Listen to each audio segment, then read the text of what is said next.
Okay, I know all three characters from Hollow Knight. There is the character I'm playing, who is the Hollow Knight.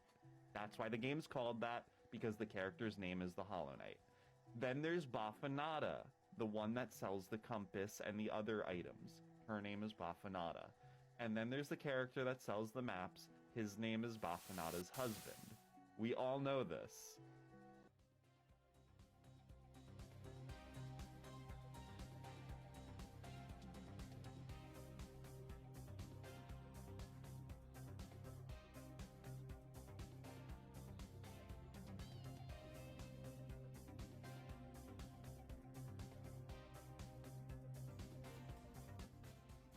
Hey guys, okay, look. Hey guys, wait. Hey guys, I'm really sorry, but is it just me, or is there something vaguely sexual about this animation? Like, again, it is not that kind of channel, but like, we gotta step off. Okay, all right, we gotta step. It's making me act up.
Sensational.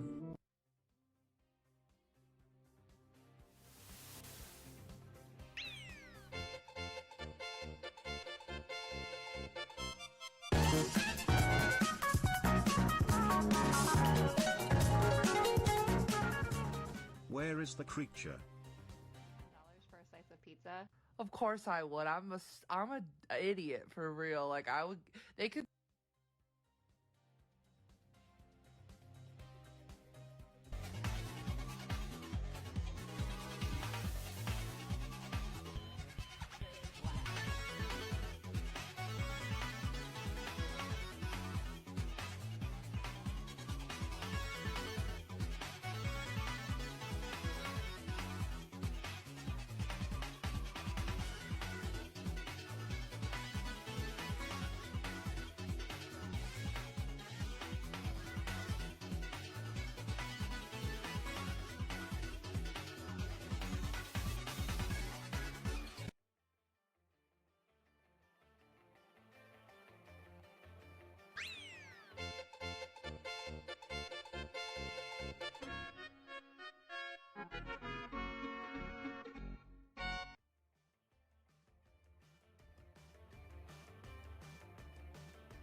Please rise for the Gamer National Anthem.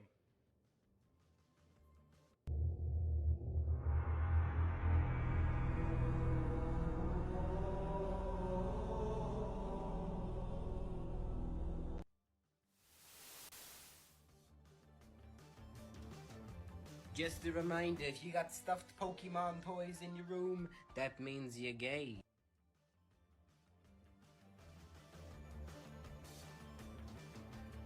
I'm walking to the spot.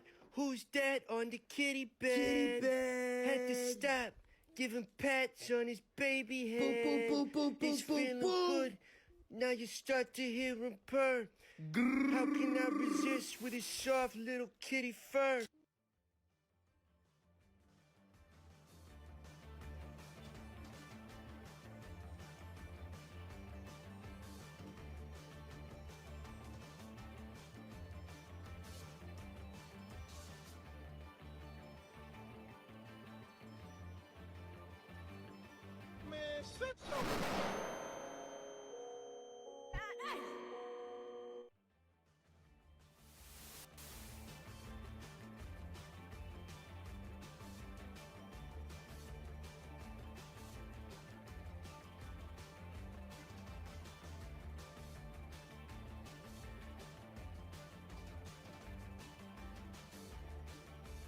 Sorry, I don't talk in a woo-woo voice. I don't know what you expected me to do.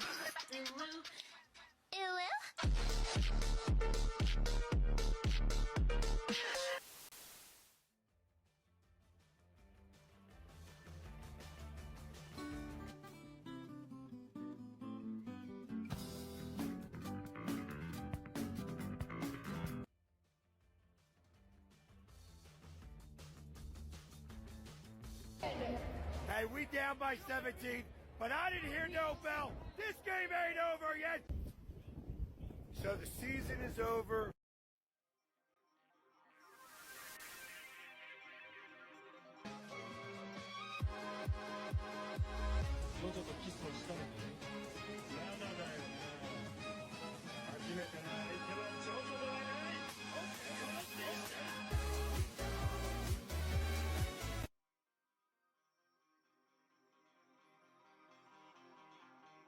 Feeling sad?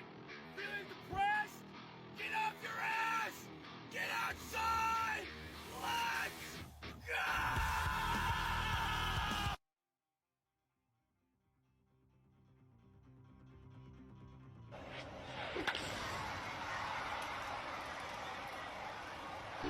Fuck you!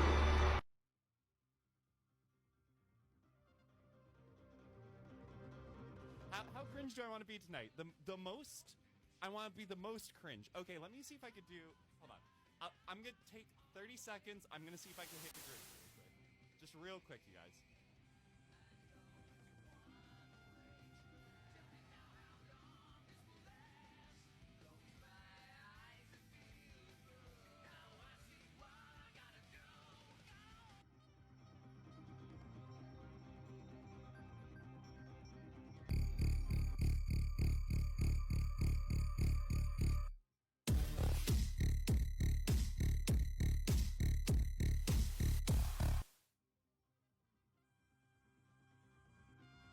Ah, psych! Psych! There's still 20 seconds left on the timer. I tricked you. I tricked you by finally being on time for something. Also, psych! Psych! We're an hour late. Oh shit, I lost Cool Spot. We're an hour late today. Hello. Hello. Hey, so I learned... Cool Spot is not... I can't touch the mic with this fella. So I learned a term the other day. And it really resonates with me, if I'm being honest. And I say I learned this term the other day. I actually mean like several months ago at least. The term is unreasonable temporal optimism. UTO. Yeah, unreasonable temporal optimism. And it's the idea that you have more time than you think you have. You think you have more time than you actually do. And you don't act with the necessary haste for your everyday life. And I for sure have that. That is definitely a trait that I have. Thought for sure I'd be on time today. Last week we were close. We were half an hour late. Last week that's the closest we've been in a minute. I thought for sure we'd get it this week. No, we're like an hour late. So I am so close. I'm so close to the edge of the screen. I'm so close to the edge of the screen. But I need the mic to be close to my face. How's my voice? How's my voice? Is it okay? I'm usually eating my mic. I usually have it right up against my mouth, but I think maybe if I just crank up the gain a little bit, actually, that might get us somewhere good. No, I think this works. I think this works. Hi. So, all right. I think we're okay. I think we're good. I don't know. Just let me know. Let me know if I'm too quiet or whatever. I'm gonna turn up the gain just a little bit.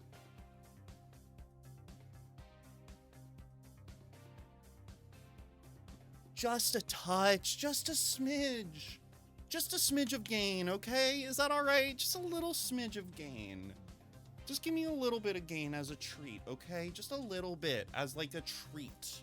Because I've been good. I've been really good lately and I deserve a bit of gain. Okay. I think that's probably good. I think it's probably good. And I have a little bit of headroom in the frame here. So I think we're good. I don't know. I don't fucking know. I'll probably watch the VOD later and like fucking hate it. I don't know. Hi, so who all do we have? What's going on here? What are we doing? Volpine Dragon Chandler, hello. Welcome to the chat. Welcome to the channel. It's so good to see you. I hope you're doing really well. You got the first award. Congratulations. Another little point on your next to your name. I should keep track. I think there was a period of time where I was going to keep track of the first awards, but I haven't. So, and I'm not going to go back. I'm not going to go back and tally it up, okay? Vale, hello. Welcome to the chat. Welcome to the channel. It's so good to see you. I hope you're doing really well. You say, oh yeah, you stream Thursday nights, notionally. In theory only. In theory, I stream Thursday nights. Obviously, I went on big hiatus. I went on a very big hiatus for like all of 2023. And then I came back. I did my big I'm back. I did my big I'm back, baby. I'm built different. I did that. And then I've just been super spotty ever since. since I came back in October, I've been super spotty with my schedule. But we're gonna try and do every Thursday. We're gonna try and do every Thursday at 5 p.m. Eastern Standard Time. So we'll see.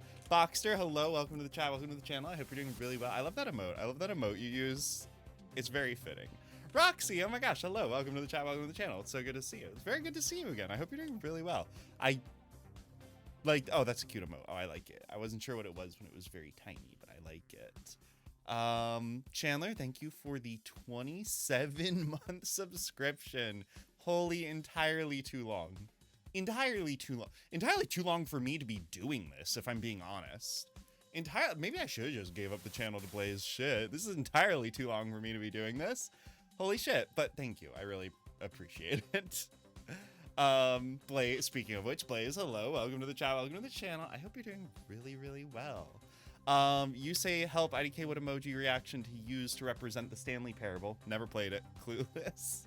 If we had like a clueless emote, that would maybe the Willow thinking emote, that one kind of fits. Yeah, Boxer said something that looks confused. Willow thinking. The Willow thinking emote, she looks very like concerned, and I like that. I talked about that last week. I like how concerned she looks. Is the game about boxes or something? What about why? No, speak on that. So I know I have chat to catch up on, but speak on that. Blaze, why do you believe this game is about boxes? First of all, it's not even the Stanley Parable. We're going to be playing the Beginner's Guide. Because I know most of you motherfuckers have probably played the Stanley Parable and you get it, right? You understand the parable, I'm pretty sure at this point. But the Beginner's Guide is like new shit for us. So we're going to be playing that today. Why do you think either of those games are about boxes? Explain yourself. Present your work. Present your homework for once. Oh shit, tricked. Yeah. Avi, oh my gosh, hello, welcome to the chat, welcome to the channel. I hope you're doing really well. Oh my goodness. You say adversary stream. Yeah, against all fucking odds. Against all fucking odds, we're here today. Hi. Hi, I hope you're doing really well. Didn't come here to be called out. Well, you picked the wrong stream. You picked the wrong stream, because you know what? Ever since last week, I feel like I do need to bully you guys more. I've realized I've been letting you guys fucking live your lives like fucking menaces. Somebody needs to shepherd you, okay? You all are my flock and I will be shepherding you. So yeah, no, I am. I don't even remember what I called you out for, but yeah, I am here for it. Whoa, your hat's backwards. I didn't know you were cool. That's really hurtful. Very, very hurtful for you to say that you didn't know I was cool. But whatever. Yeah, it is. My hat says sports on it. Cuz I'm a sports player. Do we like it better forward, back, or no cap? Forward, back, or no cap? What do we think? What are we thinking? Honestly, just I was watching my VOD from last week and I was very sensitive about my bangs. I was very sensitive about that whole situation, so I was like, I know what'll sort this out, a hat. And in my head, this hat was white, so I thought it would go with the fit. And then I went to get it, and it's gray, so it's fuck me, I guess. We're an hour late. You're an hour late. We've all been patiently waiting in silence for an hour. Yeah, I know. Sorry, I used the royal we, right? As if you guys have any choice in the matter. I know. Yeah, I know that when I'm late, you guys just kind of sit in my chat in complete silence, in reverential silence. In fact, I'm sorry. I'm sorry about that, but honestly, you kind of deserve it. Okay, maybe you could use that time to think and reflect, perhaps.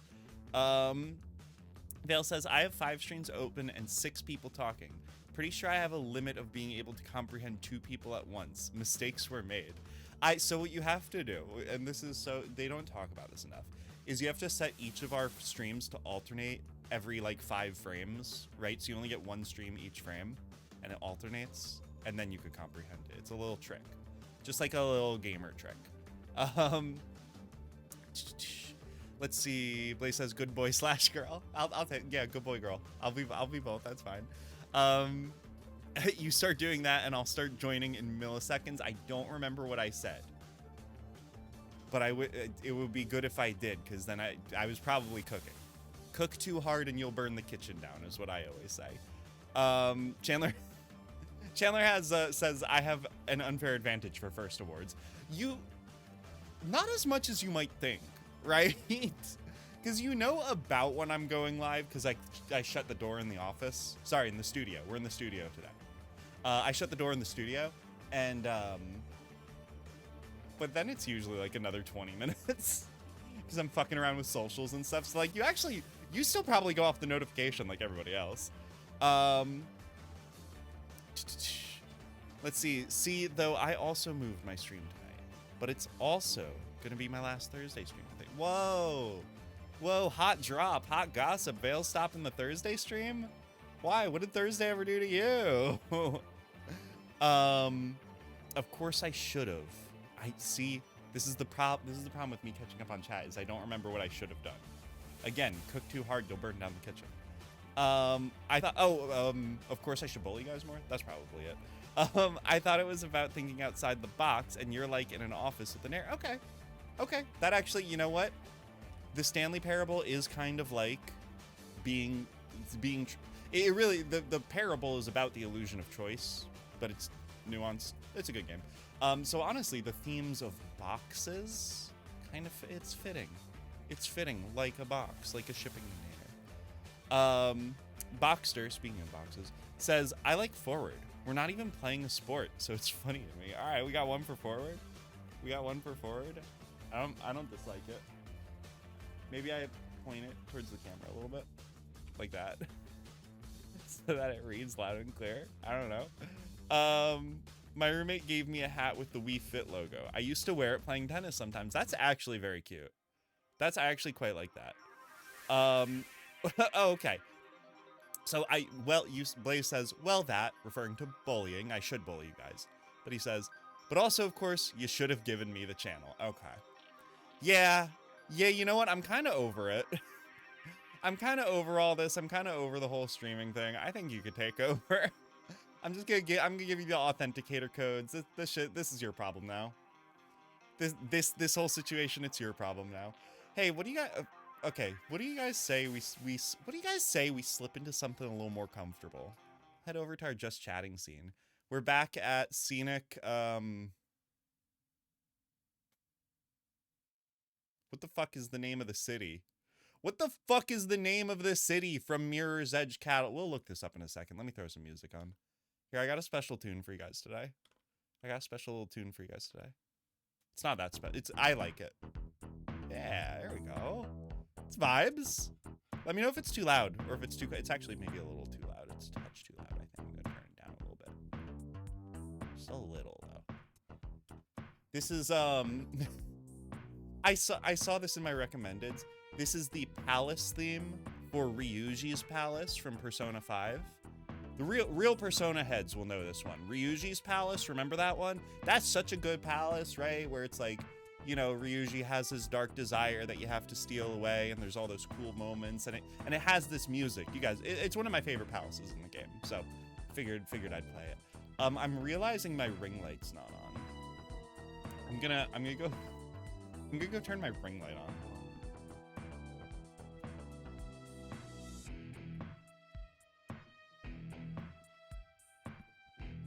There we go. Oh, it does actually make a difference. It does make a difference. Okay. I like my ring light. Nice. It's also handy if I'm ever doing like any like crafts or whatever at my table. It's very multifunctional, I think. Glad it's being enjoyed and not wasted. Oh, Chandler says drinking Blaze's vanilla Coke. You know what? I actually didn't notice that the other day. I noticed that we still have some of the vanilla Coke that you got for Blaze. And the thing is, I just don't drink sody. I just don't drink that much sody. It's not part of my regular diet, you know? So soda sticks around in this household for a while, so. Yeah, Blaze, I don't know. If you ever want some vanilla Coke, we have like 3 cans left. I wanted to get vanilla Coke, but they didn't have any, so I just have a pound of gummy bears instead. Vale, I did see that in the Discord. I did see that you said that you were 16 ounces of gummy bear, and honestly, that's a good decision. I support that. Blaze says, I might try Moxie later if Pete streams. And Blaze, I saw that in Pete's Discord.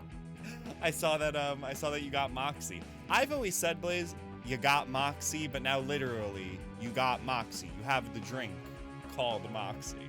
So I'm interested in what your review of it is as well. Fema, hello, welcome to the chat, welcome to the channel. It's so good to see you. I hope you're doing really well. Oh my goodness. You say, woohoo. Hello, Abby. Hello, lovely cave dollars. Hello to you too. I hope you're doing really well. I like your woohoo and your heart. I don't like the hat forward. I'm sorry. I don't, Blockster. I'm sorry. I just keep looking at myself. I don't like the hat forward. So let's talk about the fit today. Let's talk about the fucking fit today. I have some opinions. I have some thoughts. I don't love it. I don't fucking love it, if I'm being honest with you guys. Because again, this season 3 of this channel is all about open honesty, right? It's about being open. It's about being honest. And I'm not loving the fit today. I'm not loving the fit today. So I had an idea for it in my head, right? I kind of wanted to go for like something more like, I don't know, Y2K retro, right? There's a certain aesthetic I'm trying to achieve, right? Blaze, I've been talking to you about a little project I'm working on, and I wanted to make a good fit for it. So I was like, oh, I'll try this one out. This ain't it. My inner sleeve is longer than my hoodie. Like, I'm a mess. I'm a mess. I thought, y'all, the mesh top would go harder than it does, right?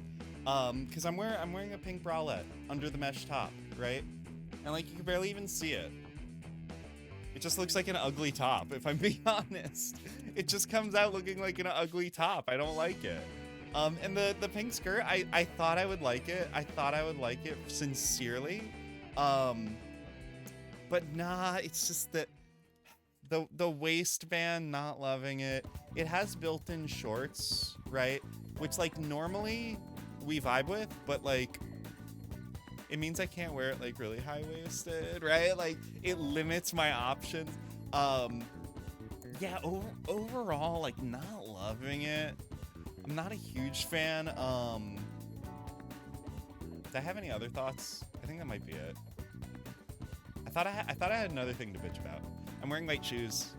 I'm wearing my white sneakers, which I do like. I do like the white sneakers. Oh, you know what? No, I do remember what I wanted to say. I am, however, okay, see, we gotta balance. We gotta balance our positives with our negatives, right? You know, yeah, we gotta balance our positives with our negatives. So,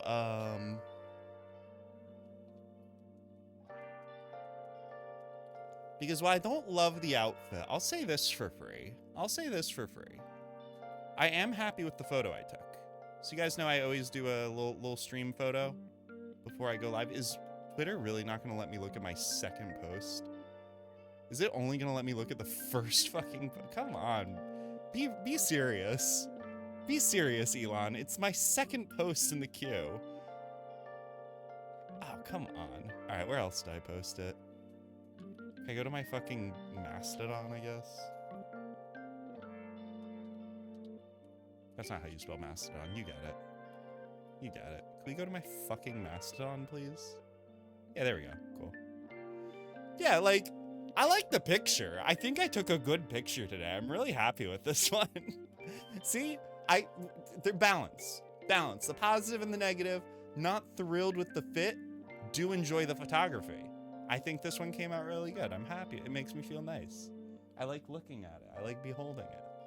So, you know, we get both here. We get them both. You see, sometimes you got to be critical to yourself.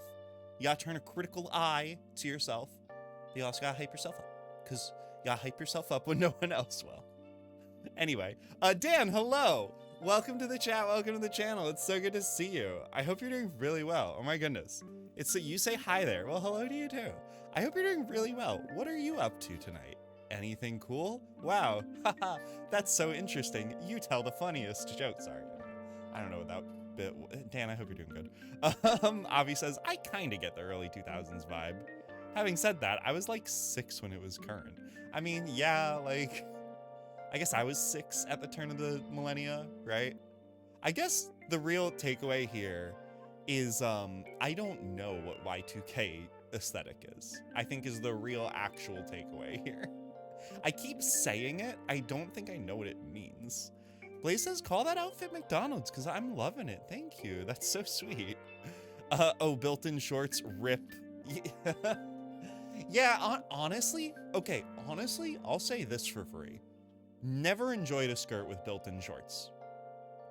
And maybe it's just because I am proportioned differently from the average woman, as you might expect. So the shorts really limit the way that I can wear a skirt with shorts. It limits my options. It's fine. I'll supply my own shorts, okay? You don't need to sew them in there for me. I'll BYO on the spandex shorts, okay? I don't need you to do that for me, mom. Yeah, never been a fan. Never been a fan of skirts with shorts. Blaze says that's the only reason I downloaded X. Was what? To look at my profile? Honestly, I'm flattered.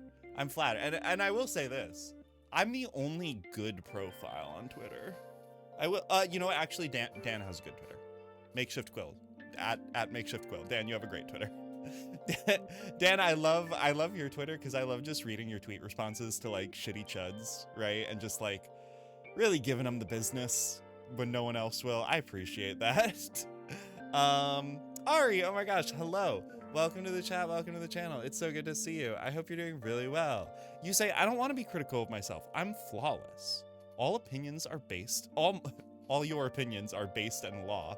Yeah, so Ari, that's great. Honestly, that's great, and I love that for you. And actually, so you know, all of you guys are my shepherd, I'm your shepherd, you are my flock. You're all flawless and beautiful, okay? Yeah, you know what? Forget the stuff I said about being critical and stuff. Yeah, embrace that energy. Embrace that. Fema says Abby AIGF.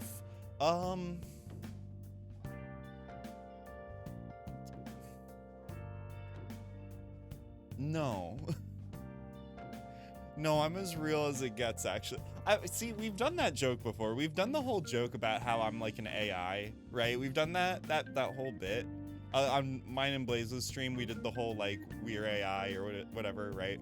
I don't want to do that joke, right? And here, because I was thinking about this the other day. I was actually thinking about this the other day. And let me know if I'm cooking. Let me know if I'm cooking or if I'm on to nothing here. As AI gets better at making art and writing and movies and video and stuff, right? I feel like those mediums will like start, it feels shitty to say, but those mediums will start to lose value, I guess, because inherently people will be shitty about it and won't appreciate like real art as much. And I was thinking, I was like, well, what commodity, I guess, as humans can we provide that AI cannot, right? And I was like, well, no AI can replicate how witty and charming and kind and smart and personable and really just kind of brilliant that I am, right? So I'm like, yeah, that's what I still have to offer that AI can't offer, I guess. Have you ever talked to ChatGPT? That bitch ain't even close to being as cool as me, okay? So like, I don't even want to lean into the bit and be like, ooh, I'm AI, isn't that funny? No, AI can't do this. AI can't yap for 7 hours like I can, okay? Don't give them that credit. So yeah, anyway, sorry, I didn't mean to go off. I didn't mean to fucking go off. Let me know if I'm cooking or not, please. Blaze says Frutiger Arrow, which is, here, you know, I'm sure all of y'all know what Frutiger Arrow is, right? Because I know you guys are all like smart erudite, right? You're all like really smart erudite based, etc. But simultaneously, you also need me to educate you and you need me to shepherd you, etc. Frutiger Arrow is basically Windows Vista, right? And I can't spell it, obviously. It's basically, if you remember Windows Vista, it's this shit, right? It's like this shit. Think like lots of bevels, right? Lots of glow, lots of shine. Everything looks rounded. And we really lost this. We really lost this in the late 2000s. Once everything tended towards like minimalism, I'd say Windows 7, right, is when we lost Frutiger Arrow. And I feel like it really spoke to a more optimistic vision of the future, right? Like, Blaze, I know you and I have talked about how the Nintendo Wii feels like it was created for a future that never came to pass. There's something about the Wii that feels so, I don't know. I don't even know if the Wii would be described as Frutiger Arrow, actually. I guess really what I'm trying to admit here is I don't know what Frutiger Arrow is either, because I did not watch the YouTube video about it, so whatever. Anyway, you get it. That's what it is. It's the pictures I just showed. Dan says, I'm grading because the marking period ends tomorrow and spring break begins. Yay. Oh no. Wait, the marking period is over. I have an assignment due at the end of the marking period. I gotta do my homework. Shit, you just gave me like fucking PTSD or some shit. Okay, yeah. I hope your grading goes well, Dan. And actually, Dan, I'll give you this for free. If you need me to do any grading for you, hit me up. If you need me to do, okay, actually, Dan, this is the offer. This is the trade-off I will make for you, and this is a very unethical one, so you shouldn't take it. I will do your grading for you if you let me make it into content. If you let me grade your kids live on stream, I'll do it. That trade offer, you don't have to grade. But I will dox every single last one of your students for sure, absolutely. Ethics be damned, let's go. Yeah, let's go, baby. Abby grading stream, let's go. Blaze says, I still have dreams, nightmares, sometimes that I didn't do my homework or I'm turning in a test I failed. So the dream that I have, not often, but it is a recurring one in my adult life, is I have the dream that like I get like a email, right, or a phone call or like a letter, right, and it's like, hey, we checked the records, and usually this is like backstory of the dream. Usually it's not in the dream, but it's like understood. But I get some sort of message, and it's like, hey, we were going through the records. You never passed high school. It's like, huh? It's like, yeah, we looked at the records, and you forgot one class or whatever, right? And it's like, yeah, so you got to go back. You got to go back, and you gotta sweep that year. You gotta finish that class. It's like, oh fuck. And usually in the dream, it's like a year into this happening, and I'm almost done, but then somehow I forgot like a bunch of assignments, and I'm like, oh geez. It's like me as an adult, but I still have to pass this stupid fucking class. And I don't know like what part of my psychology this comes with. Maybe I did actually illegitimately pass high school. Maybe that's actually what happened. Maybe I fraudulently got my high school diploma. So who knows, right? Maybe I do have to finish AB calculus or some shit. I don't know, okay? Let me see. Oh, I did miss a few. I missed a few chats here that I'm interested in. So Femma says, "What squirts are the best?" Again, right? Like I don't vibe with that. Skirts, fine, love them, right? Squirts, nah, not a fan. Like I said, I will supply my own shorts. I don't need you to build them into it. Come on, be serious. Avi says, proportion differently, cries in 6'2". I'm 6'0". I'm still pretty, I mean 6'2", you're pretty tall. But like we are in the same territory here, Avi. Me and you, we are the handshake emoji. Right? Tall bitch club. We're in the tall bitch club. If Christina was here, she could be our president because she's like 6'3", 6'4". How tall is she? I don't want to be spreading misinfo. She's tall. She's tall as fuck. Blaze says, well, my skirt has built-in shorts, but that's good because it's my second shortest skirt. Can't tell from the pic. It didn't look scandalously short from the pic you posted to Discord today, but it was very cute. So I love that for you. Wigmus, oh my gosh, hello. Sorry, Wigmus, you sent your chat like a billion years ago, and I'm only seeing it now. Hi, welcome to the chat. Welcome to the channel. I hope you're doing really well. Oh my goodness. You say, hey everybody. Hey Abby. Hello to you too. I hope you're having a very good night. Oh my goodness. You say your outfit is very cute. Thank you. Thank you. I was talking about how I fucking hate it and think it looks like trash. I think it looks so bad. I think it looks so bad and I need people to tell me it looks good. I'm fishing. I'm casting my line out. I'm fishing for compliments. Nah, whatever. I think it's fine. I think it's whatever. I think it's fucking whatever. Like it's kind of okay, I guess. Anyway,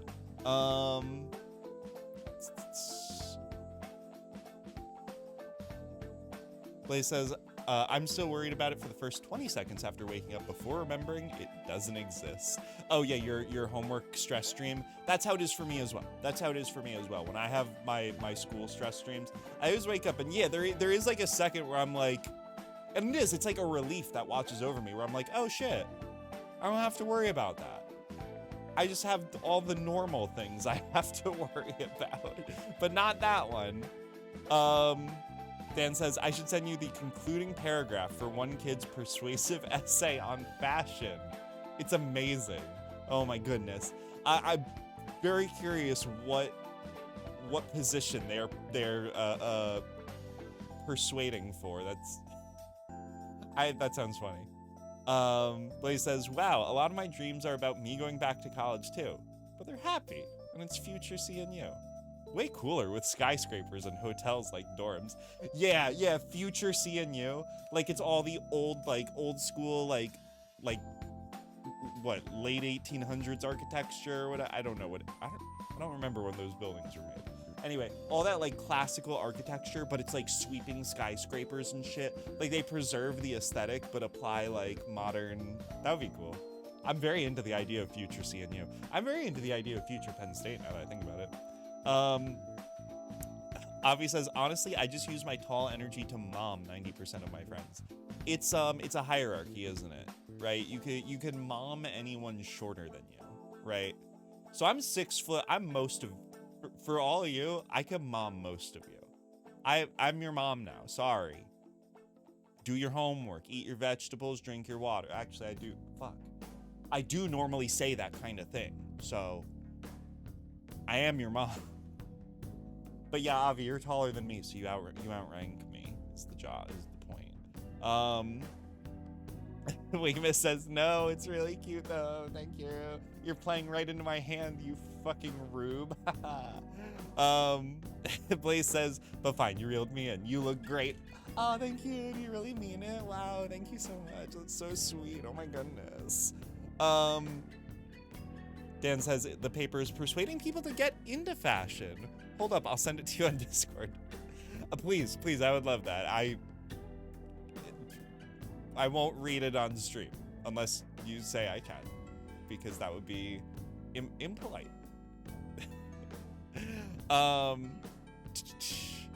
Avi says, do I get to be Abby's mom? You do, because you outrank me. Okay? This is how it works. Chandler says, you're my mom? Fuck. Okay, Chandler, if you wear, like, tall enough platforms and if we're the same height, that's the only way it works. If we're the same height, it neutralizes and it's okay. If you're in a relationship with anyone a different height than you, that's weird and you're weird and you should feel bad about it, if I'm being honest. Avi says, go do your homework. No, I don't have that. It was just a dream. It was just in my dream I had homework due. I don't have any homework due. I'm not in school anymore. That was last year. I finished school last May. I'm done now. Wigma says, I don't care if I'm falling for it. I'm still happy to say it. Oh, that's so sweet. It's so sweet that you don't mind being psychologically manipulated by me. That's a good trait. That's a good trait to have, I think, actually. Okay, time for a meal of chicken, sweet potato, and broccoli. Fuck, that sounds so good. All my girlies love sweet potato. Get your potassium in. I'm always saying this. Get your potassium, everybody. Eat your sweet potatoes. So I have to find someone who's my exact height. I'll bring a yardstick to future dates. Yeah, and actually, I mean, Dan, you don't need the yardstick. You could just do you can do that thing where you stand back to back, right? And you're like, are we the same height? You know, you can do one of those. Yeah, exactly. She's my sweet potato. I am. Dan says I sent a screenshot. The font and spelling mistakes make it. Okay, that's very good. Was Abby about to say dumb bitch? I was gonna say dumb bitch, but that actually felt like mean for real. that actually felt like actually mean, right? And we don't try to be mean for real on this channel. We try, it's for fun, right? It's like a bit, it's a joke. I don't actually want to be mean to you guys because I love you. And dumb bitch felt like a little too much, I think. Fucking dumb bitch. Sorry, I have a Monster Energy. Today we're working with Ultraviolet, right? I thought Ultraviolet kind of fits, you know, our cyberpunk purple aesthetic.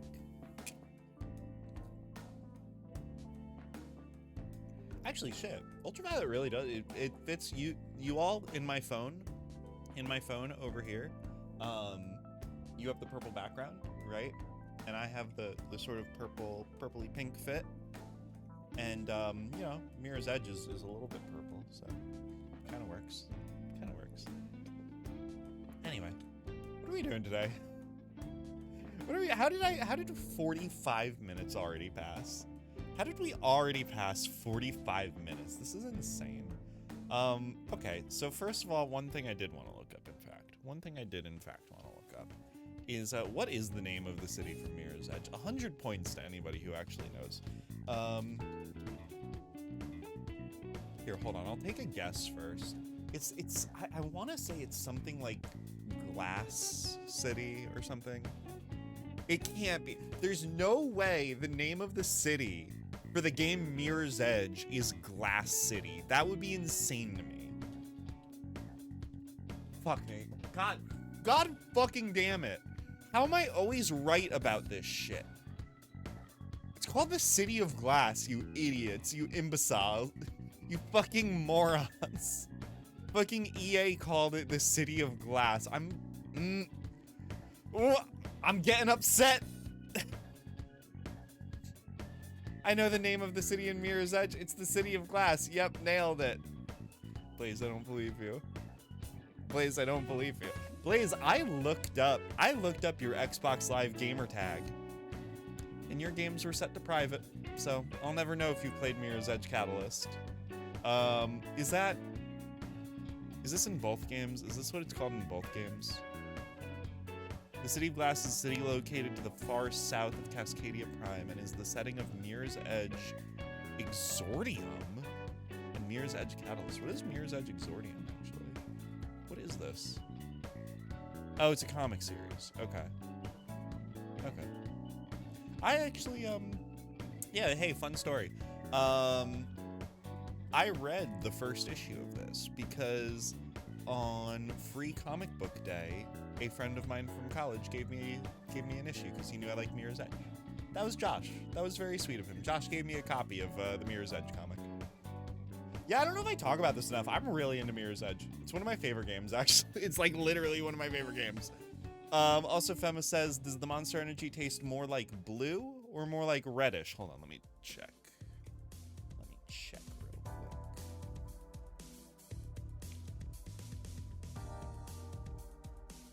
Blue.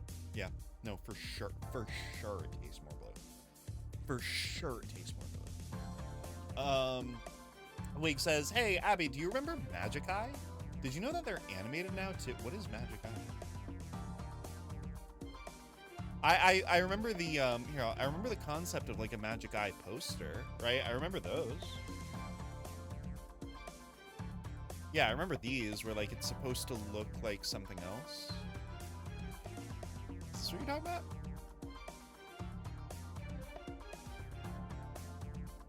Oh, what's the deal? If you look at it from a distance, it's supposed to look like something else. Magic Eye was something of a paradox, a deliberate graphic mess that relied on grids and precision to achieve its intended effect. The fact that it was so difficult to see the 3D shape hiding behind the hyper-colored patterns was a major part of the appeal. To find the secret image, people adopted a signature Magic Eye stance. Bent forward, hands on hip, staring, dumbfounded at the visual static in front of them. The others who crowded around, there were always others, passed along tips like an unsuccessful game of telephone. Cross your eyes. No, squint. Try relaxing. Click. Suddenly, the image would appear. Every illusion is solvable, as long as you know how to look at it. Okay. Here, we'll give this one the old college try. We'll give this one the old college try. Make it nice and big for you guys.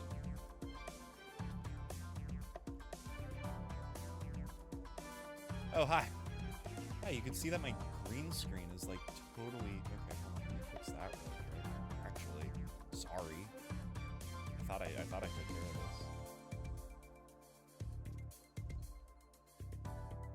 If I crop it in this scene, is it gonna fuck up my other scenes actually, now that I think about it?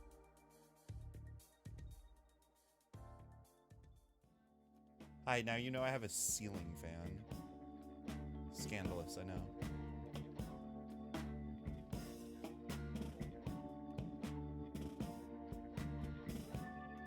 I hope I didn't just fuck up all my other scenes, actually. Let's see.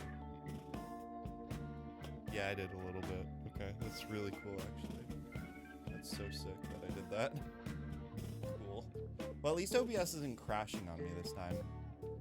At least it's not having an absolute fit for no reason. Alright, hold on. Let me fix all of my scenes really quick, because I decided that was an important thing to do.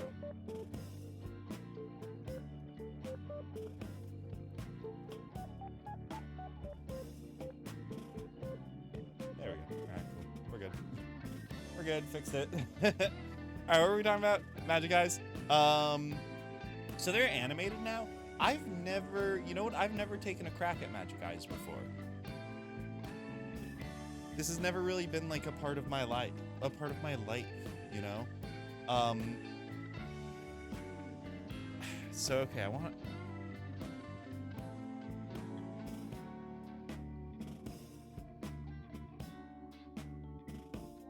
Sorry, I'm just very focused on this right now.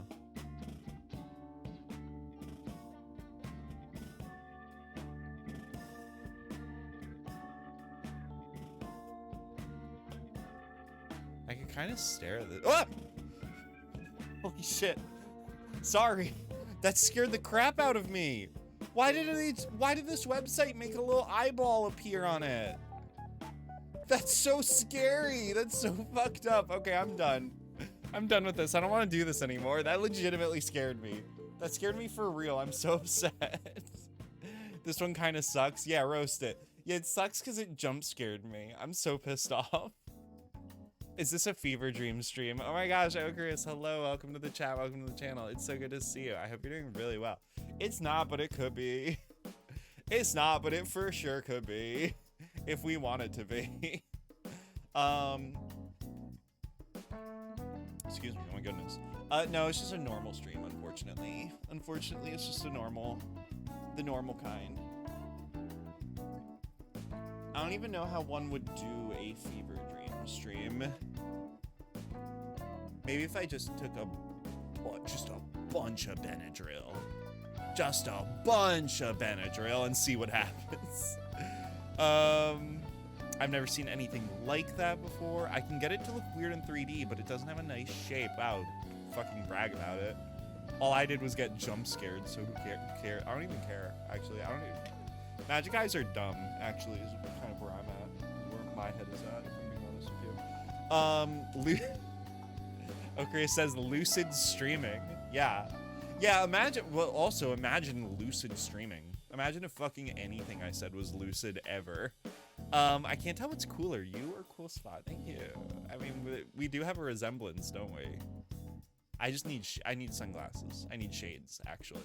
The problem is if I wore sunglasses, you wouldn't see my cool eyeliner, right? And that would be like a waste. That would be a total waste. No, actually, you can tell it's Cool Spot. It's the shades. It's the shades. I get it. No, I totally understand. Cool Spot's cooler than me. What does your hat say? Don't worry about it. Don't worry about it. Don't even worry about it. My hat says sports. It says sports on it. Yeah, if you couldn't tell, I'm a bit of a jock. Sorry. Sorry, nerds. If you couldn't tell, I'm a little bit of a jock. I'm a little bit of a sports head. I'm a little sporty. I'm a little sporty person.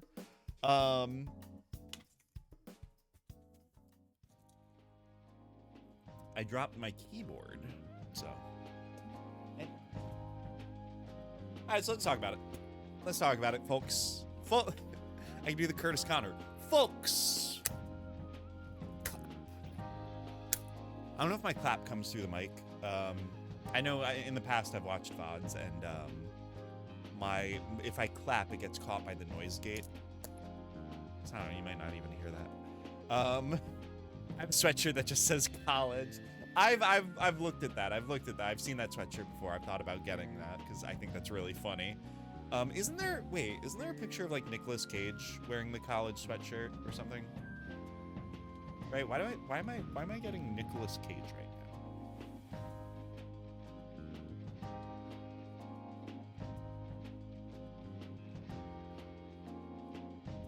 Well, no. Okay. Who am I? I'm thinking of someone. Okay. I guess I must be thinking of somebody. Surely. It's John Belushi in Animal House. I see.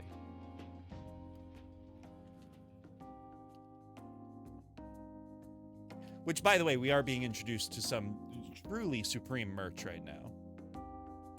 Yeah, okay. That's good. No, that's good. That's good, right? That's good. I want a sweatshirt that just says college on it. Chandler says Kirkland. I've said it before. The Kirkland signature sweatshirt is the best value in clothing history. $20 for the Kirkland signature sweatshirt. And it is the softest, highest quality, just all around best sweater I've ever had. Tasticals. Sorry, I always have to scream that when Cage comes up. That's fine. No, that's the normal reaction, actually. It would be weirder if you didn't. Have you considered merch from Silly Goose University? Is that... Fuck, are you gonna make me fucking look up Silly Goose University now? Let's see. Because, sorry, as an alumnus of Silly Goose University, I'm familiar.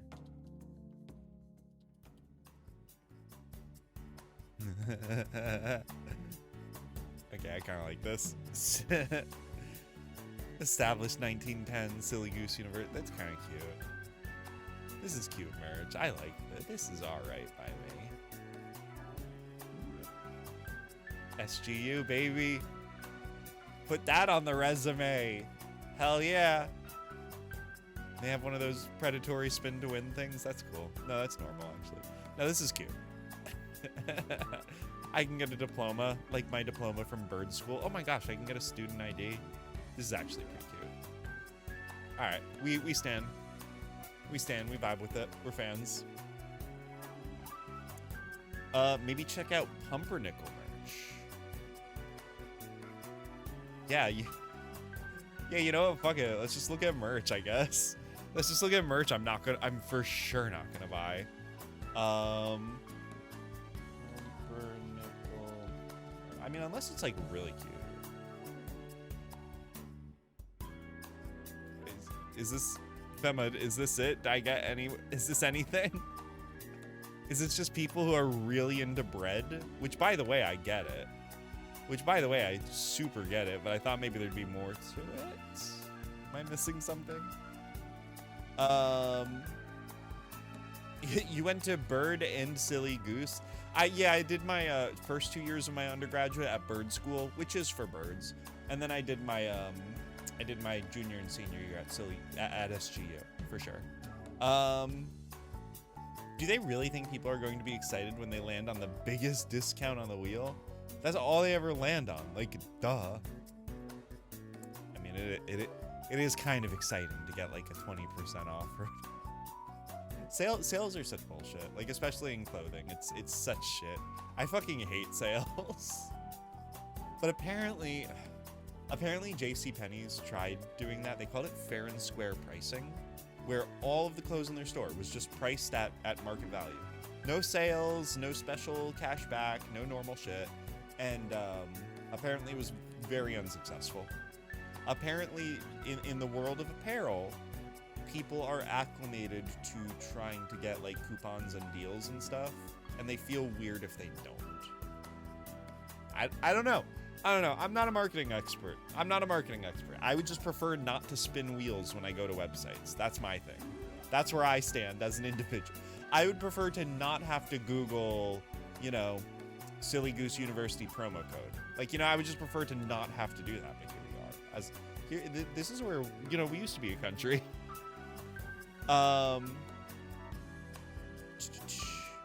Wonder Bread Girl Energy, don't say that. Say something else. Say something else. SGU, where education truly is for the birds. I messed it up. No, you did great. You did great, Bessie. Don't worry about it.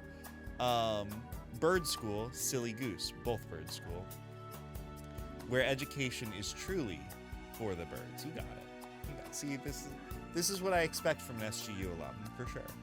I don't buy any product that has been advertised to me. Make them waste their money. One of my favorite things to do is, if you're watching a YouTube video, right, and like ads come up, that's normal. But sometimes they Google sends you like a little survey. Instead of an ad, you load up a YouTube video, and it's like survey time, right? And it'll ask you like marketing questions or whatever. And sometimes the survey will be like, have you heard of any of the following brands? And it's like brands you've for sure heard of, right? It'll be like McDonald's, Wendy's, Taco Bell, or whatever. And I'll just be like, no. I haven't heard of any of those, actually. I'll be like, I haven't heard of a single one of those. And it gives me just the smallest little satisfaction that somewhere, somehow, I am maybe messing up their like marketing data. Because they're like, damn, this one person just hasn't heard of anything. They watch a lot of Curtis Connor, but they've never stepped outside. Well, okay, that is true. That is true to my lived experience, but you get it. Anyway, I wanted to look something up. I wanted to look something up, and I was kind of interested in it. We'll look it up together. So here's my Twitch homepage. I was wondering if there's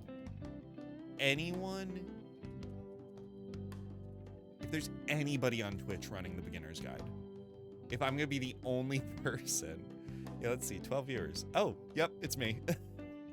Yep, I'm the only game in town running this game. Actually, wait, sorry. I did just have a thought. I just using the vernacular running this game, right? Surely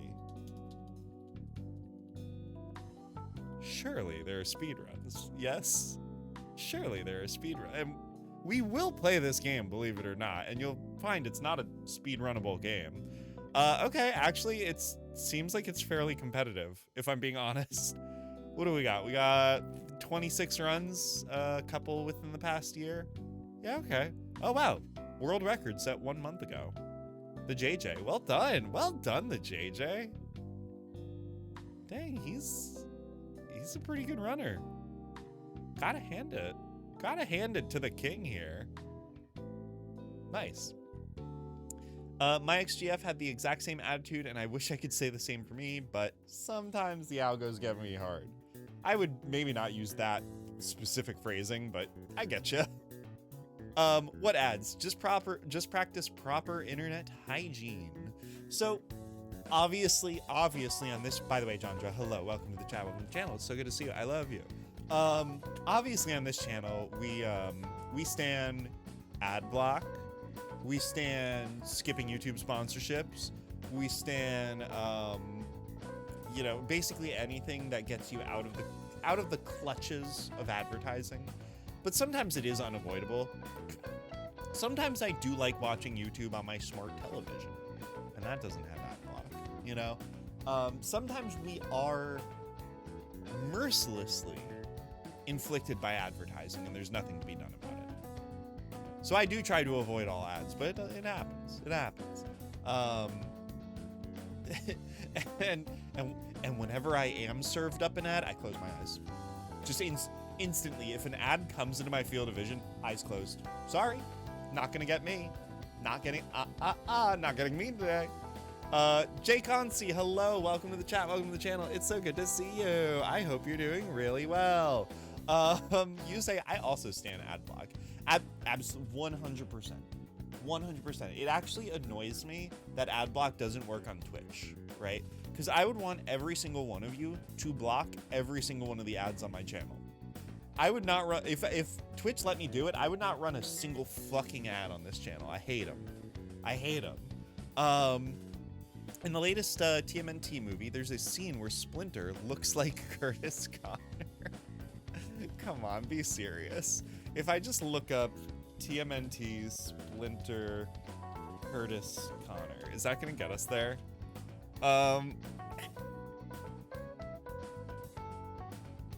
Is this it? I don't think it really looks like him. Nah, that's maybe that's not it. Is anyone invoking Curtis here? Nah, that's maybe not it.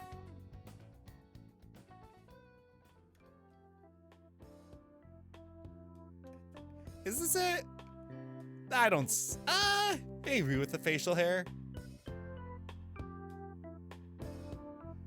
I don't know if this is it. I kind of don't see it. I'm sorry. And don't get me wrong. I'll be the first to say Curtis does look a little bit like a Rat Man. Like I will for sure. I love him. I will say that. But I don't see it personally.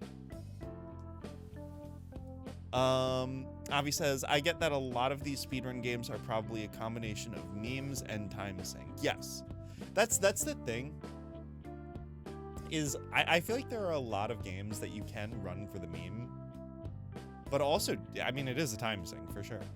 I bet you could run faster since you're a jock. Yeah, my speed run for my 5K time, pretty good. I'm looking for optimizations, but it's tough. But I like to believe that some have those super in-depth communities finding exploits and super involved time skips. Yeah, like give it give it 2 more years and there's gonna be a summoning salt video for the beginner's guide. And I'm gonna be the main character. You can use this clip right now, summoning salt. I'm not. Don't worry about it, it's fine. Jay says, yes, why does adblock not work here? It's so dumb. I legitimately don't know. I legitimately don't know why adblock doesn't work on Twitch, but it bothers me. It bothers me. I love all my streamer friends. I would block ads on every single one of their channels without even feeling the slightest bit of remorse. Jandra says, I know the secret blocking Twitch ads, but keeping that secret so part of the dev team so the part of the dev team guessing. Ah, drat. You got me again, Jandra. I'm a Twitch dev in disguise. I was just trying to get your secret for how to block ads. So don't reveal the secret. Whatever, it's fine. It's fine. I'll get my Twitch friends their 0.05 cents or whatever.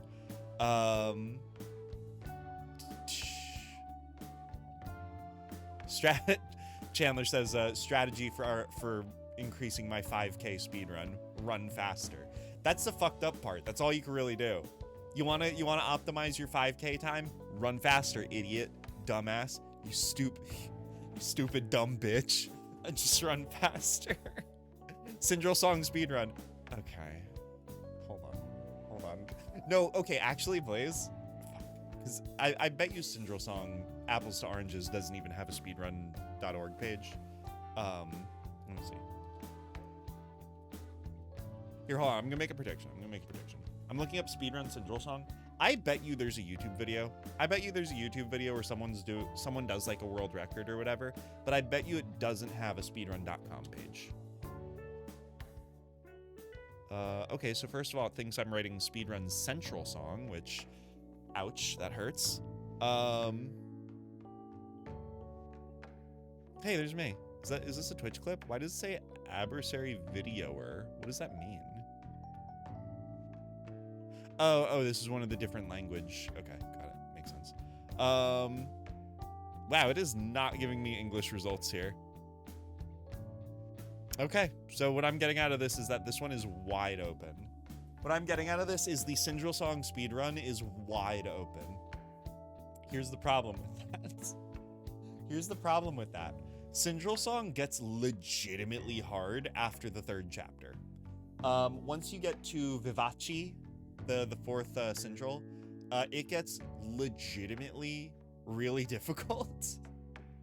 So if I were to do a speedrun of Syndrome song, a lot of it would be me just fucking up like 4th chapter and beyond.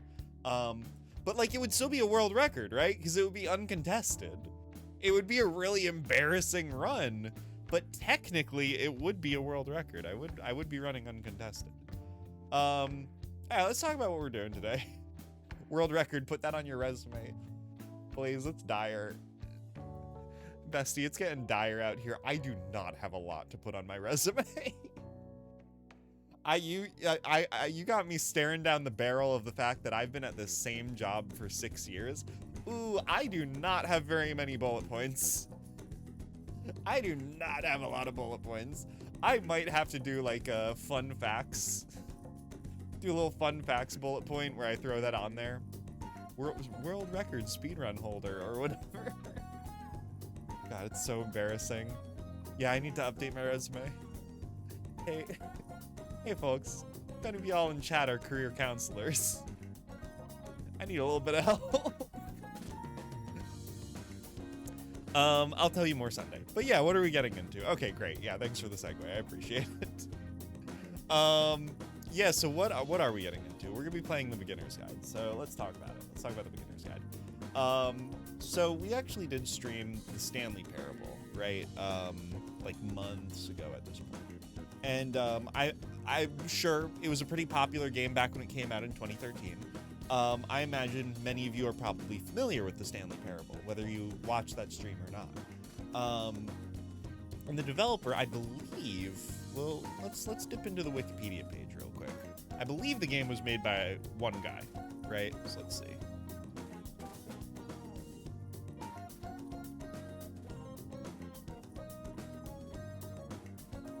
No, we are zoomed the fuck in. We are dialed into this page. Wowzers. Let's see. The Stanley Parable is a story-based video game designed and written by developers Davey Rendon and William Pugh. Okay, so there's two guys. The game carries themes such as choice in video games, the relationship between the game creator and the player, and predestination/fate. Okay. Yeah, and it was developed by Galactic Cafe. Yeah, it looks like there were about like 10 people who worked on the whole game, right? So not like not AAA, not super big, just a little indie game. And this game really took off because it's very good. Because it's a very good game. Basically, it follows the story of a guy who works in an office, and he works a very boring job every day of his life. Repeats every day, and he enjoys it. He finds satisfaction in it, and it's fine. And then one day, he decides to not work it anymore and do something else. And basically, it's the game gives you a narration, and you could either follow the narration or not follow the narration. And each decision you make starts to sort of branch out into other decisions. And it's a very imaginative, very fun game. And one of the ultimate themes of the parable is that no matter which choice you make, due to the nature of the fact that you are playing a video game, any choice you can possibly make is ultimately up to the decision of the game developer, of the orchestrator of your experience. And that in order to actually experience meaningful choice, the only thing to do is leave the game. At least that's what I took from the parable. And I think it's really cool. I think it's one of those things where, it's a valuable experience in and of itself, but I think the lesson it teaches is really nice as well. So this is a story about you. Yeah, except for the part where I think Stanley actually enjoys his job, whereas I don't really care for it. The adventure line is my waifu. Okay, Avi, unpack that for us, please. What do you mean by that? Alright, so the beginner's guide, I was looking at this earlier. I think, was it only made by one of the guys? Yeah, okay, so this, the beginner's guide was made by Davey Rendon under the studio name Everything Unlimited Ltd. So, actually, it looks like this game had more people involved. Not that many more. Yeah, about 10, about a dozen. So, yeah, we looked at the trailer of this game last week. I don't think we need to watch the trailer again. I think maybe we just get into it, right? I think rather than explain the video game to you, maybe we just play the video game. Is that crazy? Is that a crazy idea? Just playing the video game, perhaps? By the way, I have not, if you could believe this, I have not set up my OBS scene for this, like, even a little bit. I'm not even a little bit prepared for this. If you could believe that. If you could believe that from me. Avi says I will not elaborate, and honestly, we respect it. Honestly, we do respect it. Okay, let me see. Let me see if I can get my game capture going. I actually didn't even download this video game until, until I had begun streaming. I didn't even download it on Steam until I had already started.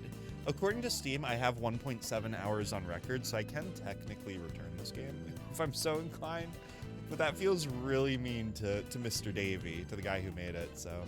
Also, from what I remember, I like this game. It's also been so fucking long, I barely remember anything about it, so that's pretty cool, too.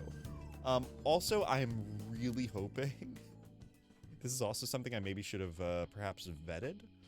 I'm really hoping this game has controller support, because I do not want to play it with my trackpad. I looked it up. The Steam store page says it has, quote, partial controller support, which I'm sure won't be a problem. If I remember, I think there is actually a part of the game where you're expected to input text. So that's probably what they mean by partial support. But we'll see. We'll see. All right, let's see. Do I have all my OBS, please? There we go. Great. All right, let's cut the music. Are we getting audio? We are getting audio. All right, good news. I'm not not seeing any of that controller support yet. Gamepad, yeah, please.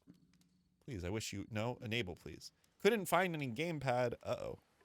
Here, you know, let me restart the game because I don't think I connected the gamepad until, I don't think I connected the gamepad until after I loaded the game, so we'll start again.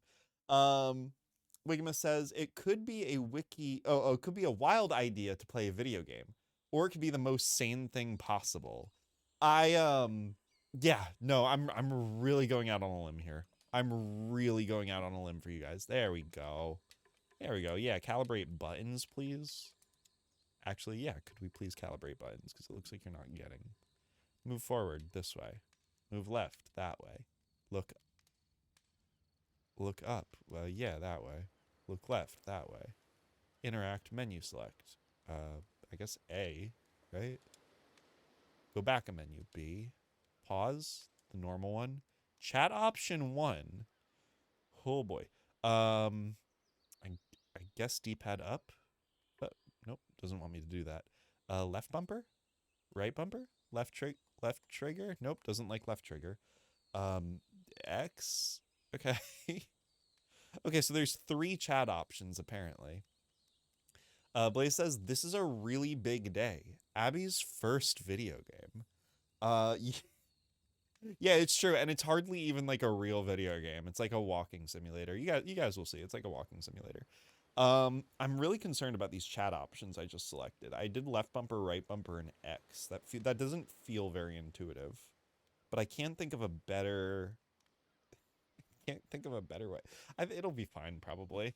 All right, so before we get started, I'm hearing a little bit of audio, but it is quite quiet. So let's maybe turn it up a little bit. You should be hearing like birdsong right now. Ooh, uh-oh. I mean to turn it up quite that much. Let's go to like -20, something like that. Actually, yeah, can I maybe get this out of windowed mode now that I think about it? Or out of full screen mode? Can we do like a borderless? Yeah, there we go. Windowed, no border. Yeah, there we go. Now I could click between OBS and the video game. Outstanding. All right, we'll turn up the audio a little, just a smidge more. What do you think? Is that too loud?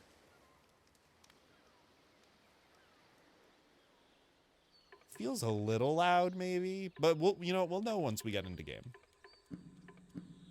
Yeah, we'll know better once we get into the video game. All right, cool. Wake says the new Splatoon season just started. Ooh, let's go. Blaze says, yo, nice. I've been playing Splatoon 2 a lot recently. Oh my gosh, have you really? That's super cool. I love that for you. Hey, so there you go. If any of y'all are looking to get into Splatoon 3, apparently now is the time, because the new season is starting. I wonder if I can get like a nice used copy of Splatoon. That would be pretty sick. You don't tell mom to do her chores, she tells you. Ari says, this game really destroyed me. I'm concerned. I'm concerned. The thing is, so I enjoy artistic experiences that are, how should I put this? Emotionally challenging, right? I like games and stories and movies and such things of that nature that make me very upset.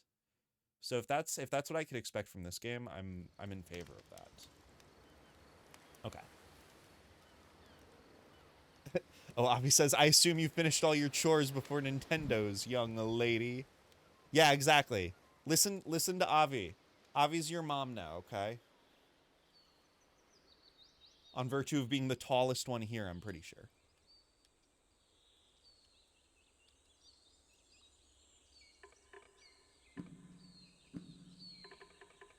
All right. Let's go. Yeah, this game's probably not even that sad. I bet it's like an Epic Gamer sort of Call of Duty situation. You know, like, this one's for the gamers.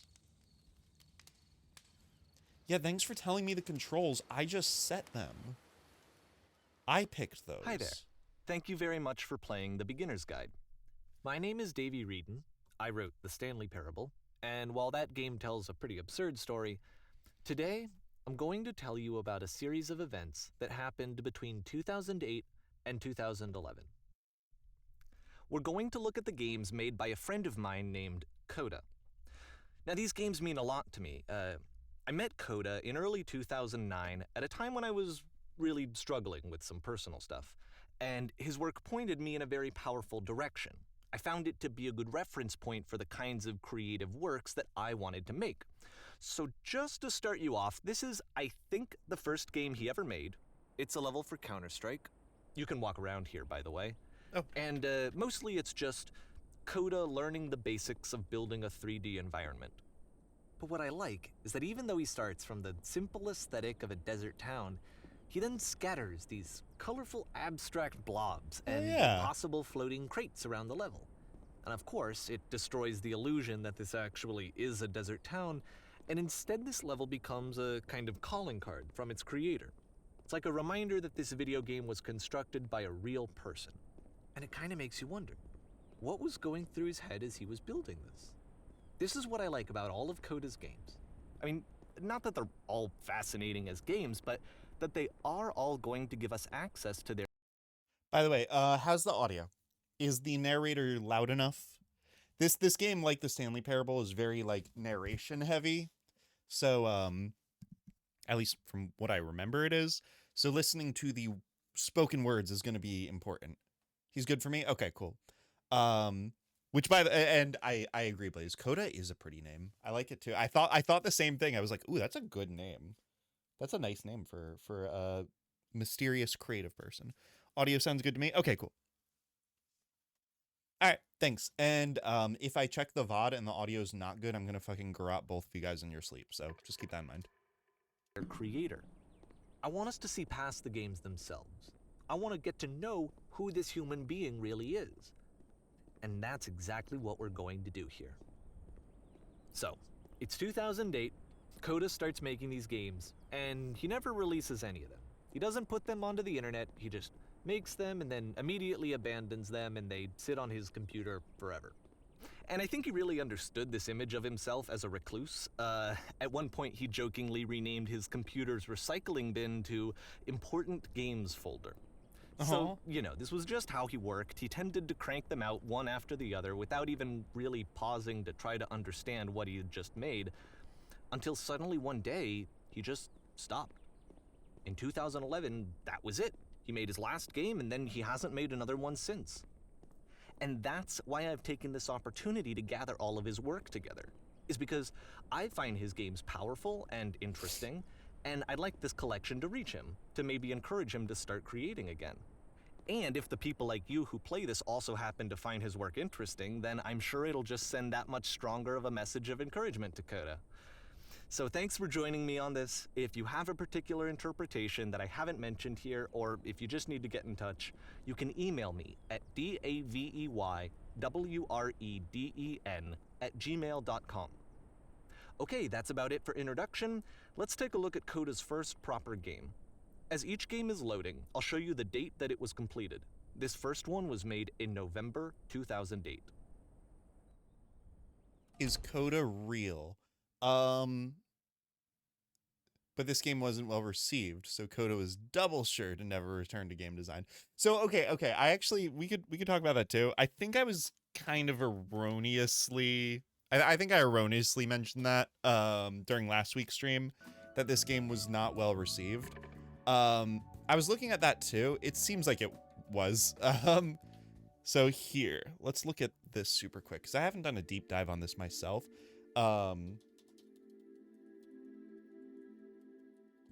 Like, I think the Metacritic's like a 8 out of 10 or something, 9 out of 10. I think it's scored pretty well. But I think in terms of like sales, it maybe wasn't as popular as the Stanley Parable, which the Stanley Parable, from what I remember at the time, was pretty popular. So yeah, okay. Yeah, it looks like this has like a 76, 7.5. Does Wikipedia tell you sales? Let's see. I'm just curious. I don't mean to, oh. This is giving me advice on how to sell. Beginner's Guide game sales? Is that a good guess there? Yeah, revenue and stats on Steam. Let's see.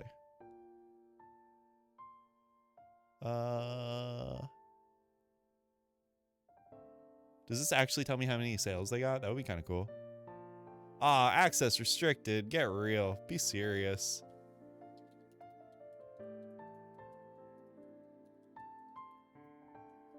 Okay, so let's see. Stanley Parable for comparison. Yeah, 8.1. Actually, it looks like they did pretty comparably, but if I'm being honest. Oh, I already have the Wikipedia pages open. Does Wikipedia tell me sales? That seems kind of, yeah. I swear I remember the beginner's guide like kind of flying under the radar. But maybe I'm just making up a narrative now. Let's see. Stats? Ah, here we go. Here we go. Great. Stanley Parable, supposedly, according to this website, sold 3.1 million units, which is kind of insane. That's gotta be a tough act to follow up. So let's see if I use the same website. There we go. I mean, no shot. 1.1 million is kind of good. Okay. All right, fuck me. I guess this game was more popular than I thought. It looks like this game was about 1/3 as popular as the beginner's guide. Or sorry, as the Stanley Parable. Let me see. Can we put these numbers into perspective? How many copies of Syndrol Song? Yeah, how many copies of Syndrol Song? 540. Oh, Tobias. For those of you out of the loop, we played the Syndrol Song a few months ago on stream. It's a very obscure indie game, and it's actually super cute, and I really enjoyed it. Mish, oh my gosh, hello. Yeah, okay, Mish already introduced yourself because I was busy talking. Hello, welcome to the chat, welcome to the channel. It's so good to see you. I hope you're doing really well. You say, hi, Abby, happy Willow Wursday. Happy Willow Wursday to you, too. I hope you're doing very well, Mish. I guess I already said that, but you get it. Let's see. Blaze says, promise in regards to garroting you if the audio's not good. Yeah, yeah. I will get each and every one of you. Ari says, fair. I will deserve it for my audio transgression. You will. You will. It's very true. So, Blaze posits a good question here that I think we should talk about real quick. Anyway, I guess I contextualized, by the way, the success of this game, right? I think describing it as 1/3 as successful as the Stanley Parable is maybe a good way of putting it, right? Because the Metacritic score was a little bit lower, sales were about 1/3. Yeah, okay. All right. I guess I'm just talking shit about this game for no reason. But yeah, so Blaze asks the question, is Coda real? I think that's a good question to sort of just talk about right now before we get more into the game. Because I don't know if there's an answer, and I don't want to look it up either. I kind of want to leave this open to interpretation. My take is that Coda is not real, right? I don't remember. I played this game a decade ago. I don't freaking remember, and I don't know if it's like clearly stated one way or the other. But I think the narrative of this game and the games that we will look at probably are made just to be in the beginner's guide, right?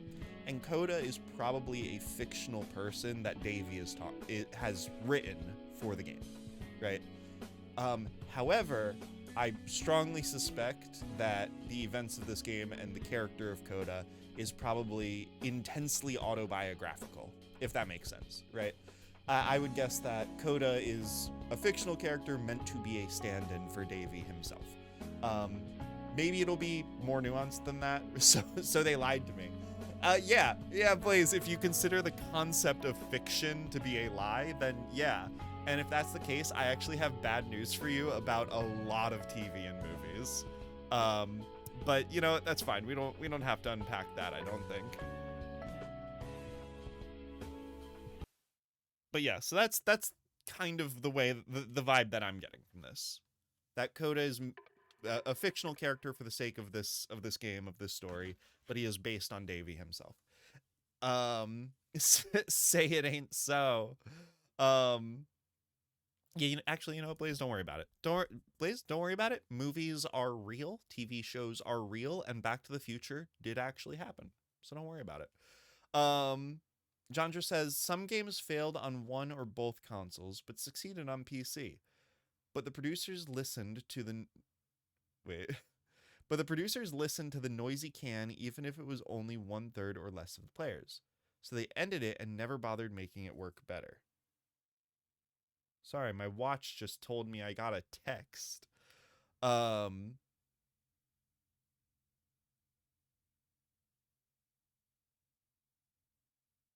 actually don't know what you mean. They ended what?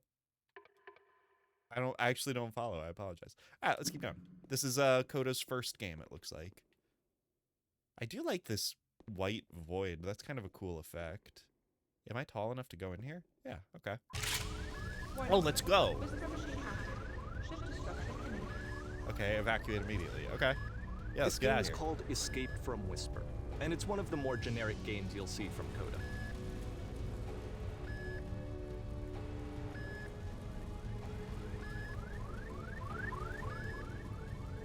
I can't shoot the gun, by You the can way. click to fire the Oh, I can!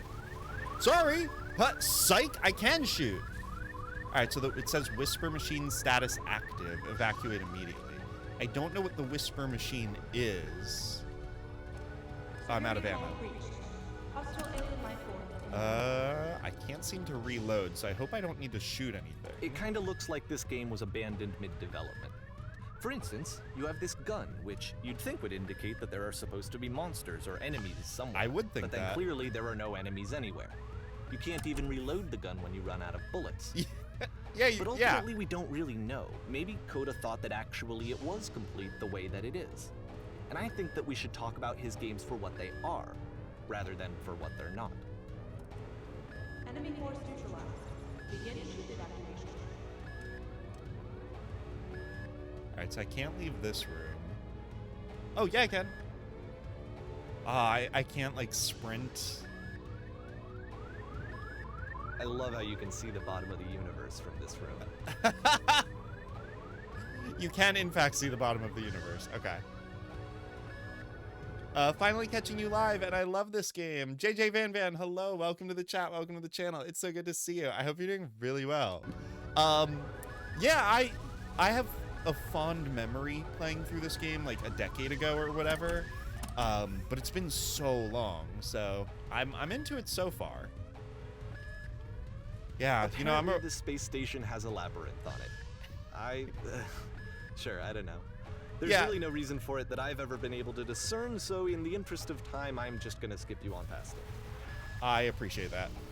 That is such like old school game Or dev if shit you'd to really do. like to solve the labyrinth, you're welcome to do that too. I'm not gonna solve that, but like this really does just strike me as like an amateur game developer like trying to make their game engaging and just putting this shitty labyrinth in there.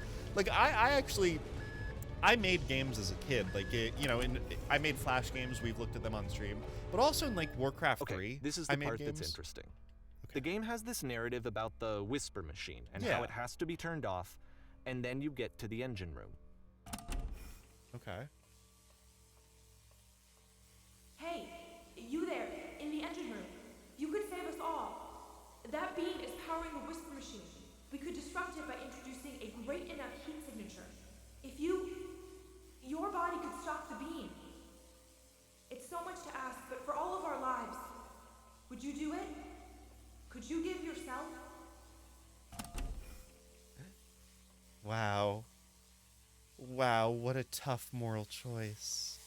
Well, if it's to save the world, I'll do it. I'll sacrifice myself nobly. Let me pause here for a second. What you just experienced, stepping into the beam and then dying, is probably what Coda had initially intended when he was developing this level. But when he first compiles and plays it, something goes wrong. There's a bug somewhere. And this is what happens instead. Huh. I just respawned. Okay. I guess we'll just do it again, right? Oh. Oh, I see. Okay, this is what happens instead. Got it.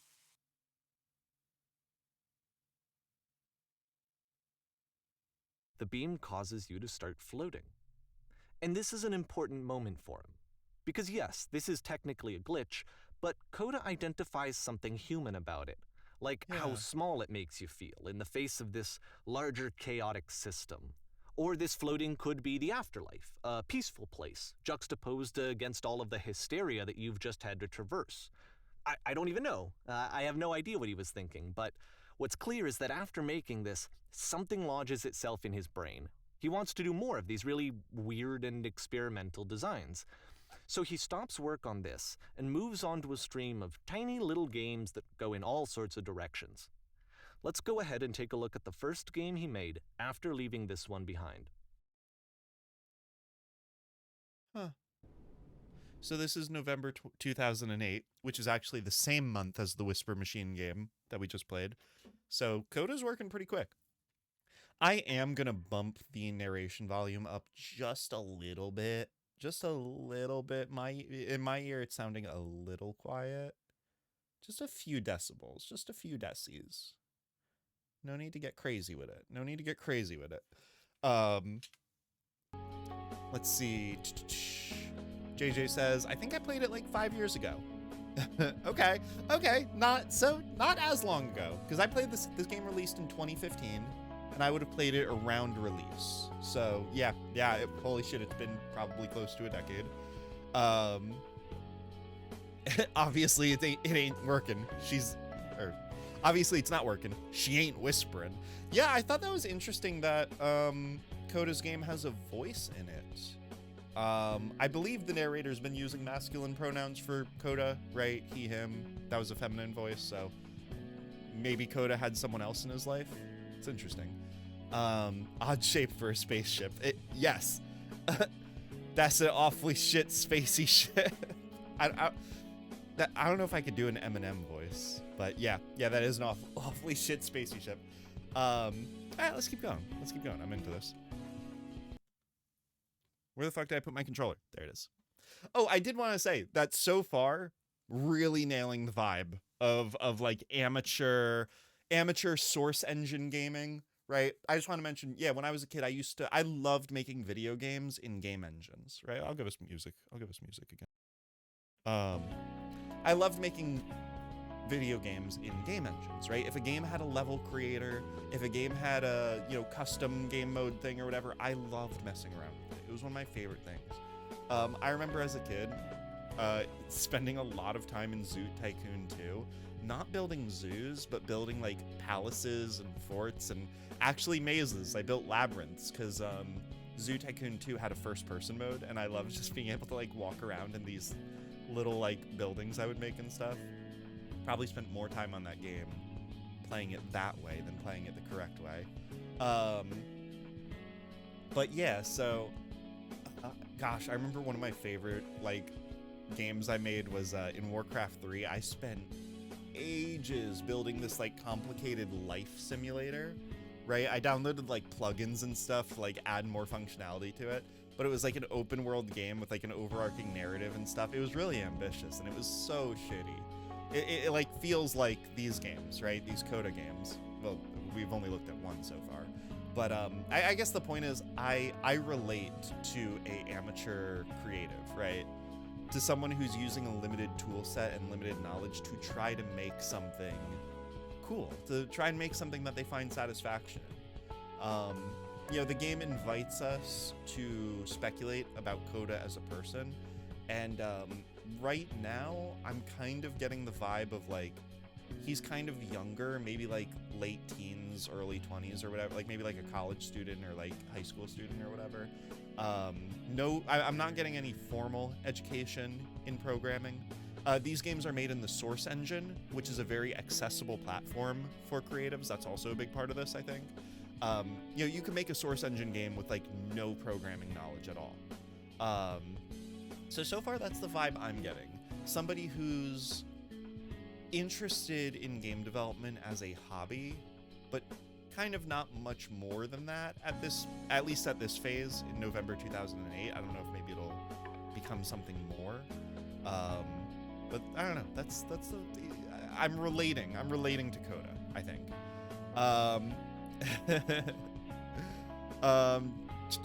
JJ says, anyone make games in Scratch? No, I don't know what that is. Is Scratch a platform, or do you just mean the idea of making a game from scratch? Because, yeah, I'm not familiar with that one. Why did my music stop? Give me music. YouTube, yum, yum, yum, give me music. Music's so good. Thank you. It was all like, are you still listening? Yeah, bud, I am. Blaze says, I fed people to dinosaurs on the moon. Hell yeah.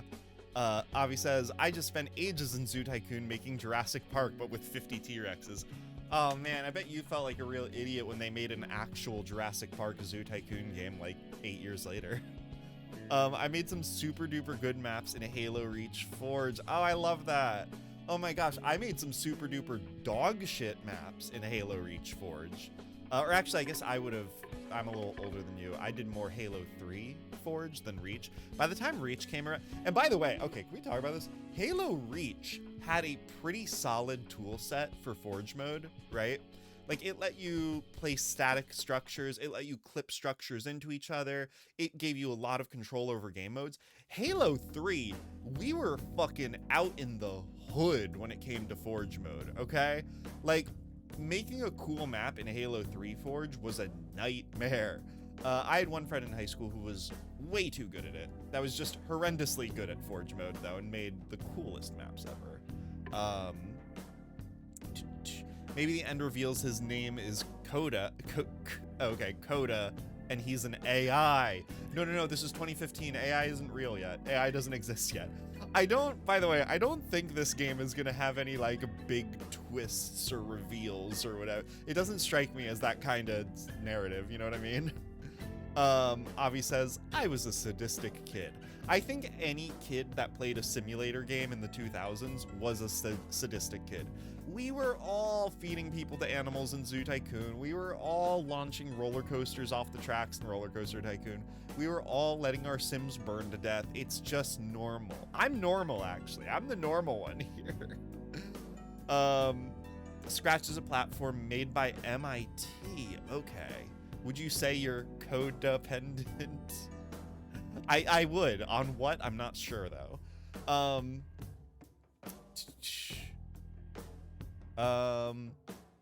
JJ says, wow, I didn't know that was possible in WoW. Oh, did I say World of Warcraft? If I did, I meant Warcraft 3.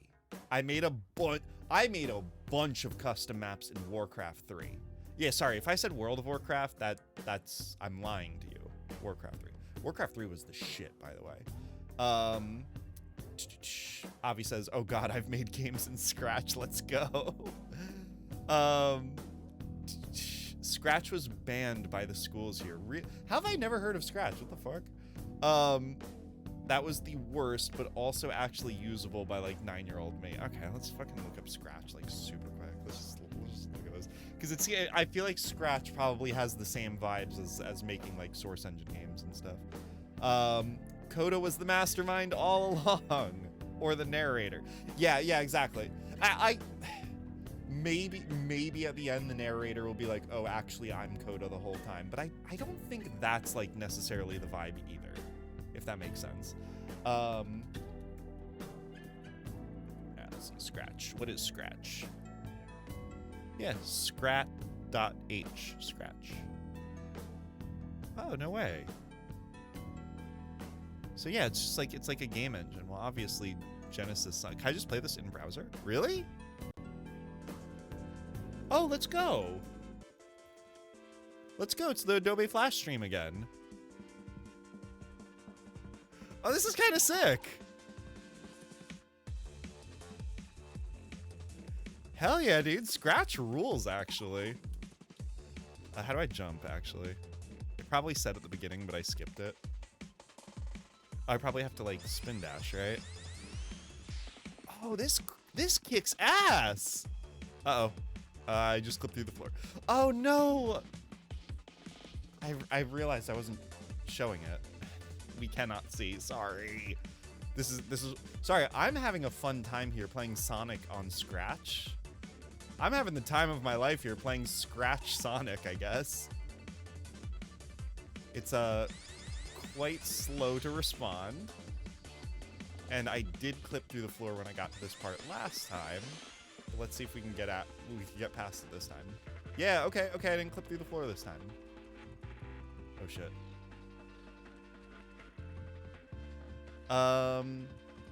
Let's see, JJ says, I could send you my lightsaber game. Oh, please. Please, I would love that. JJ, that would be so on brand for tonight. Yeah, I would love, oh, well, I could run on the other side. Oh, well, I fucked it up. Actually just search lightsaber. Okay, yeah, let's take a look. Let's take a look. I'd love to. The second result. Oh, there you are. By JJ Van. Yep. Oh, this looks sick. If this is mouse based. Oh, fuck yeah, dude.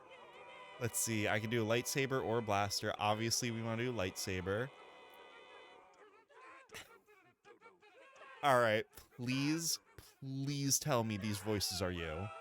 Holy shit, please. Can I make this bigger? Yeah, let's do full screen, please. There we go. Now we're cooking. Oh boy, it is mouse. Okay, we're gonna do our best here, but this is awesome. This rules. It's ripped from an Egoraptor thing. Okay, that tracks. Especially given the time period, that for sure tracks. Scratch Sonic speedrun when? I've been talking about how I want to collect uncontested speedruns. Scratch Sonic speedrun is probably a pretty good choice. Alright, so actually even with the trackpad, I'm doing pretty alright. I'm doing pretty good. So if I miss one of them, do I lose or do I... Yeah, okay. Okay, I just fucking die, I guess.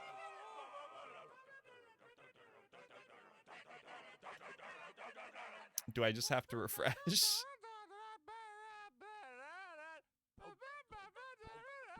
Am I just dead? Is this what the afterlife is? Am I dead? Is this what death is like? JJ, this is awesome. JJ, this kicks ass. Thank you so much for sharing. I really appreciate it. This is the exact vibes. A game like that is the exact vibes that we're getting here with the beginner's guide. But all right, let's see what Coda's up to. Let's check out another game by Coda then. Oh, it's the Backrooms. Yep. In this game, you can only walk backwards. Whoa. The past was behind her. Yeah, literally, the game is just not letting me walk forward. That's so interesting. That's... Huh. The backwards rooms. Yeah, exactly.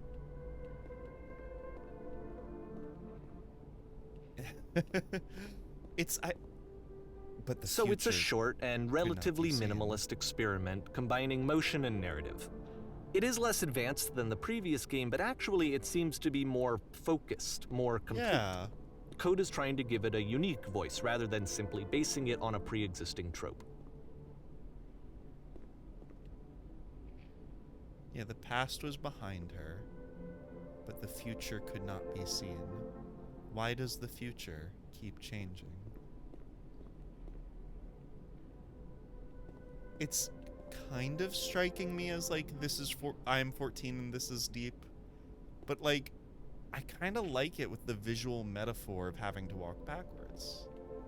And also, actually, if you listen to the music, to the audio, it sounds like it's some sort of song being played in reverse. When she stops and looks, it becomes clearer.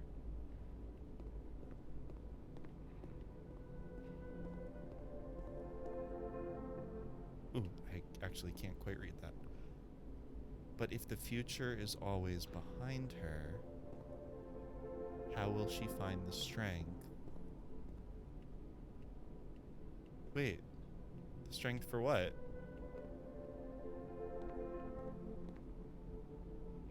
To confront it. It's a short little thought, it says what it wants to say, and then it ends.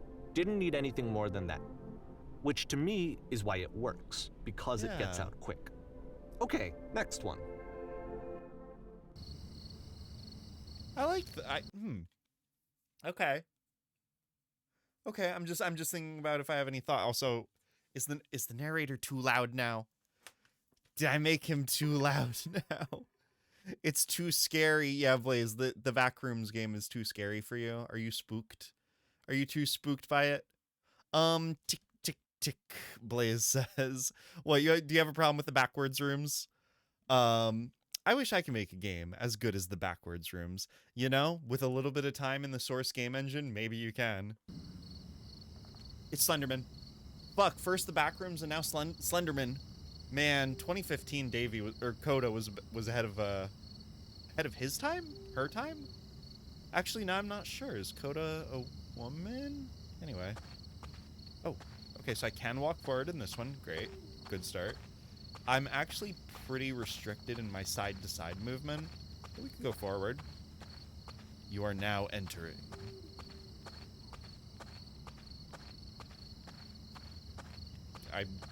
I'm just now entering, I guess. And that's it.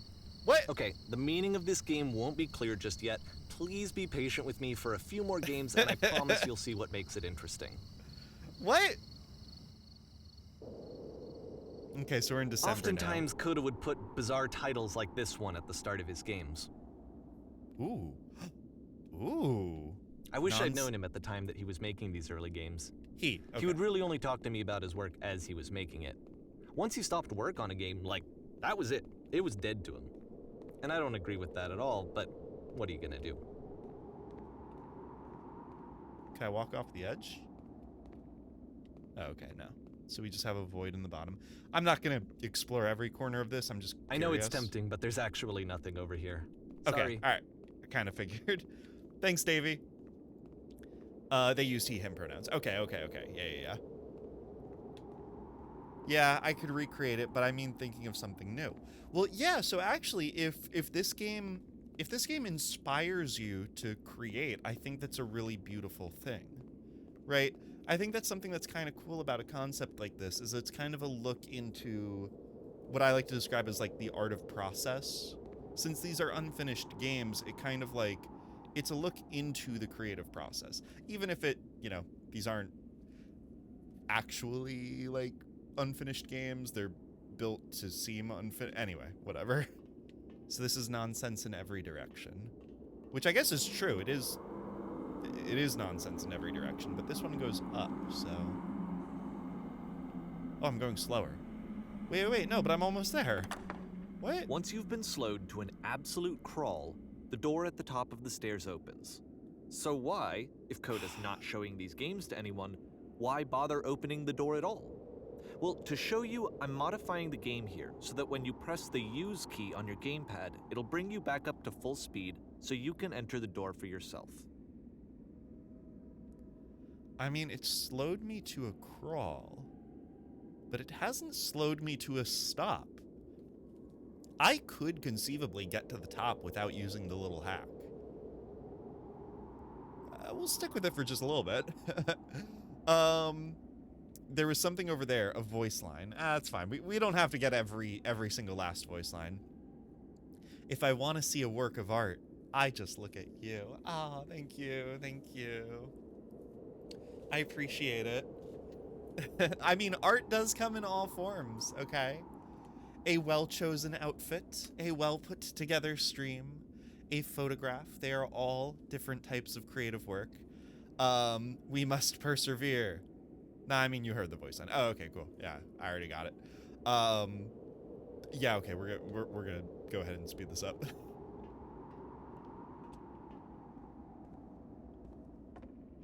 Huh.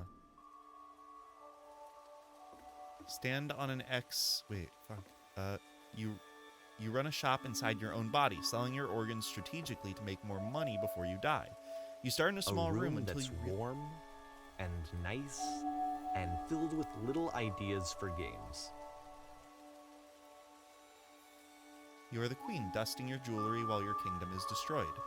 Coda would often tell me that he didn't mind if people thought of him as cold or distant.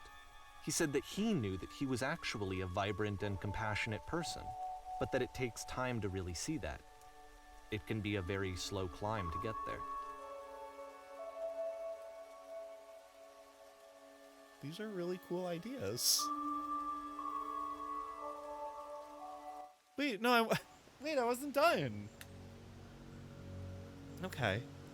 This one's called Ready, Set, Finish. Or, actually, the chapters have different names. That was just a message Coda put into it. I really like that last one. Huh. Okay, I guess we just have to move forward, though.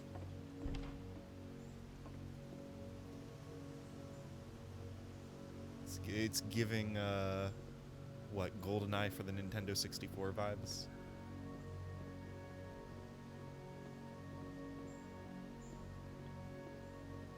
Or maybe Half-Life Black Mesa. It seems like Coda likes putting these little gaps in the floor and the wall. I noticed that in the Backrooms level. Sorry, just this door is reminding me. One of the ideas in the idea room from the last game, that I read but I didn't read out loud was a key in one game unlocks a door in a completely separate game. I think that's just such a fun idea. Like, it's annoying and it's stupid, but it's a cool idea. I wish I had a bit more time in that last room, because there were genuinely really stupid ideas, but interesting ideas. Cool ideas. I don't know.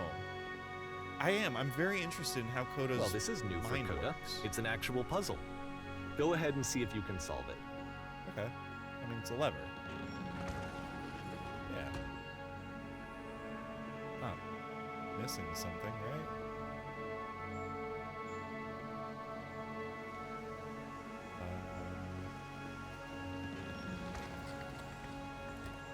I mean, I think I have an idea, but I don't want to, like, trap myself, right?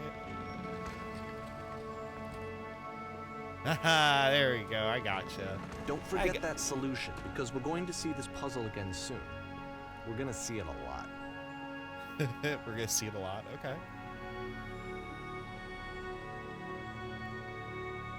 Abby, it's dark and I'm scared. Hold me.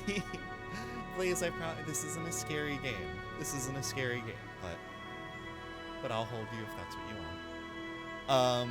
It's like how we had to buy Mario Galaxy to unlock Rosalina in Mario Kart Wii.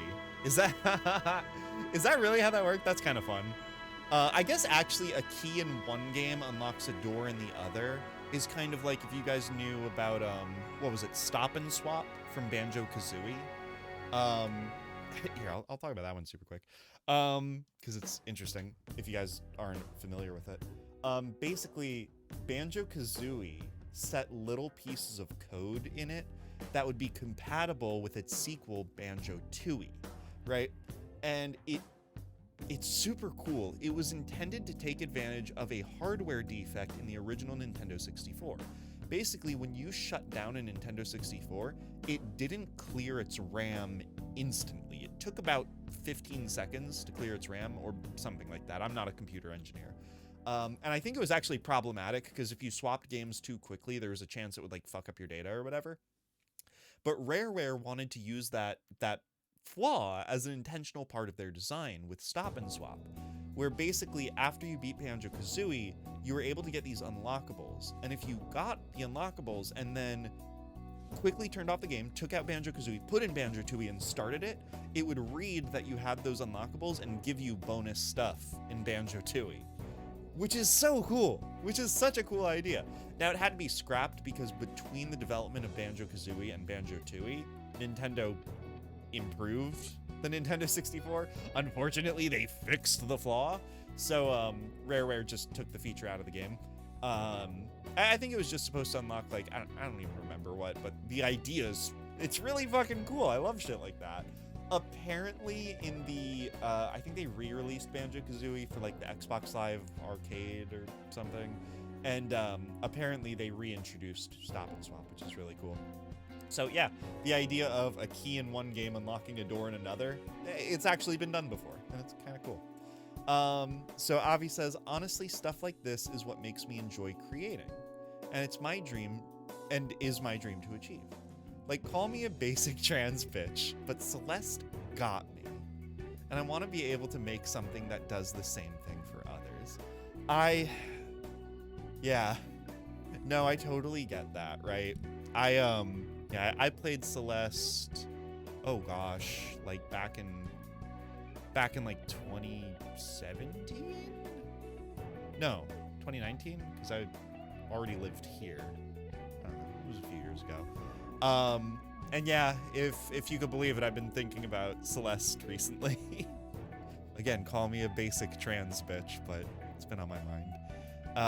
I've been specifically thinking about the line, like one of the very first lines of Celeste is Madeline saying something to herself along the lines of like, "You're not a mountain climber. What are you even doing?" or something like that. I've been feeling a lot like that lately. Yeah, no, I get it. It's tough to make something that like makes people feel something. But even that I don't think is as important as like trying to make something that you feel, right? I feel like if you really create from the heart and you make something that you feel for, it will resonate with others. Maybe it won't resonate with a lot of others, but it will. I think I do. I think if you create from the heart, it will be noticed, I guess, if that makes sense. All right, let's return to this level. So it does have these 3 dots. I'm not sure what those are. And Davey told me to remember this solution. Can I do it in reverse? Oh, because I guess, I can't open this door back up. Right. Okay. Always forward, never back. I do like the high visibility orange so that I know that there's a drop coming up. Thank you for that. Thank you, Coda. Very cool.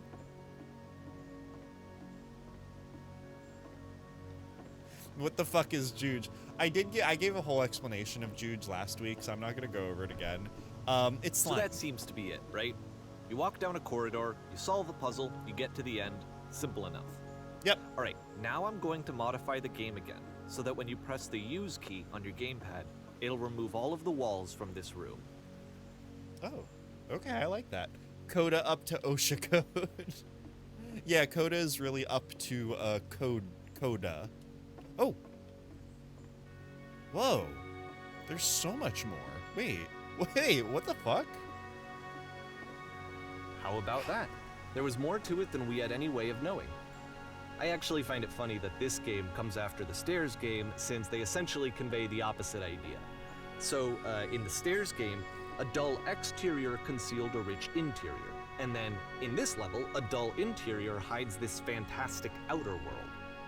Either way, I think that the point is the same, is that most of the time you don't get to know what you're missing, or even that you're missing anything. That's not your role as a player. So if your role here is not to understand, then what is it?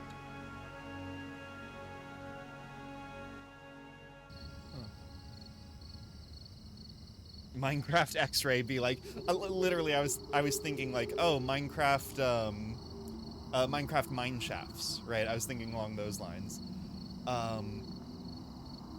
Yeah, if your role is not to understand, then what is it? I guess to feel, right? To experience? Because yeah, as the player, we only get to see the experience that a developer puts us on the guardrails for, right? That a developer intentionally allows us to view. And it isn't our job to understand. But I feel like we also do have an innate desire to understand as well. I don't know, I'll think about that. I'm not sure we inherently have a role. But I think that's a good take too, right? Yeah. So we've seen this game before. This is you are now entering. You are now exiting. Oh, okay. It's January 2009, so it's been about 4 months. Okay. So this, combined with the entering game from earlier, tells us that Coda believes his games are connected somehow. I was gonna say it could that, yeah. even be that the stairs game and the puzzle game are literally connected in between this and the entering game. There's a bigger picture that all of his games are meant to play a role in, some larger meaning that we won't be able to grasp until we've seen all of them. And once we have, we can step back and start to understand what exactly that bigger picture is. Okay, March, so it's been about 2 months. The Great and Lovely Descent. Ooh. I like this. My role is to pog. I enjoyed my stay. Yeah. Isn't that any of our roles is just to pog? This one is called Down, and it said... Let's talk about video game development for a second. Yeah, please. Every video game runs on what's called an engine, which determines what the game can and cannot do. So in other words, the engine is a set of tools for game development. So this is the Streetwise To make all of Fool. these games, Coda is using an engine called Source. Yep. Like all engines, Source has certain things that it does well, and it has certain things that it does poorly. One of the things that it does very well is boxy linear corridors. That's why so many of Coda's games are set in these large, flat, empty rooms, is just because he's working with what the engine does well. Yep. The tools available to the creator shape what kinds of creative work they're going to end up making. You might consider paying attention to the architecture in Coda's games to notice how they seem to stem from an engine that's very good at producing linear, boxy corridors. I can't jump. Okay, I guess we just have to descend this way, right? Just one block at a time. Also, hey, look, orange, right? Orange to designate a fall. We kind of saw that before with the OSHA compliant ledges. Boxy, called it. Oh shit, Blaze, you really did. You really did call it. See, this game is box themed all along. Can I make it to that one? No, damn it. Can I make it to that one? No, no, no, no, no. Oh, okay. I guess it was fine. I guess it all led to the same place anyway, so I guess that's fine. For everyone from Boxy. Oh, geez. Yeah, Boxy was like a YouTuber or something, right? That was not a part of my life. It's kind of beautiful. It actually in a weird, sorry, I don't mean to like just observe every fucking little thing. It kind of is beautiful from down here. It reminds me of I guess just because it's on my mind, Mirror's Edge, right? So Mirror's Edge actually had these DLC maps that were specifically time trials. Basically, they were levels that existed outside of the main game that you just had to get through as quick as possible for like leaderboard clout, I guess. There was no narrative, and they kind of looked like this, just like these geometric boxy shapes. This is the Apple Store at NYC. You're so right. Oh my goodness. OMG, dude, quit yapping. Pete, hello. Welcome to the chat. Welcome to the channel. It's so good to see you. I hope you're doing really well. First of all, you're right. Second of all, if you don't like yapping, this is the wrong game. Also the wrong channel to be watching. Holy shit. Pete, I hope you're doing very well. Also, I'll never stop yapping. Just fucking try and stop me. Okay, it looks like some sort of underground bunker. Aw. We had so much freedom of movement before. Now we're just penned in like cattle. I don't like this. This is kind of scary. It was fun before out there with the boxes. Yeah, I guess we'll keep going. Oh. I was literally about to say, at least we're not in there. Fuck, okay.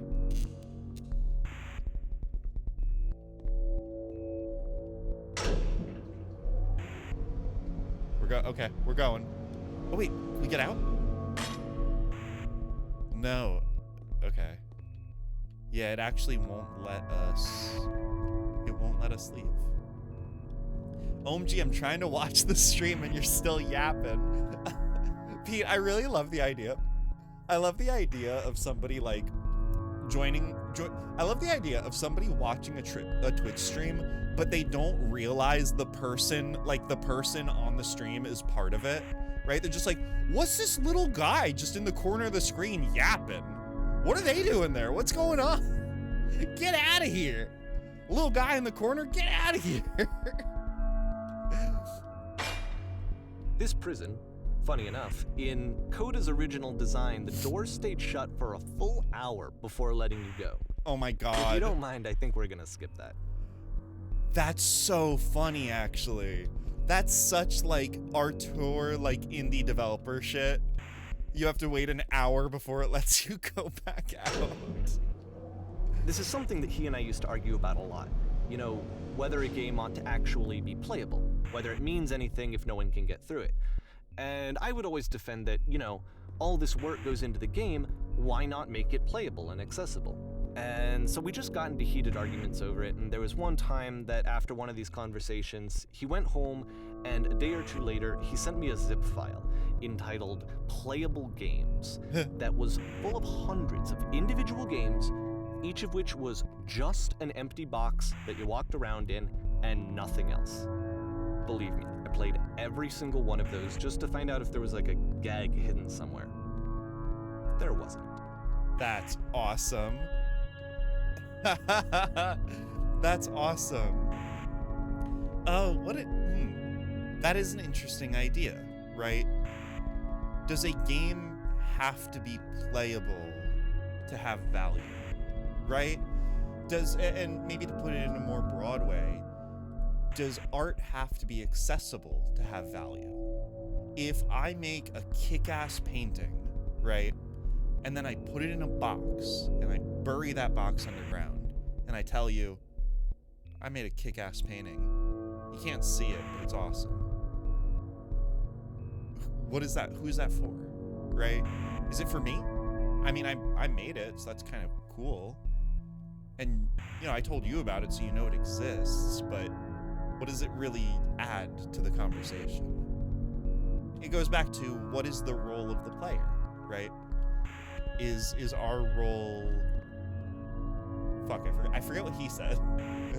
Sorry, I'm trying to be introspective about this. Is the role of the player to perceive? To understand. That was it. Yeah, he said, is the role of the player to understand? And if not, what is it? And I think that's a really good question. Also, man, you guys, I'm looking at my levels. It looks like the game audio is too loud, but I'm not sure. Let me know if it's too loud. Stanley Parable had an achievement for not playing the game for like 7 years. Stanley Parable also had an achievement to play the game for an entire Tuesday. And there was one achievement that just says this achievement can't be gotten, which is really funny. He sent me a zip file entitled 45 terabytes Femboy Neuralink zip bomb. Yeah, he did. Okay, so this game invites us to speculate on Coda as a character, and I'm getting the impression that Coda is really into femboys. I don't know where that's coming from. I don't know where I'm getting that sense from, but just call it a hunch. Just call it a hunch. The femboy zip bomb is art, and it's for me. Yeah, it is. Art doesn't have to be for anyone. It can exist to be made. I think that's right. It's not too loud. This annoying but hot person in the corner won't quit yapping. Yeah, you're right. You're so right. CEO of Yappin' over here. The game is slightly loud, but you are not inaudible behind it. It's the good kind of loud. You're projecting. I do project. I do project. Okay. All right. All right. Fine. Yeah, okay, fine. I'll leave the levels as they are. I'll trust you guys. I'll put my trust in you. Hey, look, a swing. It's just oh, it's a light. Sorry. I deadass thought that was like a swing, and I was trying to like analyze like, oh, what's the meaning of a swing, right? Because swings are supposed to be fun and like lighthearted. What's it doing in a prison? Okay, whatever. It's a fucking light. Gotta go. It's like 1 a.m. here, and mommy has work in the morning. Have fun, don't stay up too late, and remember to brush your teeth before Betty buys. Love you, my pretties. Wow. Thank you, Avi. Thank you, Mommy Avi. I hope you have a very good night. Thank you so much for hanging out. I really appreciate it. So much depends on a red wheelbarrow. What does that mean, brother? What do you mean by that? Hey, it's the dots again. Those 3 dots from the puzzle game. That's interesting. And okay, we have some impossible geometry here, right? Because we had a staircase that went up. That's cool. I always love when they do that. And it's this puzzle again. Puzzle again. With the exact same solution as the last time.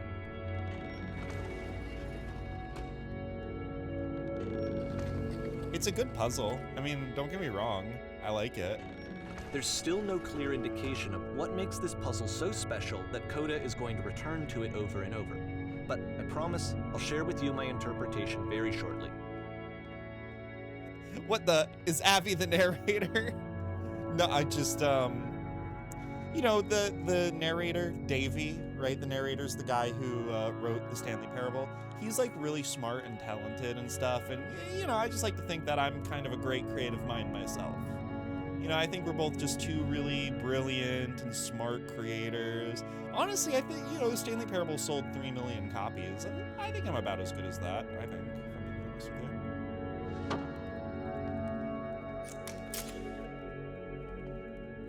Oh, here, Coda begins using a kind of dialogue system that he fashioned out of the engine's chat capabilities. Use the buttons on your gamepad to respond. Okay, I think chat option 1 was left bumper, chat option 2 was right bumper, and chat option 3 was X. I think that's how I sent it. I've hit 500,000. That's something. That's true. Yes. Yeah, Blaze, your very successful game has 500K purchases. That's how you became a billionaire, after all. Yappin' engine. Yeah, see, now there's yappin' built into the game. Okay. So let's see. It says, "You there, did you come from up above? What was up there?" I could say, "Yes, there was a world stamped with whiteness. Yes, there was an enormous prison I spent hours in. And yes, there were these floating colored blocks." Oh, wow.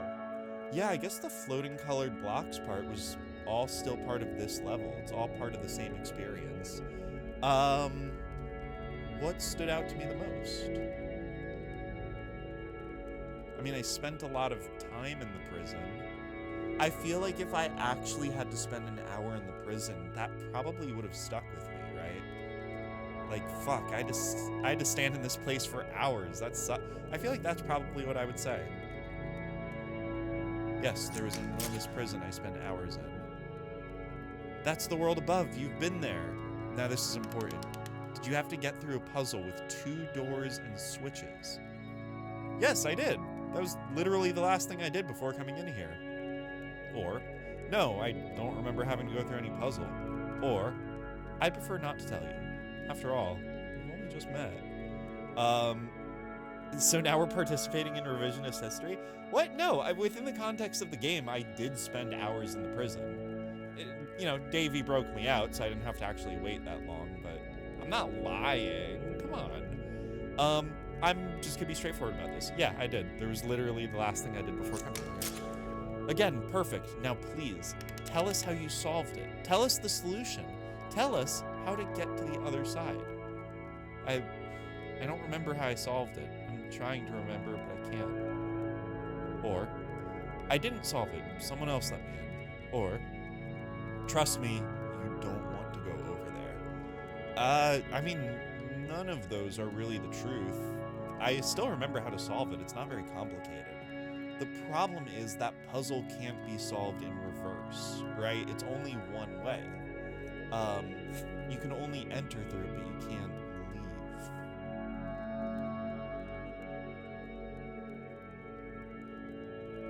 I guess in that sense, someone did let me in. The person who let me in was my past self, right? So I didn't solve it. Someone else let me in. I guess I'll say that. didn't solve it, so you have learned nothing. You cannot help us escape this prison. You are not the one I need. Surely there will be someone else.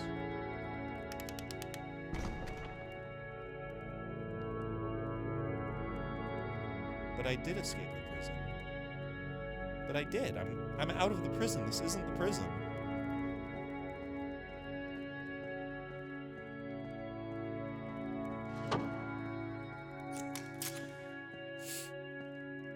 Hello, how did you get here? Was there a puzzle you had to pass through? I could say, yes, do you want to know how to solve it? Or, no, I've been right here this entire time. Say yes. No, we actually find the black space between the doors to be far more interesting. Have you seen it yet? Why would I care about the space between the doors? Or, actually, now that you mention it, I remember feeling strange as I passed through it. Or, I don't recall a space between the doors. I did feel kind of strange passing through the doors. You know, it's all black and smoky. I don't like it. It's scary.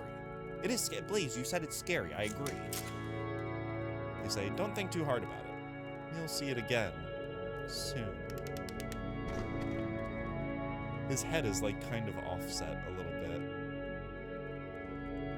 And I'm trying to like, is there a reason there's 3 of them? I feel very judged. I feel very judged, right? Because they're up on a podium. They're elevated above me. I wonder if they're supposed to have heads and these cubes are just like a placeholder. You know what I mean?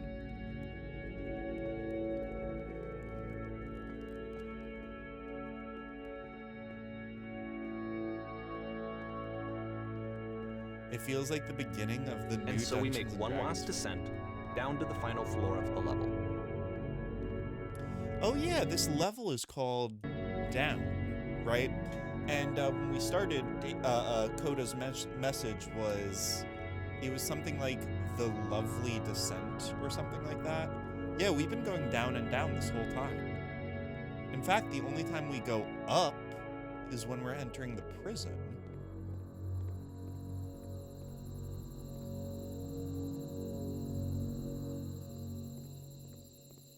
It's a lamppost.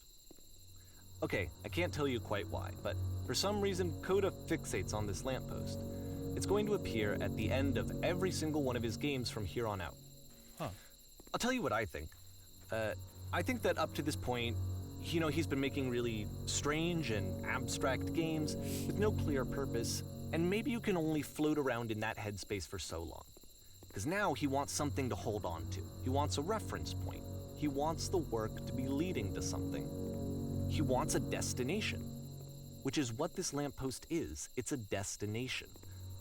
We're gonna see it in the work as well. His games are just gonna become a lot more cohesive, a lot more fully developed, with more of a clear idea behind them. And as we go, that idea will get clearer and clearer and clearer. Okay. So we have a few consistent themes, right? I guess the lamppost, but already we've seen the puzzle, the door puzzle we've seen a couple of times now. This game is connected to the internet. As you walk around, you can leave notes. All notes you see are left by other players. Oh. Hi. Okay. So here's a note. What does it say? Oh, it says, nice room. Not. Can I actually leave notes?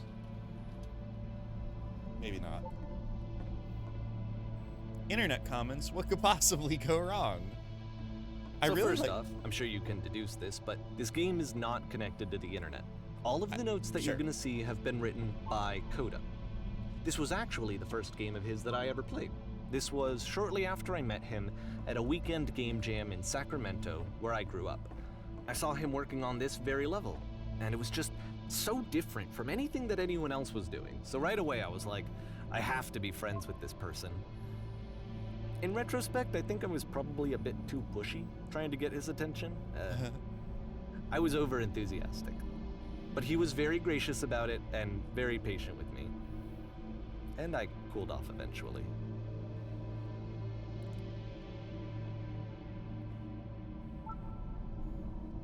Can you guys hear me? I'll read these out as I pass by them. But already just sort of the visual metaphor, right, of all these like blue dots out in like a dark cave, like stars. They're like stars in a night sky. I don't know, each one of them meant to represent a human voice speaking out to you. I don't know what to make of that. It makes me feel something. It's interesting.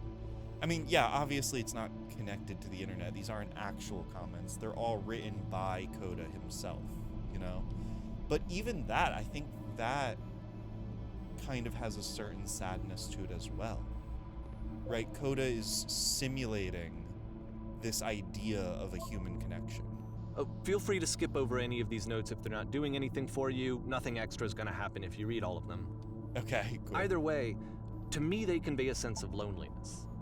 I see this person who's filled with thoughts and feelings and beliefs and has no way to express them except as scattered and unheard voices in a game that wasn't meant to be played.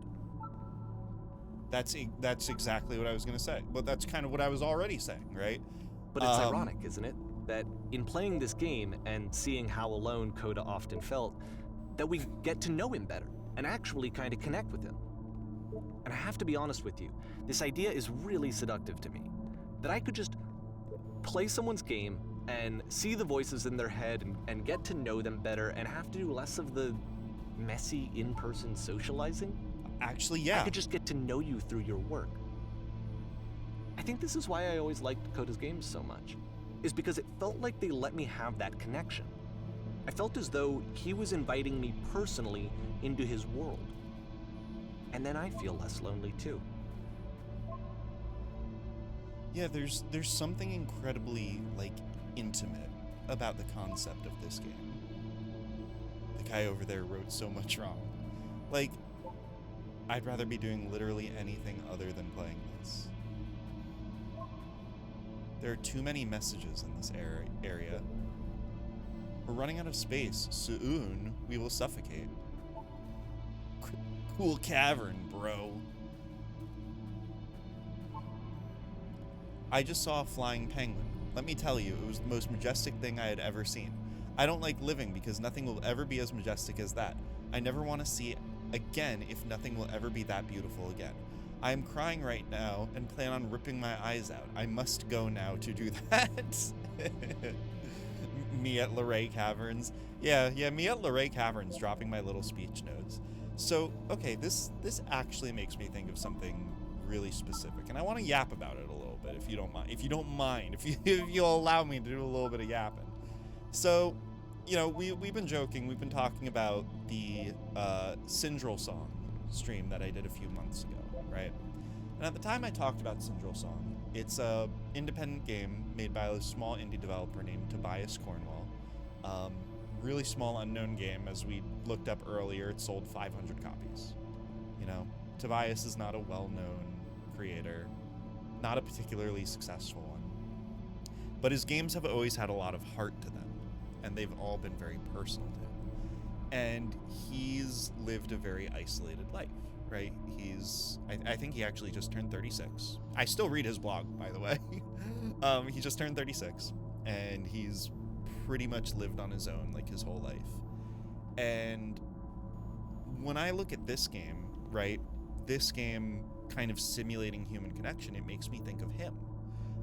Even when we played Syndrel Song, it's a game about dealing with, well, a lot of things, but social isolation is one of them. But this game specifically makes me think about a project of his. It was never released. Tobias has a lot of unfinished games. He used to have a repository on his website where they were all just available for download, and I think I still have them on my computer. And there's one game that it didn't even make it into the repository, but he blogged about it a few times, where you would load up the game and it would create procedurally generated two-dimensional humans, right? And he was really proud. I remember in the blog, he was super proud of the code that he wrote that would procedurally like draw on their faces and stuff, and it would give them like procedural hair color and eyes and faces, and it would also give them character traits, and it would give them names, and it would give them familial connections. And it gave them all these traits and everything, and then you were able to basically just simulate generations. I think it was something like you were able to pair up 2 characters and then they would have kids. And like that was the whole game, was just like making these little like connection webs between characters. And just in doing so, it kind of created this emergent story, because then the offsprings would also have their own appearances and their own traits and their own like little character traits and stuff. And he said that he would just load up the game and just fuck around with it like for hours, because he thought it was so satisfying to like see these connections and see these webs that they made. And I don't know, this makes me think of that, right?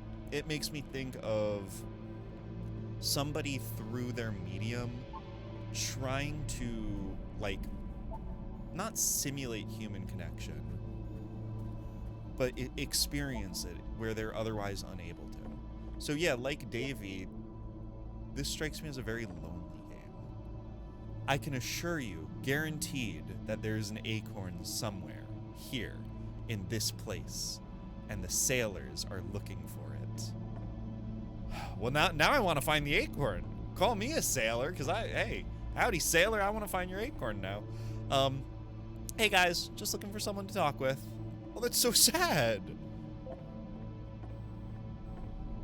Tobias will never know there's someone out there whose stuff meant so much to them, and that they're being talked up many times.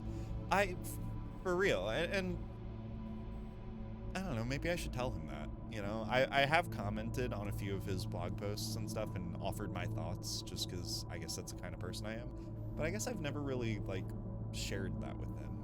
And he said in his blog posts that, like, he gets occasional DMs from people, you know, expressing how meaningful his games are to them. So I know I'm not the only one, but I don't know. I don't know. Maybe he would appreciate knowing that, or maybe not, you know.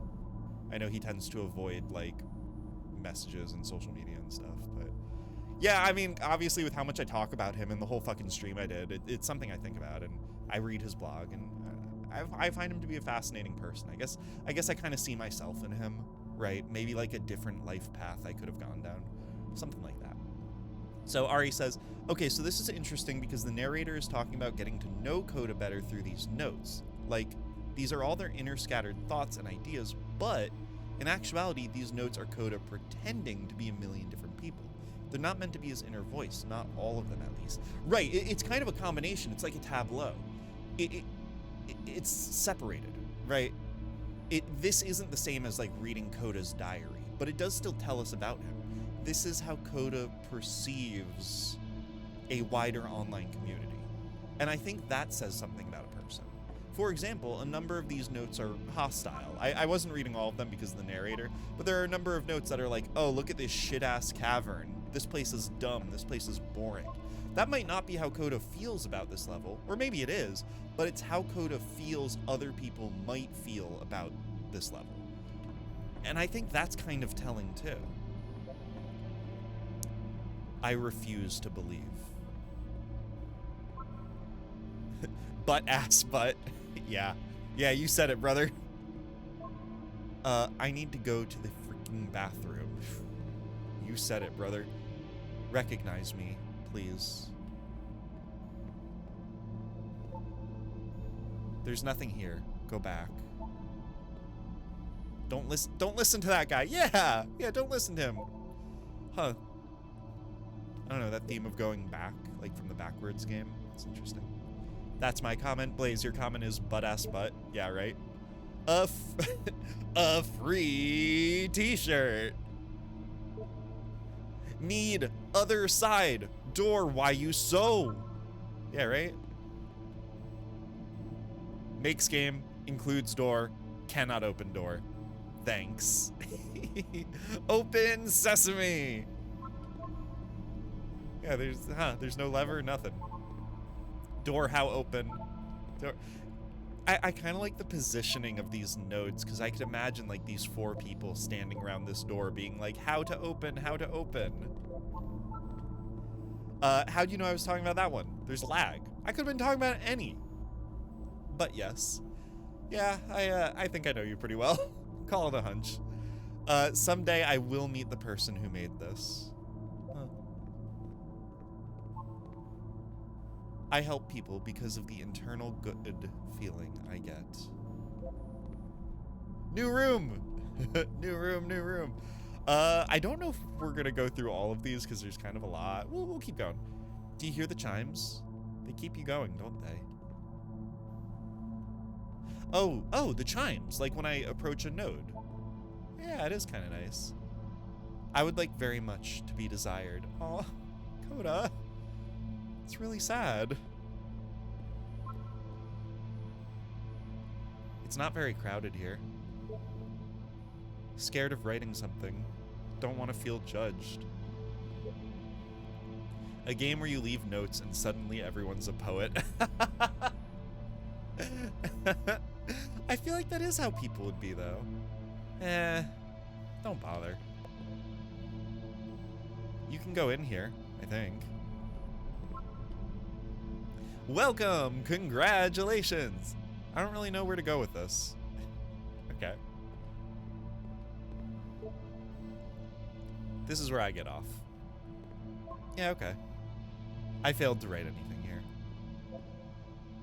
I am compelled. Yeah, don't you feel compelled? Stop. Turn back. Proceeding further will only result in misery. I hope not. Magical eye. See, yeah, we have a magical eye, just like before. Welcome to Zombocom. Anything is possible in Zombocom. This is Zombocom. Take my hand. Let's jump together. I would if I could. Huh. It's kind of interesting that there's just two little dots right there. Somehow other players were able to get down there. What's up, Jazz Adele Games? Hello, welcome to the chat, welcome to the channel. It's so good to see you. I hope you're doing really well. I'm gonna be completely forthright and honest about this. I recognize your name, but I do not remember from where. But welcome. Thank you for lurking. Lurkers are welcome here. We love lurkers. Lurkers are our favorite. I hope you're doing very well. The only limit is yourself. Yeah. Yeah, getting big Zombocom vibes. Cabbage shapes our nation. That's the guy from Avatar. What is that painting? What is that painting? It kind of is like a magic eye. It kind of feels like it has a bit of depth to it, right? The dots in the middle are small. Huh, dots. Isn't that painting kind of like the notes? Individually, right, it's one node, it's one thought, it's one voice. But together, it makes a painting, right? To get everything taken together, the gestalt of it makes a full work. Any one of these notes, you know, like this one, it does not matter if you ever get over there. On its own, that note doesn't mean anything. But taken within the larger context of this game, you know, it's referring to the painting, it's referring to this gap between us and the painting, it's referring to all the other nodes that we see. It's together, it means something. Very good game. You know what? You said it. Sorry. Hey, don't talk about me that way. I don't know what you're referring to. I think this is not going anywhere. It certainly feels like it, huh? Next time, I will do better. Yeah, I feel that. We both are friends with June, so I think we played some Unfortunate Spacemen together an eon ago. I barely remember it myself. Okay. I am, that tracks. That tracks. The June connection is tracking for me. Okay, got it. Well, hello. It's very good to see you, like, in chat. I really appreciate that. We're playing the Beginner's Guide. It's a very thoughtful and artsy game. We're being cultured today, okay? We're trying our best to be cultured. Blaze says, so you're saying we all did it together. That's exactly what I'm saying. I need someone to talk to. This is a note? Question mark. Don't listen to the other notes. I'm not safe. Huh. Oh, okay. Wait, we did it. Huh. Getting to the painting wasn't that hard. Today, I learned you cannot fall off. Ethical.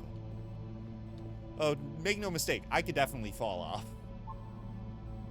I saw a person walking down there. Now it won't come back. Oh, sad. I guess, are we to understand that if this game was functional, you would be able to see other players walking around? I forget what he said at the beginning. Devil, Tower, Star. Oh, those are, tarot cards. Devil, Tower, and Star. Those are all major arcana. Interesting. It's about how the game is pretentious and you all suck. See? Oh, there you go. Yeah, we've unpacked it. Who are all of you? Well done, all of you. Whoever made this has issues. Painting. What does it mean? You know, I think the idea of a game where you just walk around an environment and leave notes, like genuinely, not a contrivance, I think is a cool idea. Stop faking it. Oh shit, yeah, I'm trying to be smart. I'm trying to be smart and artsy, but I'm just faking it. Hey guys, how's it going? Just hanging. Yeah, just hanging. So if you listen carefully, there's very quiet, muffled voices. There's very, very quiet, muffled voices as well. Help. I'm trying to speak. I think it's about how things look messy from up close, and perfect from far away. I don't think it looks messy up close. I actually think it looks more beautiful up close.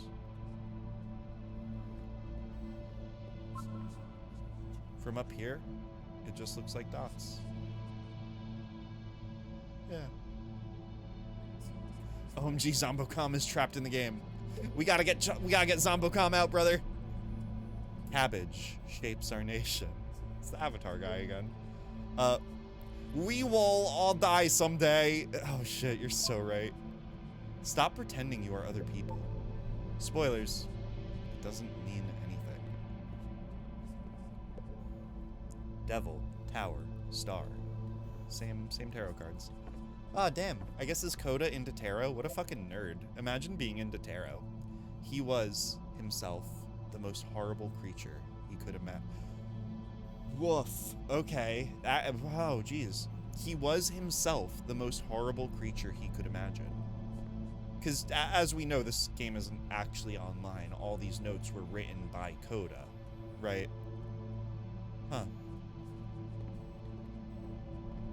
That's so sad. Is that really what he feels about himself?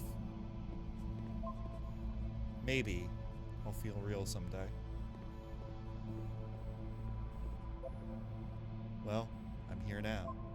Yeah, we're all here now. There must be a reason for it, though. His terrible secret. He kept it well. I beat the game. Well, sure.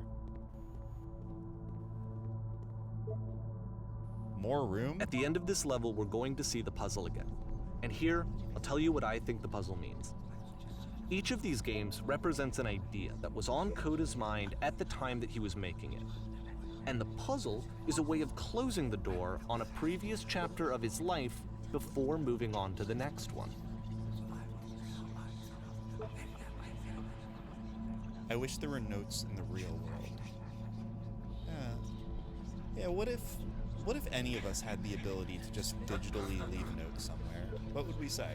And like completely anonymous, what would we say?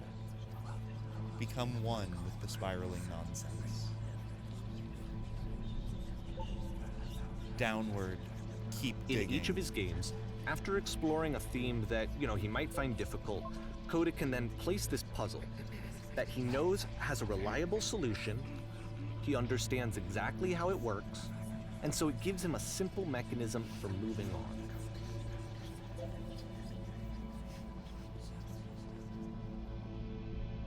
The horrible creature line is from Frankenstein.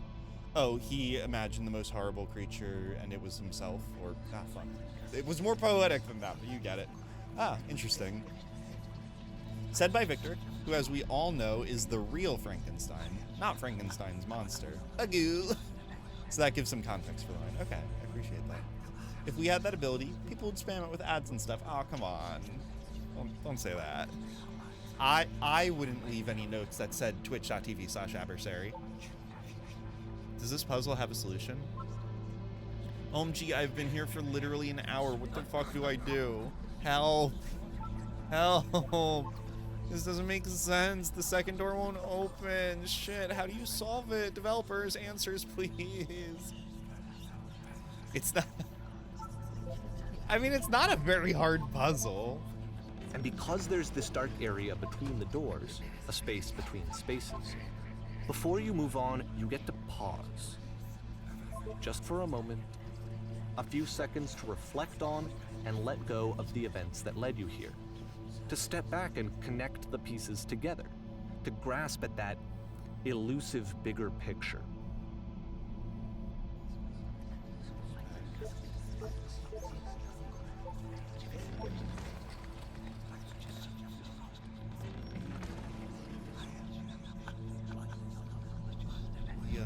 The voices are louder now.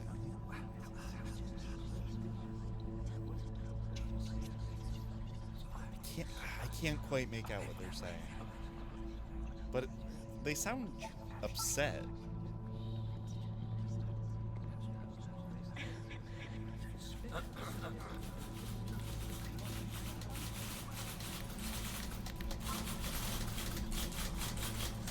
How do you leave notes at the very end of the game?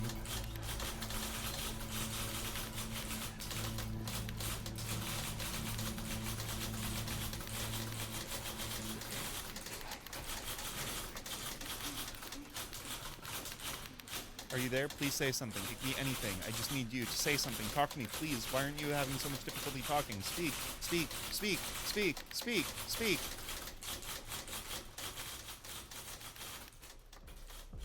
Huh. Okay, this one is Stars tough. Die too. It's gonna kind of just spin its own wheels for a few minutes. Hang with it. The text when this level loaded was Porn Stars Die too. Also, this one now has a range. It says from May to June of 2009. So, May, June, that's 2 months. I guess maybe this game took longer to make. Easy puzzle in a game that nobody can seem to solve. Kodo's way ahead of the curve before Ready Player One. I was thinking that, right? That, you know, in Koda's self-described notes, the puzzle is presented as being very difficult to solve when, like, it's not a hard puzzle. It makes me wonder if Koda genuinely believes that it's a difficult puzzle, because it's not. It's not. It's very easy. But whatever. Yap, yap, yap. Yeah, where's all the shooting? Where's all the monsters? Where's all the challenge? This game's just yapping. Yap Central over here.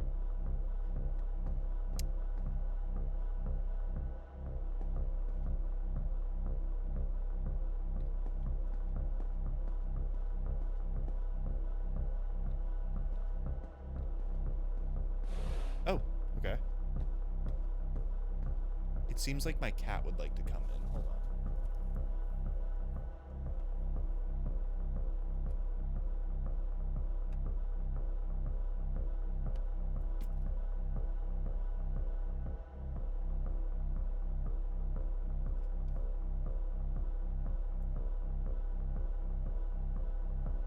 Did not mean to bump the mic. Apologies. Willow's here. Willow's here. I don't want to, like, pick her up. I don't want to, like, pick Willow up, but she is here. Eva, oh my gosh, hello. Welcome to the chat. Welcome to the channel. I hope you're doing really well. Oh my goodness. I hope you're doing, like, really fucking well. We're yapping. This is like Yapping Simulator 2024. Well, I guess this game came out in 2015. So it's like Yapping Simulator 2015. If I'm being honest with you. Willow is behind my green screen right now, by the way. So she's the most camouflaged. I like how the environment is more well decorated than I feel like they have been in the past. You know, Coda spending 2 months on the dev time for this one really made a difference. Oh, See, like, this is it. The whole game. And there's nothing that's particularly interesting about it. You just walk to the end of a hallway. Yep. Except, for some reason, Coda gets really fixated on this prison that has all of this modern furniture. And I don't know why, but he decides he needs to revisit this prison. He's gonna start over, use the same assets, turn it into something else. Okay, cool. Here's version 2. Okay. What furniture ought to go into the center of the room? Oh, how about a TV with surround sound, or a refrigerator, or put a giant hole in the ground? Put a giant hole in the ground. I can't help it. Sorry. Oh. Okay. Well, I thought a hole would be kind of funny, but whatever. Okay, now what about along the wall of the room? Let's put a huge picture of a horse, or I'd really like a washing machine, or 10 stoves lined up along the wall. Okay, well, it didn't let me put the hole, so probably won't let me do 10 stoves. Let's try a picture of a horse. Let's put a huge picture of a horse. Well, okay, that's just couches. Well, I guess that's fine. I can get on the table now. Fuck me up, fam. Say no more. OMG, this view looking up is just like my friend's apartment in Richmond. Wait, really? In the well? The building is an old factory converted into rooms. The main floor has an old smokestack that you can go in and look. Wait, what? That's Blaze. That's so cool. That's such a cool place to live. I feel like, holy shit. I haven't heard of something like that. Let's see. I think we should lighten up this room a bit. A skylight, full ceiling window. Let's open this baby up. I'm thinking 10 by 12 recessed electric 6-inch soft LED ceiling lights with fluorescent trim. We'll put live Tesla coils in each corner. Yeah! Skylight. Well, okay, the lamp's pretty... Yeah, the lamp's pretty nice, too. Okay, and a table. You need a table. Who are you? Where exactly are you doing this from? I'm pretty sure none of my choices make any difference. Tables were invented in 1935. Yeah, man, people before 1935, they were struggling. I'm pretty sure none of my choices make any difference. Ah, that must be the metaphor, huh? That must be the... Okay. Wait. There's a bit more to this one, but still, it's not really communicating anything. It's kind of just weird for weirdness' sake. It's kind of cool, though. So, okay, he throws it out and starts over. This time he comes at the prison idea from a different direction. Okay. Hello, please walk forward. Yeah, no problem. This guide will enable you to escape any prison environment. Okay. Follow the instructions carefully. Take care that you remember each step.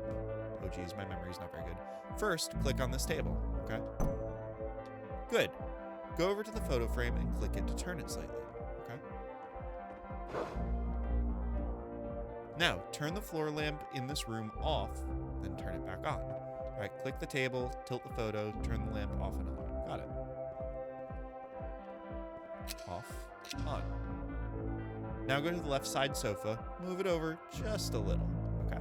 Left side sofa, move it over just a little. Easy. Finally, touch the shelves. Those ones. Touch. That's it. In a real prison, the escape will now open. Return to the start and be taken back to your prison. Okay. Table, painting, lamp, couch, shelves. All right, back to my prison.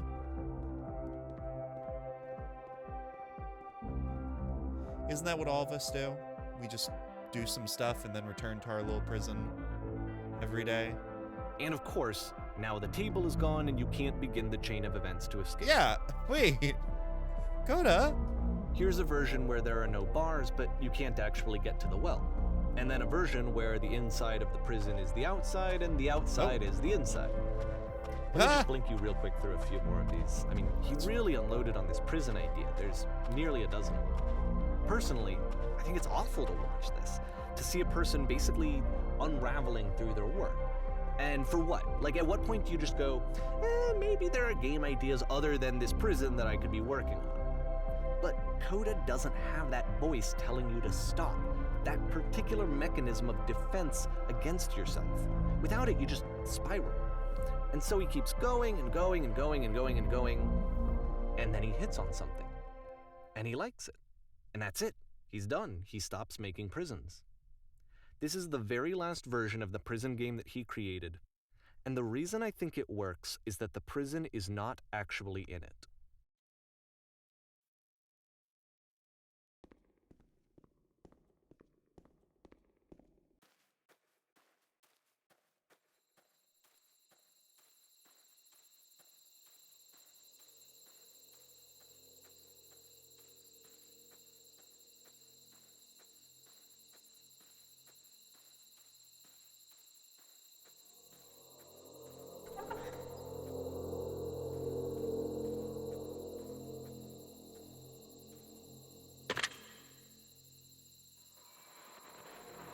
Hello? Who is this? Hey, it's me. I'm you from after you escaped the prison. You were me? So you were trapped in this prison too? Yep, I was in the furniture maze. And so this is what Coda wants, is to be able to talk to someone, to share what's on his mind, and to get some good advice from someone who knows. But the irony is that even in this scenario, you're still talking to yourself. You know, all of these games so far are Coda talking to himself. I'm so glad to know I can get out eventually. What's it like to escape? Actually, I'm already forgetting what being in the prison was like. It's kind of strange, but in a way, I kind of miss being in the prison. It feels like being completely still and wildly in motion at the same time.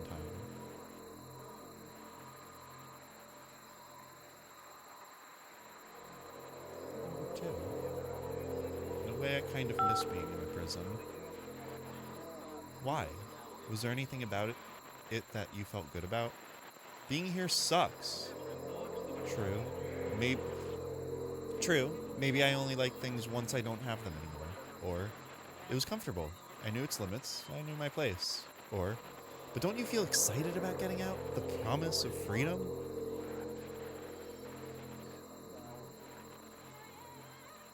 Three, I think. But don't you feel excited about getting out? Excited? It's the only thing that matters to me. The only thing keeping me going. Excited doesn't really do it justice. Exactly, you have something to care about, something to look forward to. Or, you won't always have something that you care as much about as this. Or, just be with that enthusiasm for a bit. Let it ooze into your flesh. I don't really like the phrasing there, but I enjoy the sentiment. You have something to care about. Wait, if you're me, then did you get a call from another version of you when you were trapped? No, I think I'm the first person to call back. Yes, I did get a call. That's how I escaped. Ooh, I like that. Let me say that. Hello, Femboy Rel. Welcome to the chat. Welcome to the channel. I hope you're doing really well. We're playing a very not spooky game. It's not spooky, Blaze. I'm telling you right now. It's not fucking spooky. This is a normal video game. Normal, I promise. If you're me and I'm you, then who's gonna catch the refrigerator? Thank you very much for following. I didn't get the alert, but as you no doubt know, here, I'm gonna pause just to cut the spooky music really quick. There we go.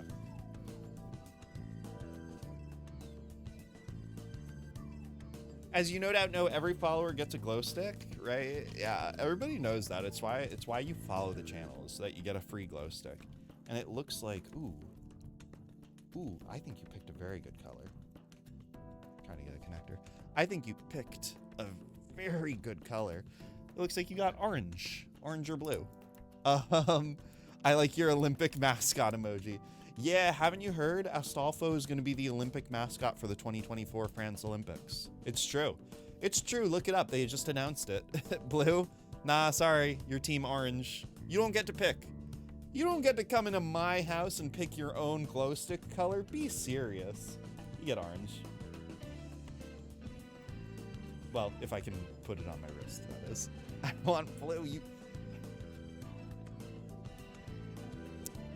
Rel, if you ask politely, I'll get you blue. But otherwise, you're getting orange. Only if you ask politely. And I want $1 million. It's okay. You could. Okay. All right, guys, play it cool. Play it cool. Okay, we're gonna get Rel blue. We're gonna get Rel blue real quick. Okay, fuck. The closest I could do is purple. Best I could do is purple. Is that good enough, Rel? Oh, please, please. Please. Oh wait, no, sorry, it is blue. It is. Look, it is blue. That's blue as fuck. 762, 51 millimeter NATO. Oh shit. Okay, play it cool. Abby ASMR for free? I don't know. Is talking with a gentle voice really ASMR? Isn't there more to it? Right? Don't I need to do a little bit more than that for it to be considered ASMR? All right. Thank you again for following. There's your blue glow stick. Welcome to Team Blue. You get your blue glow stick.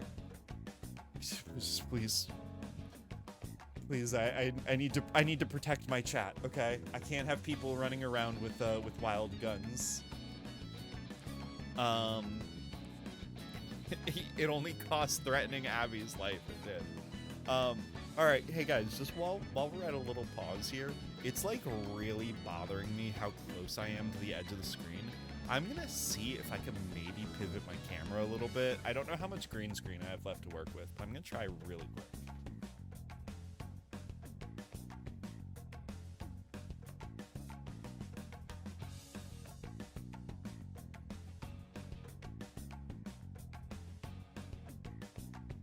Oh wow, I have like no green screen to work with.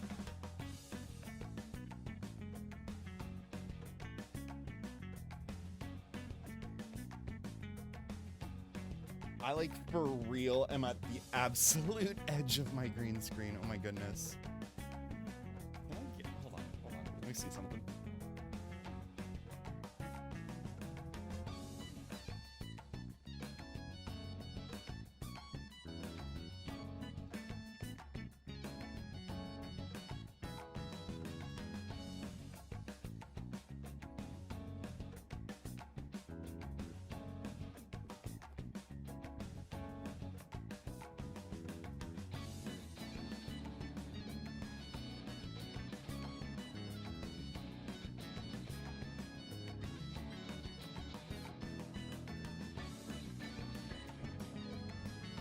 It kind of works. Cool. Yeah, there we go. I don't know if this makes a difference to literally anybody else, but yeah, I think that looks a lot better. Yeah, yeah, okay, I like it.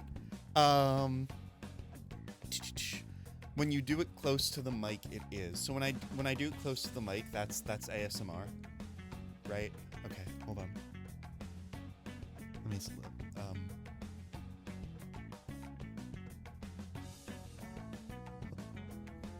look. I don't know what to say.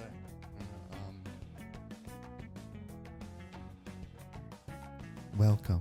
What? Well, should I have music for ASMR or not? I've never done. I don't know what ASMR is. Is this Persona 5 ass music good ASMR? All right, hold on, real quick. Hello and welcome. Hello. Welcome to Abby ASMR. If nobody has told you today, you're a good boy. Or, if you prefer, you're a good girl. Thank you for listening. Okay. All right. That's all I got. That's all I got for ASMR. That's all you get. Okay. The Zombocom ASMR. Well, oh shit. Wait. Can I get the Zombocom script? Can we do Zombocom ASMR? Hold on. Let me see. If I can get the Zombocom script, we'll hit that real quick. Zombocom script. Why does Genius.com have this? They call it the Zombocom lyrics. All right. We'll take a quick little piece of this. We'll take a real quick little piece of this. Welcome to Zombocom. This is Zombocom. Welcome. This is Zombocom. Welcome to Zombocom. You can do anything at Zombocom. Anything at all. The only limit is yourself. Welcome to Zombocom. Welcome to Zombocom. Stupid, dumb. Stupid, dumb, stupid. This is so okay. All right, that's all you get. That's all we're doing. All right, let's go back to the video game. If I haven't fucking scared off our new follow already, if I haven't fucking scared off Femboy Rel over here, I'm sure that did it. Okay, cool. What are we doing? Sorry, this part seemed like kind of emotional or whatever, I guess. Okay. Okay, so if you're me, then how did you get a call from another version of you when you were trapped? Or did you get a call? Yeah. Yes, I did get a call. That's how I escaped. What did they tell you? What did you have to do to get out? All they told me was to be sincere. Or they asked me how I felt about being imprisoned. Or they just talked to me for a while.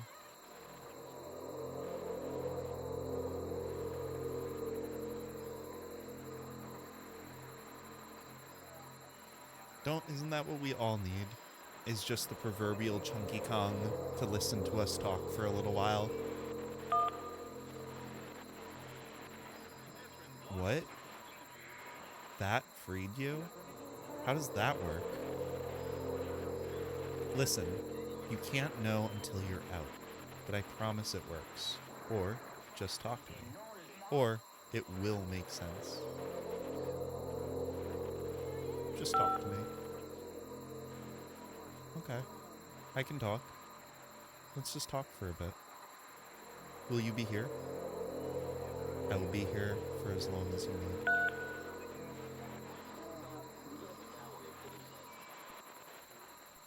I can see why he considers this a fitting conclusion to the prison games. After all of the obsession and frustration, just to be told by someone you can trust that things are going to be okay. Wouldn't that be nice?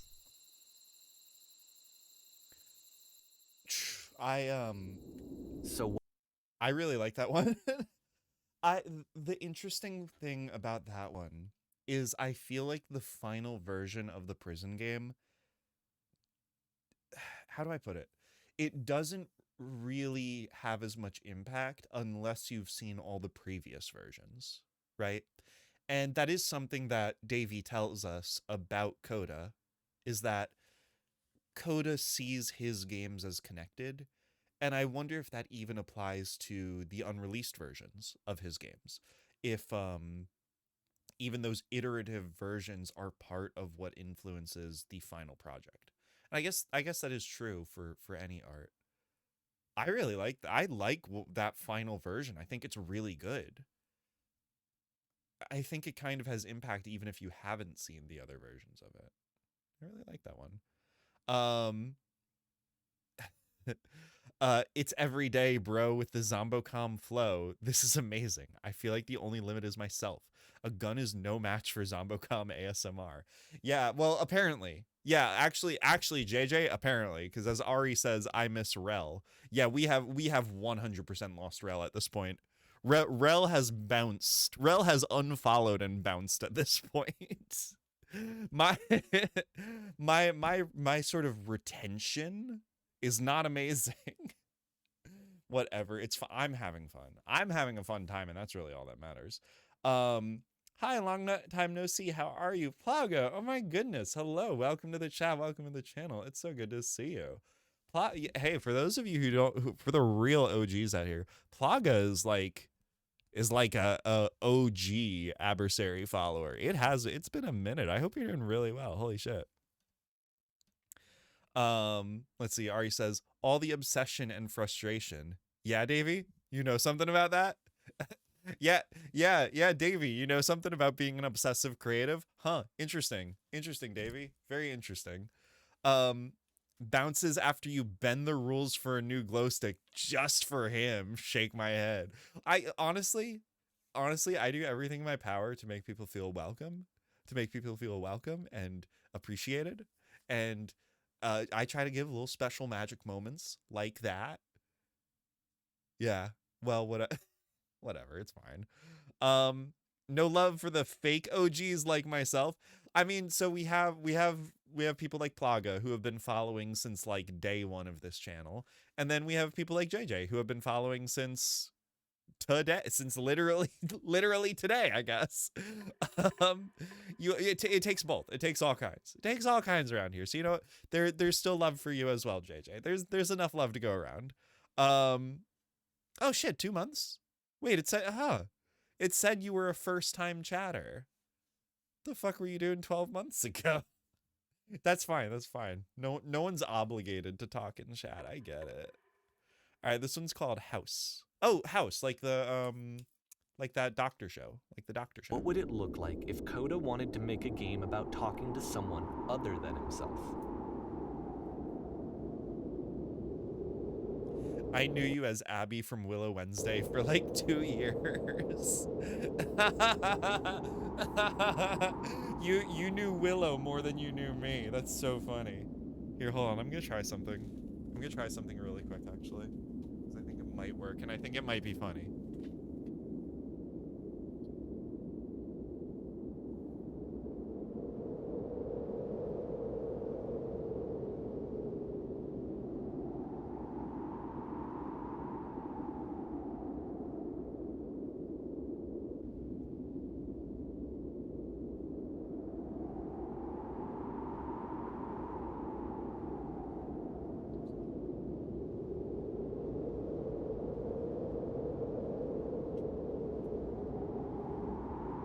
There she is. Willow of Wednesday fame.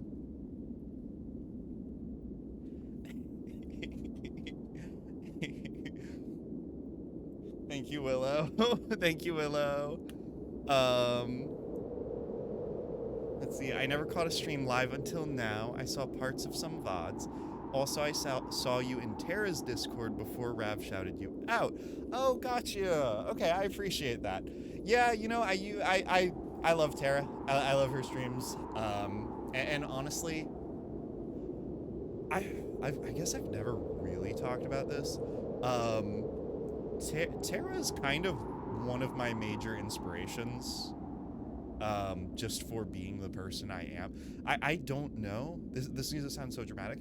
I don't know that I would be the person I am today without her. Yeah, no, I found her on Instagram, and I don't know. But yeah, well, I appreciate that. The wind isn't the game. That's just the mystical power emanating from Willow. It's so true. It really is. Willow is more powerful than any of us could know. To me, this environment is meant to represent Coda's puzzle, with the 2 doors on either side and a dark transitional space between. I kind of like that. So it's like a larger physical manifestation of the door puzzle. That's interesting. And in the middle is a little house. Oh, it's nice. Open concept. Well, my goodness. I'm glad as all heck you showed up. Oh no, who's raiding? Vale, hello!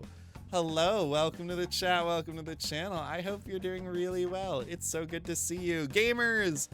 Gamers! I'm back, baby! The gamer time is... Okay, now we've got some real fucking gamers in the house now. About time. Not fake-ass gamers like me. Sorry, I just had to take a sip of my monster energy. Vale's a fucking real gamer, okay? Let's... Hold on. Oh, whoops. Hold on.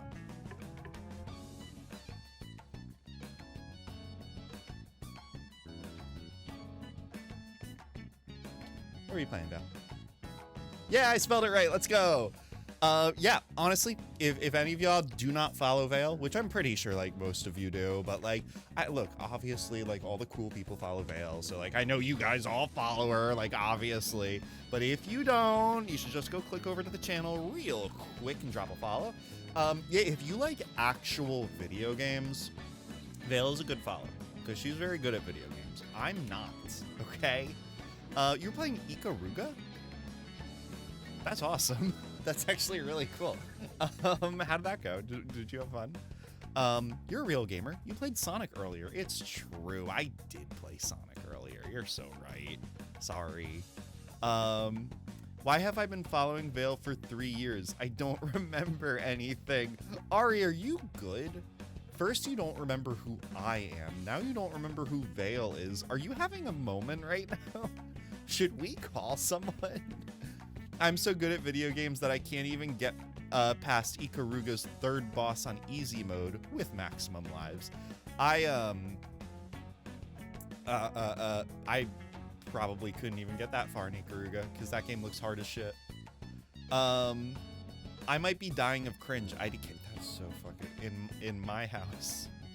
You come into my house. You come into my house and okay, you call me cringe.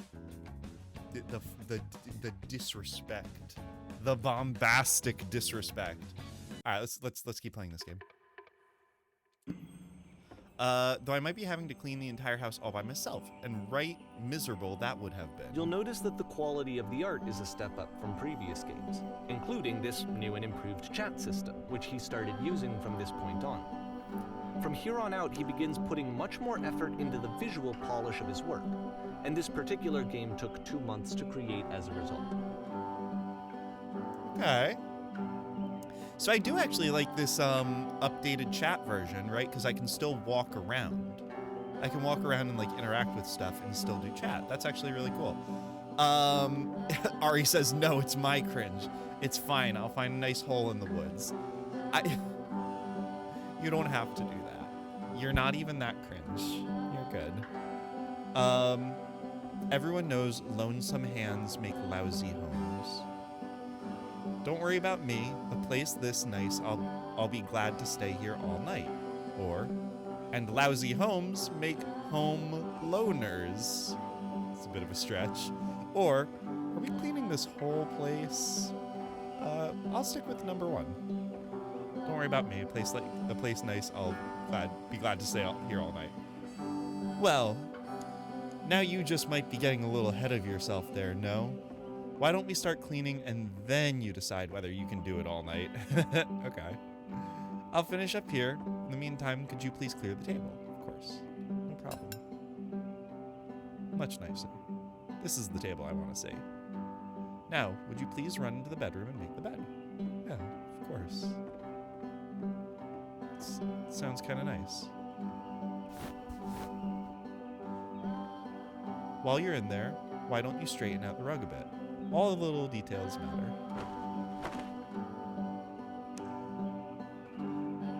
Do you enjoy being a house cleaner? Or, how'd you end up doing this job? Or, it's been a long time since I've seen a house this messy. What? This house isn't even that messy. Are you kidding me? It's just little things. Do you enjoy being a house cleaner? Well... Hey, M. David. Welcome to the chat. Welcome to the channel. It's so good to see you. Thank you very much for following. As you no doubt know, every follower gets a glow stick, and it just so happens that your glow stick is... It's green. It's green, which is for sure, David. Oh, shit. Hey, guys. M. David here. We just got followed by M. David. This game was made by a man named Davey. Do you reckon... No, it couldn't be. M. David 98? No, it couldn't be. Unless... M. David, are you Davey, the creator of the Beginner's Guide, watching me stream your game? Is that what's happening here? Is that what's that? No, that's ridiculous. No, it couldn't be. Unless. Anyway, welcome to the channel. Thank you so much for following. Dave, yeah. Davey Redden in the chat. I couldn't remember the last name. I couldn't remember his last name. Yeah, are you Davey Redden? M is W upside down. Yeah. And 98, that would make you what, 26 years old? I mean, he could. That's a little young. That's a little young to be a accomplished video game developer, but not unheard of. All right, David, there is your green glow stick, which, yeah, for sure is getting green screened out. But either way, thank you so much for following. And Coda loves backwards stuff. It's so true. Coda is so into backwards stuff. While we're here, I am gonna lower the game audio a little bit because it feels loud to me. It just feels loud to me. Just a little bit. Just a few decibels. Just a few decibels. Okay. Let's keep rolling.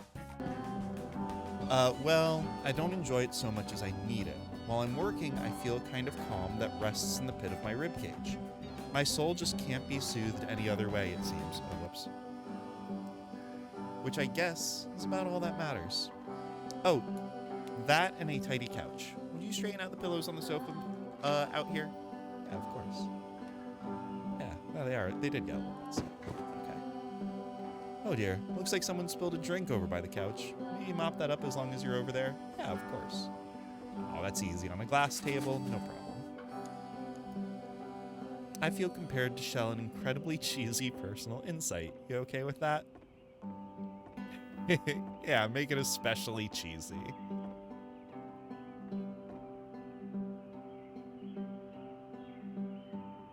No.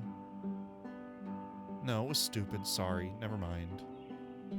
Hey, these dishes need to be washed. Why don't you come do that? Okay. Yeah, don't worry about it. Last I checked, the tub needed cleaning.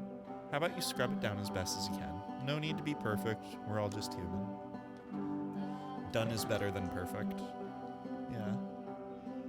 Are there still books scattered on the floor of the bedroom? If so, would you put them back on the shelf? Oh yeah, it's just a couple. Perfect. Now then, how about you come clear the dishes After the intense set of prison games, this house cleaning level almost feels like cleansing. It's the moment after a particularly difficult or traumatic experience where you just need to let it sit and digest inside of you, and eventually cohere into something meaningful. Are all these houses easy to clean? Darling, let me tell you something. In your lifetime, you're going to clean a lot of houses. And among all of those, a few of them will stick out as truly wonderful, beautiful Of all of his work, experiences. actually, this was the only one that he called me up to ask me to come over and look at it. This was during a period of a few months where he was like grossly happy all the time. Just walked around with a constant smile on his face. A few of them will stick out as truly wonderful, beautiful experiences, and none of them will be the ones that were easy. Just something to think about while you smooth out the rug in the bedroom. Huh. What was the previous game we just went through? It was the one with the notes, right? And at the end of the notes game, there was that idea that Coda liked to end his games with the door puzzle, because the door puzzle represented him moving from one chapter to another.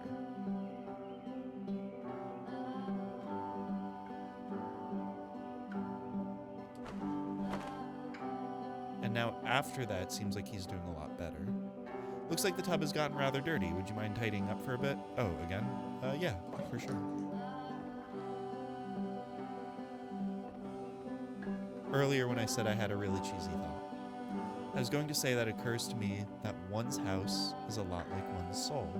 You take care of it, and it takes care of you. Don't know why I felt weird about saying that.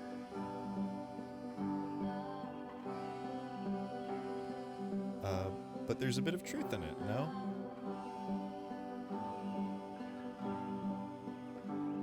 Anyway, so Housekeeping. Let's keep doing this. Books, would you please clean up books? Thanks. Yeah, no problem. Oh goodness, those pillows on the couch are I'm a glad real he made mess. this. I'm Would you glad go he over and found straighten some them up a peace.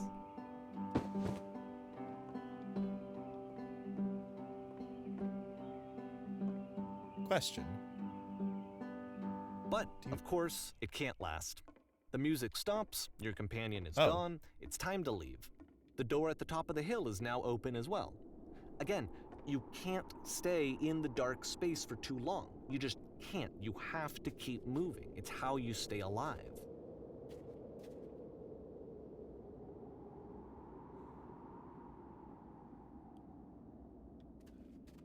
I kind of like that. Oh, the walls are gone. Yeah. Kind of like that first game, right? Where we were able to remove the walls. Huh. I guess I didn't really notice that.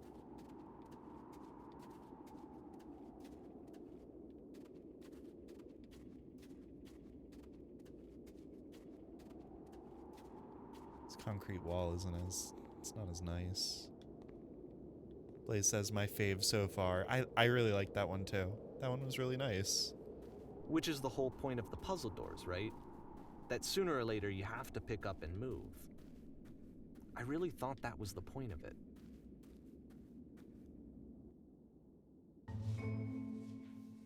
Items you This love one at gets a members bit only goofy. prices. Why did you come here today? Was it to improve your life? Was it to get a better job? Was it to make your relationships more meaningful? No. I'm assuming this is like an inspirational speaker. You came here to become perfect. This workshop is going to teach you how to be perfect. I want your friends, the people in your life, to look at you and think, wow, this person is a better human being than I am. Right now, who do you think about that way in your own life? Who do you know who is so well developed as a person, they make you feel disgusted with yourself, compared to whom you feel useless, selfish, ungrateful? I intend to make you that person.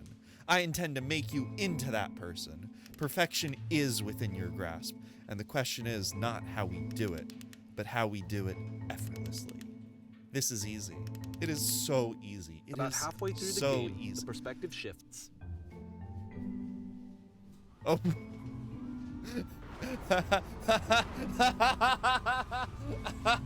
Okay.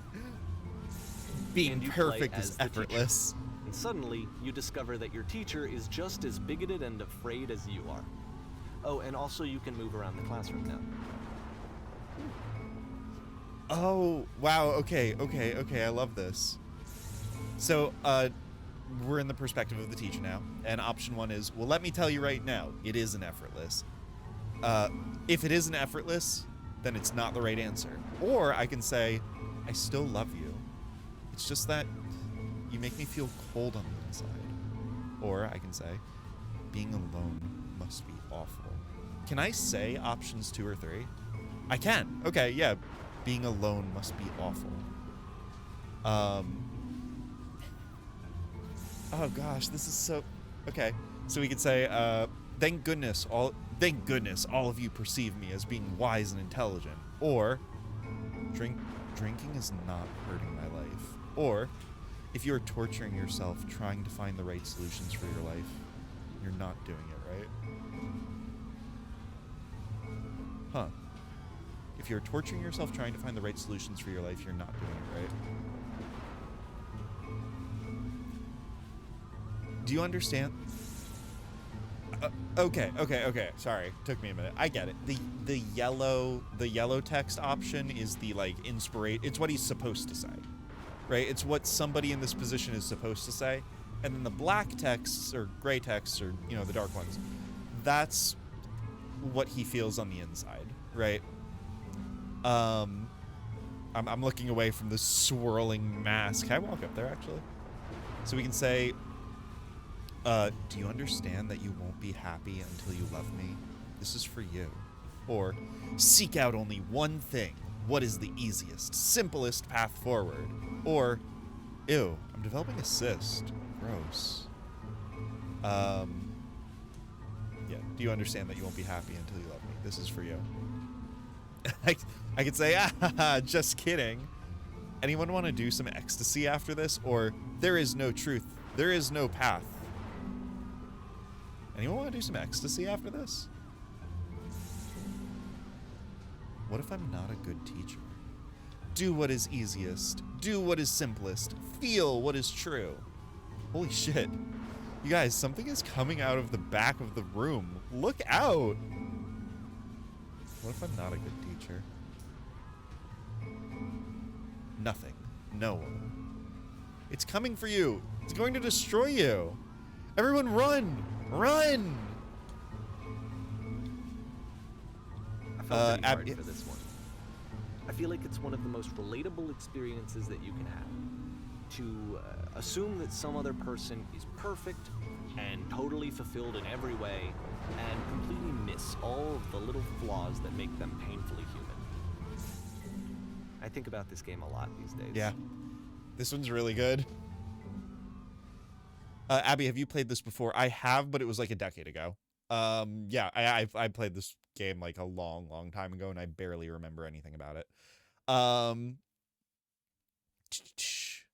Davey, the unreliable narrator, is so fascinating as a character. So I was thinking about that as well, right? And that's what I think is really interesting about this as well, is that Davey is drawing his own conclusions about Coda, right? And we're kind of invited, I guess, kind of implied to take his assessment at face value. But yet, Davey isn't Coda. Davey doesn't live within Coda's mind. Sure, Davey knew Coda, and that gives him a bit of authority on the matter, but Davey isn't Coda. Davey's a different person. And we don't have to agree with the conclusions that Davey draws about Coda. Because, yeah, they might not be right. So yeah, I agree. I think it's really cool. I think it's a super cool narrative device.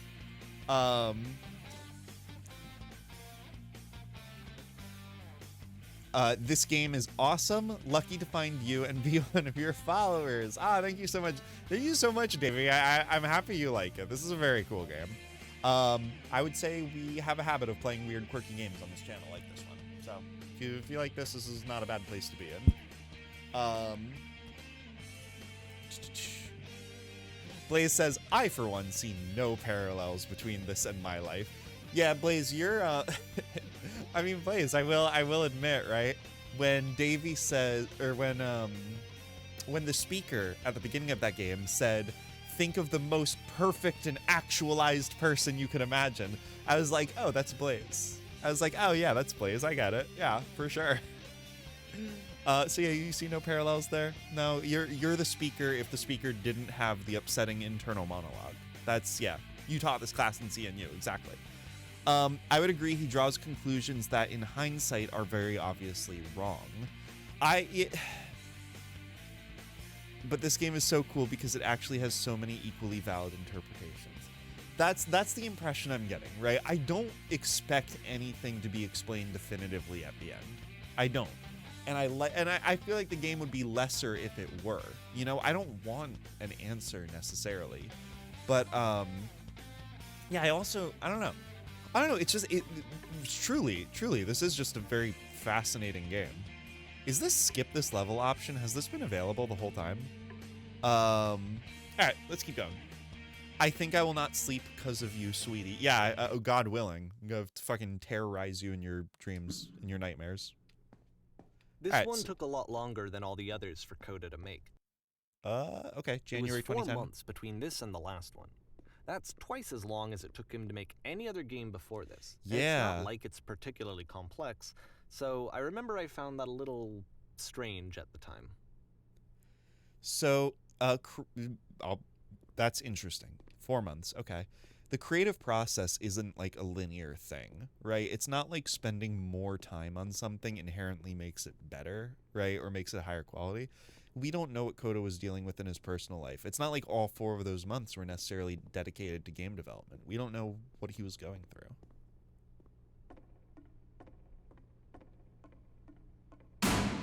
Oh, jeez. All right, the performance is beginning. Places, places. Oh, shit. In this scene, you'll be playing as me. We are at a gathering of professionals. First, you'll start out leaning against this wall, okay? Yep. Good, good. Stay right there. The woman across the room in this chair is a professional photographer of animals. It is your dream to photograph animals professionally. This is your one chance to learn something from her, to gain something, to succeed. Go on, say something to her. Hello? Hello? That's it? That's not a conversation. You actually need to converse with her. Be a human being. Do it again. I'm super scared right now. I like you. Here are all my hopes and dreams. Conversation. Here are all my hopes and dreams. No, no, no.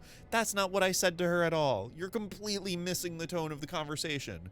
I was reserved, but I knew what I wanted. I was confident. For some reason, it was just that one moment, but I was confident. Maybe it's that you need a better feel of the setting. There was a lot of people around us. I'll give you some props to work with. These cones that bounce when you touch them will represent the people nearby. Now talk to her again. Yeah, okay. You must have worked really hard to get where you are. Or, I'll bet you've learned to lean into the pain. Or, what are some sacrifices you've had to make? How about you must have worked really hard? You're messing it all up again! You'll freak her out if the conversation gets that personal that quickly. Do you not realize how important this was for me? I'll never get another opportunity like this again. Everything was riding on this. I want to try something. Try stepping back from the stage. Sure, yeah, okay. Oh, it's the light post. Are we done? Is that it? That one was upsetting. I didn't like that. Can we keep going? Oh, shit. I guess that was our one shot.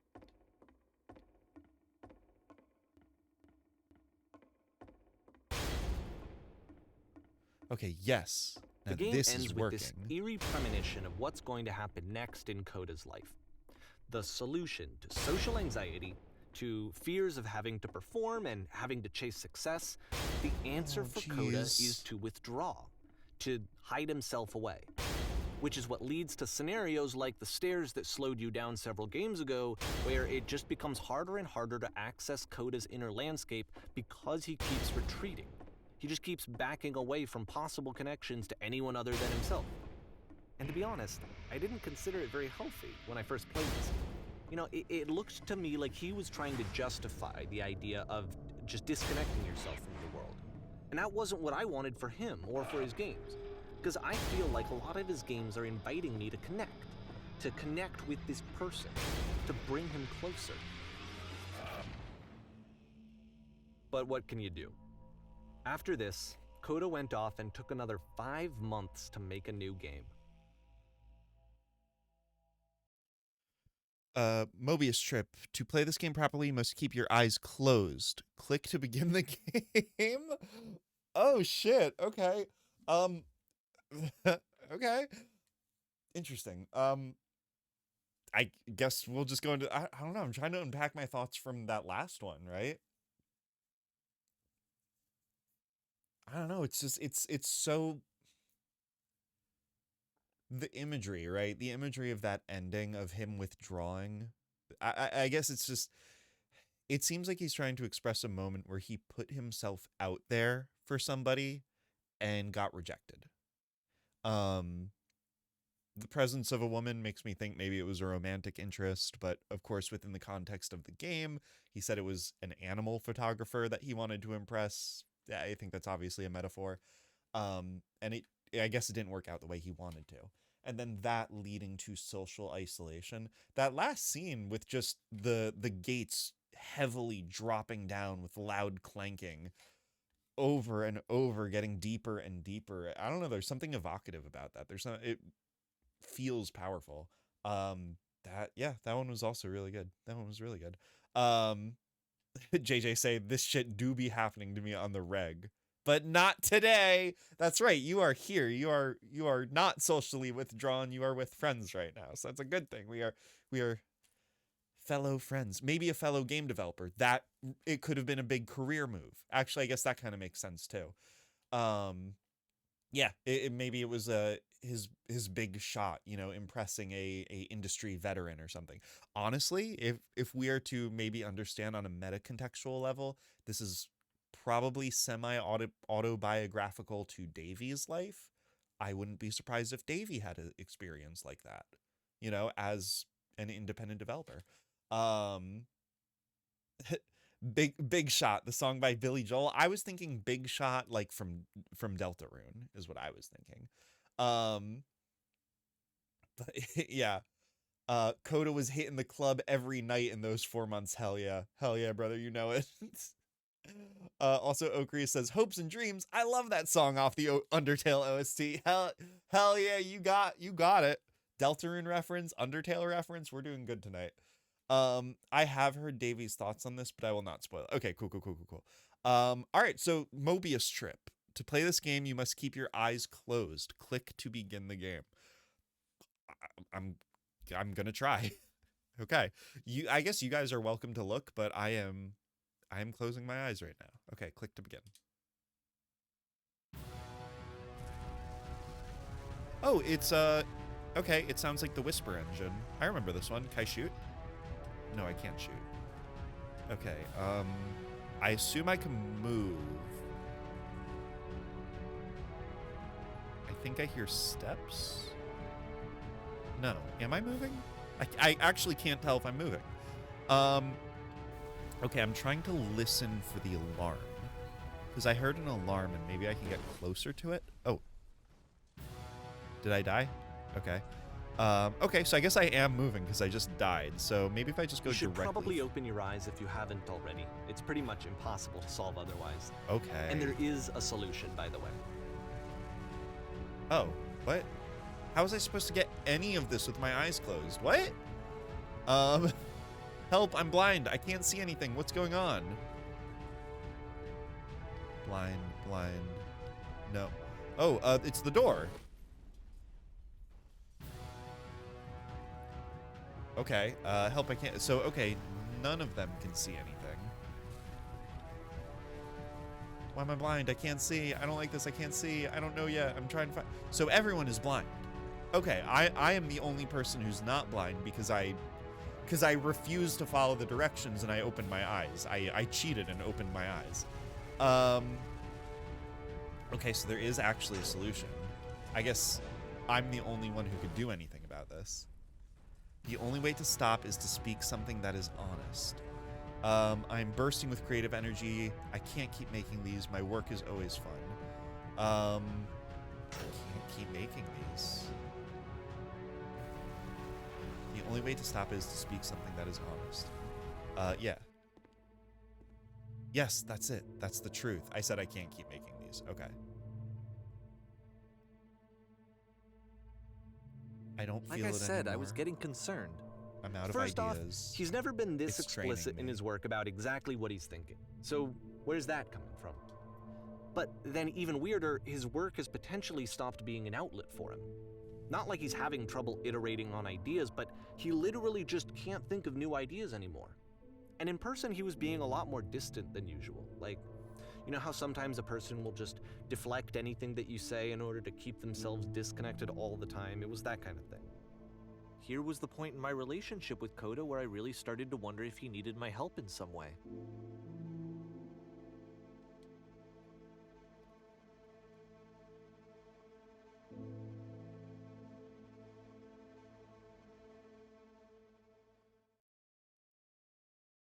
His games are going to get more desperate from here on out. Oh, After this game, jeez. it's almost 6 months before he finishes something new. Coda, come on, man.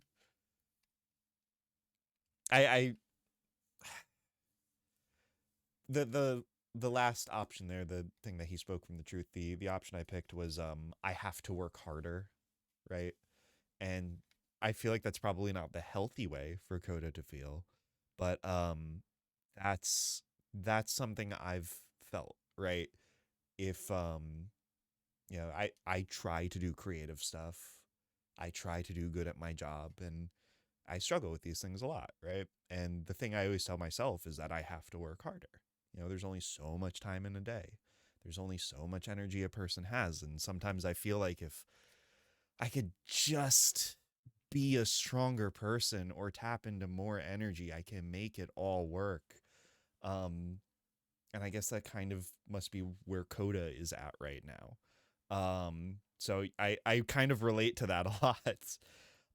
Another unrelated thought I was having about that game is that I guess it's now the second time Coda as a game developer has just lied to us, right? The first one was in the note game where he says this is an online game and these notes are left by other players. And now this one, he's like, to play this game properly, you must keep your eyes closed. But obviously that's not true, right? There's no way to play that game with your eyes closed. So it's now the second time he's just explicitly just straight up lied to us, which I find interesting. I don't know what to make of it, but I find it interesting. Let's see. Is that actually a song in Undertale too? I think Valhalla. Hopes and Dreams is in fact an Undertale song, and it's a very good one. Hi, I'm back with pasta. What is that? Hello, welcome to the chat. Welcome to the channel. So good. I already greeted you. Welcome back, Dan. It's so good to see you. What is that? We were in a spaceship that was crashing into a very, very big door. So that's interesting. The imagery there is very interesting. Okay, let's keep going. So this one took Coda 6 months to complete. Oh, geez, that last one with the spaceship took him 5 months, huh? Wasn't a very long game. Wasn't that impressive to take 5 months, huh? Yeah. 5 months really can pass pretty quickly if you're not paying attention. Yikes. Okay. Let's see. I last played this game kind of recently, so I have thoughts, but I really want to hear what you and your chat think at the end. Okay, let's keep going. So we're in a white void. Hello? Where am I? What is this? Let's start with hello.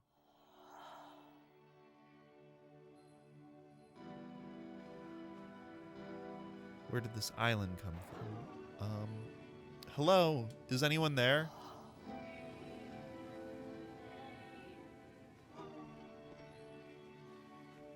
Is that a person? How lovely. It's been a long time since I talked to anyone. What's wrong? You look lost. I've started and dropped like 4 different projects in the last 5 months. Yeah, right? Like, I totally relate to that. We can say, I'm completely out of ideas, or when I try to create, I feel empty, or I have nothing left to give to my work.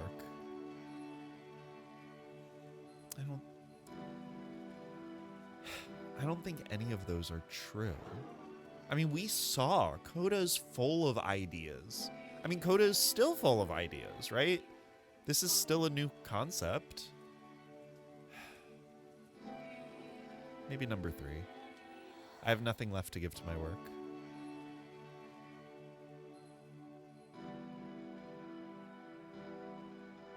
Wait. Okay, there we go. I thought I was stuck. Oh no, what's happened? Did something change? There was a machine that kept me going, and it stopped. Or, I'm trying to find this engine that used to protect me, to start it again. I think the first one. There was a machine that kept me going, and it stopped. Wait, you're looking for a machine? I think I know where that is. It isn't far. Is this mirroring the Whisper Engine? I remember a fork in the path. Like in the Whisper Engine, but in reverse, right? Because I remember a fork in the path at the beginning. I get, it had a big labyrinth. That's right. The Whisper Engine had a big labyrinth, and this place doesn't. So, okay, I'm probably just reading into it. Let's see. Yeah, I know where the machine is. Let's say you have to take me to it.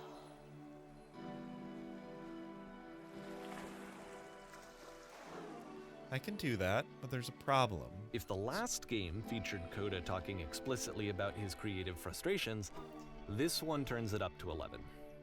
Now, put yourself in my shoes playing this. Here's a friend whose work is exhibiting signs of struggle, frustration, anxiety, depression, even. And yet, still, he keeps making games. He keeps throwing himself into the grinder even when he clearly doesn't have the energy for it anymore. Why? What is it for?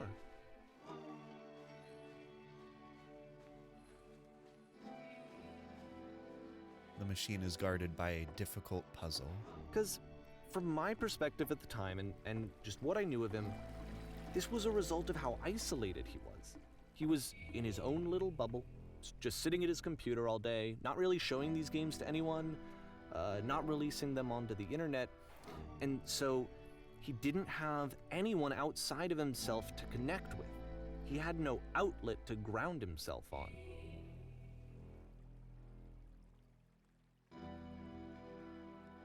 I wonder about that. It sounds like him and Davey were mostly internet friends, right? So I wonder if Davey is maybe putting himself at the center of Coda's story. We don't really... Coda may have had other connections. Coda's work does show themes of isolation, right? And loneliness. But it doesn't mean Davey was his only outlet. I don't know. It feels like Davey might be self-aggrandizing a little bit. It's hard to say. So, okay. Yeah, we know how to do this one. First, you have to open the door. Easy. Okay, now what? Alright, so... Yeah, now you have to close the first door. We know this. We've done this puzzle so many times. Alright, what's next? And then now just press the switch in here. Easy. Huh, that was so simple. You can't talk yourself out of loneliness. It doesn't work that way. You can't be the one writing both the questions and the answers. Then there's no movement. Then there's no circulation. If all of your anxieties are being channeled into your work, then if the work ever fails, you have no backup and you're just going to crash.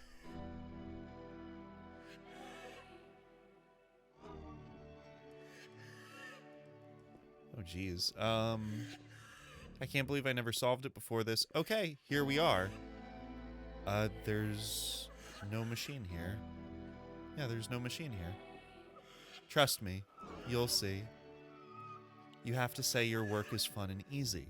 You have to say that game development is simple and joyous and that you love it 100% of the time. Sure, making games is easy. Ah, that feels wonderful. Why did I feel so awful when I said that?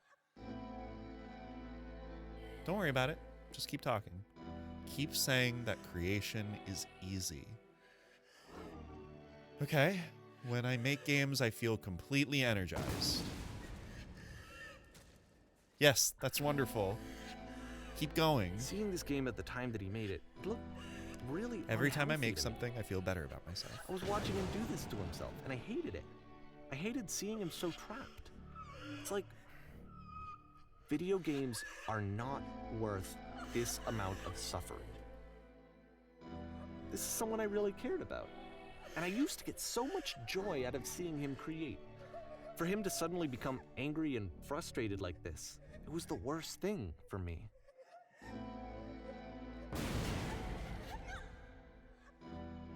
Any sacrifices made for my work I are don't know. worth it 100% This is of what the I felt time. at the time. I don't know how else to explain it. I wanted it to stop more than anything. I never felt so rotten. I needed more than I had ever needed anything for this to stop.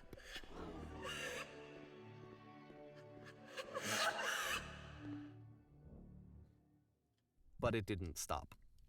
After finishing this one, Coda takes another 7 months and comes up with a new game.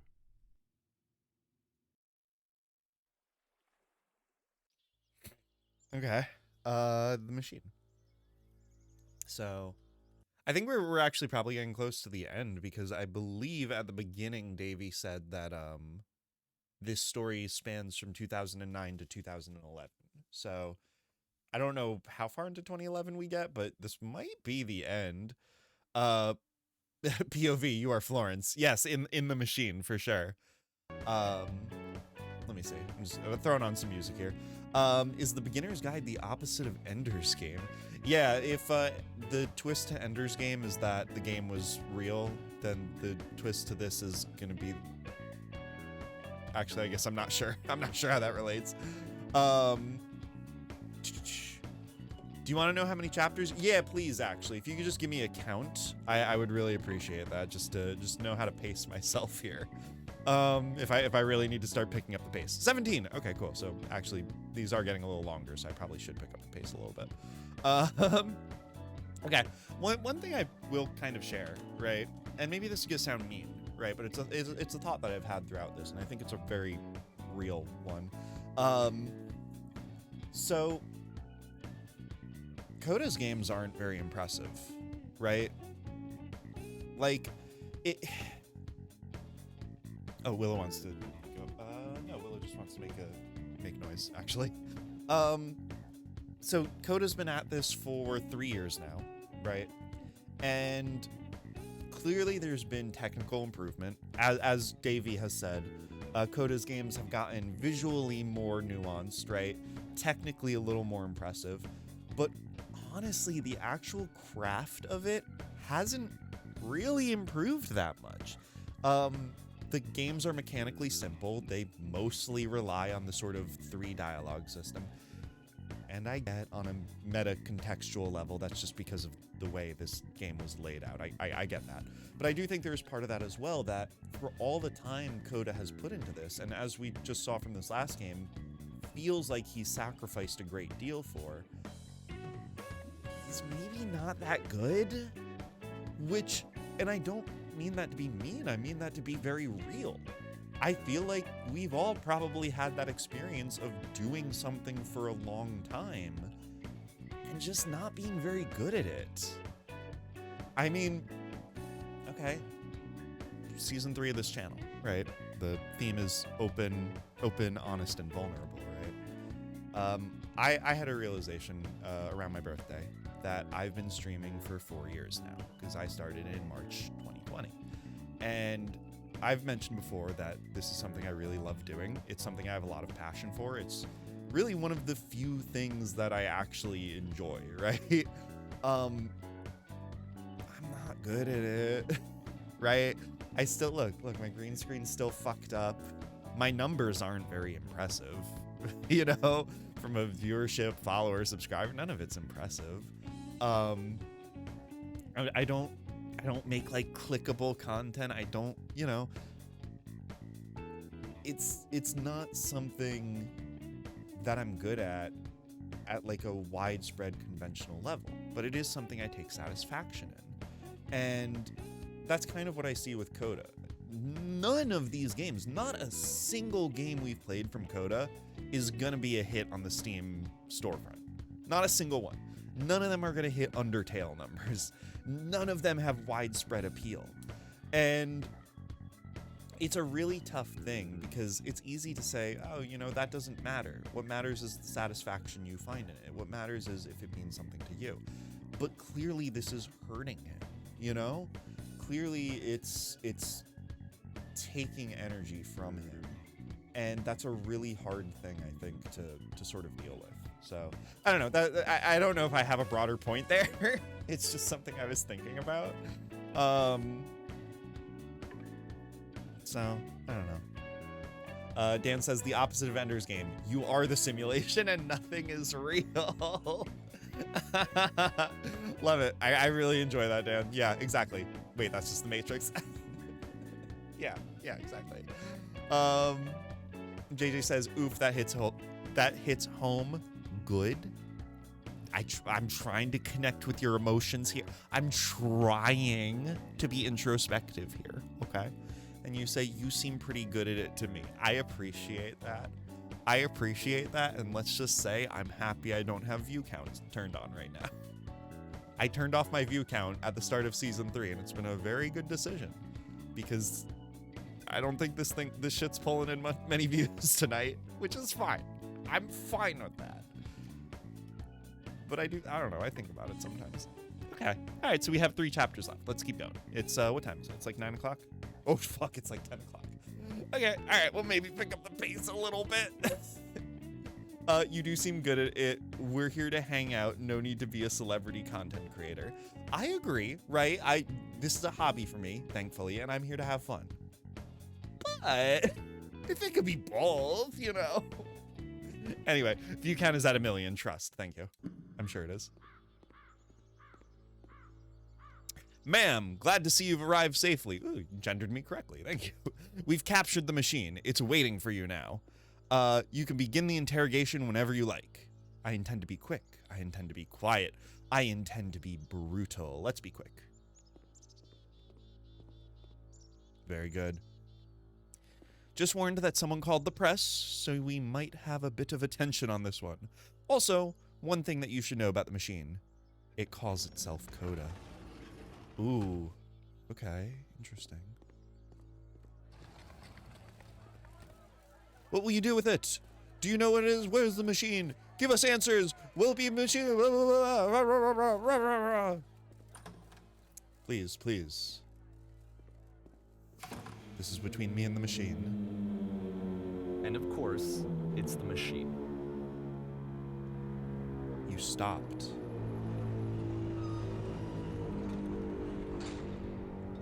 You stopped feeding us. Your work was keeping us alive. Your work was keeping us healthy. Let's say you stopped feeding us. Those people out there, can you imagine what pain you put them through? Or it was only because of your creations that any of us could make it through this every day. Or how could we possibly go back to trusting you to do this job? The pain they went through. So here's what needs to happen. You need to go out and apologize to them. Or you have to admit to the people that you allowed them to suffer. Or I've been so alone. I've been so alone.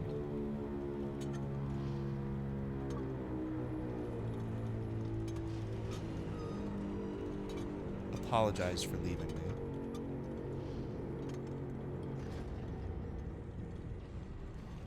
No, nothing. Or think carefully. I know how to hurt you. Or I have seen the thing you fear. I have seen the thing you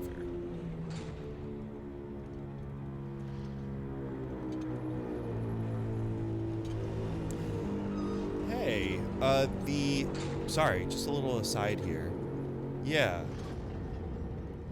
These belt wheels here, the 3 dots, a lot of the levels we've been through have had a very similar 3-dot pattern. I wonder if that's intentional. There's maybe something to read into the fact that it's the vague shape of a face, 2 eyes and a nose, or maybe 2 eyes and a mouth. I don't know. That there might be something there. All right, then. I will apologize to the people on your behalf.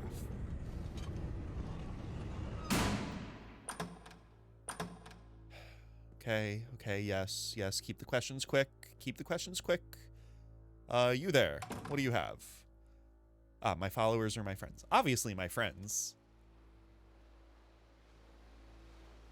It falls on me to deliver bad news. Or, I have a troubling revelation. How about that one? The machine will not apologize to us. Or, the machine refuses to admit that it deliberately hurt us. I don't think it's deliberate. I don't. It's not so malicious like that, I don't think. The machine will not apologize to us. But this is not important. We are stronger than it thinks we are, or we will find a way to live without it. We do not need its games. Oh, jeez. Maybe the second one? No, we're stronger than it thinks we are. If they were your followers, you would run out of glow sticks. I don't know. I have a whole tube, and I think I have another tube in my closet. I could probably make. I could hand out glow sticks. Let us pay it retribution, or let us show it that we are not failures. Not failures. I don't intend harm on the machine. You know, it's not its fault. It's more complicated than that. Oh, geez. Follow me, we will destroy the... Okay, sorry. First option is follow me, we will destroy the machine, or follow me, we will destroy everything that the machine has created.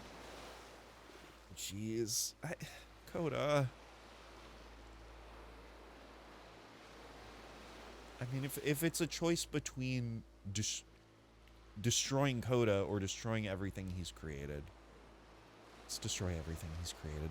Burn it down. I get it.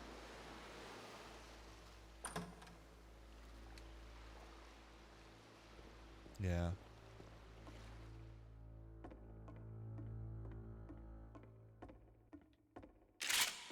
Yeah.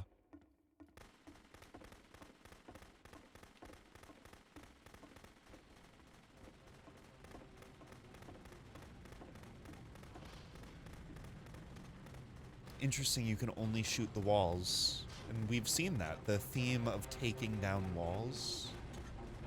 The gun from the Whisper Machine, it's all connected. So now the work is becoming self-destructive. And I'll tell you, at the time that I first played this game, shortly after he made it, here's what I'm thinking to myself. I'm thinking that Code is stuck in his own head, and that it's having a very negative effect on him, and that all he needs to do is just start showing his work to people, to get some actual feedback on his games. It might get him out of isolation. And so, as I'm thinking this, I realize that I could be the one to initiate it. Because it would never occur to Coda to start actively soliciting Davey, feedback. no. So, what if I did it for it? Davey. If he could see the difference it would make to have more actual conversations with other human beings, would that bring him out of his mental spiral? Would it give him confidence in himself? Would it bring meaning back into his work?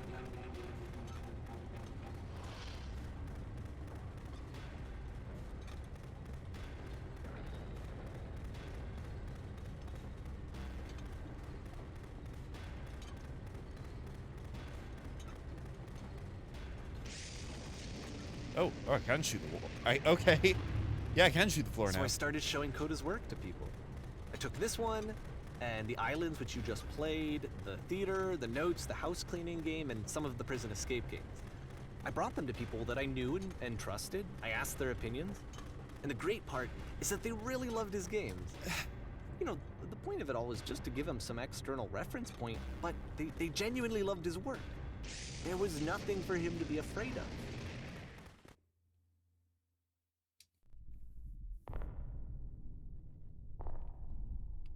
Ooh, I'm actually not in control for the first time.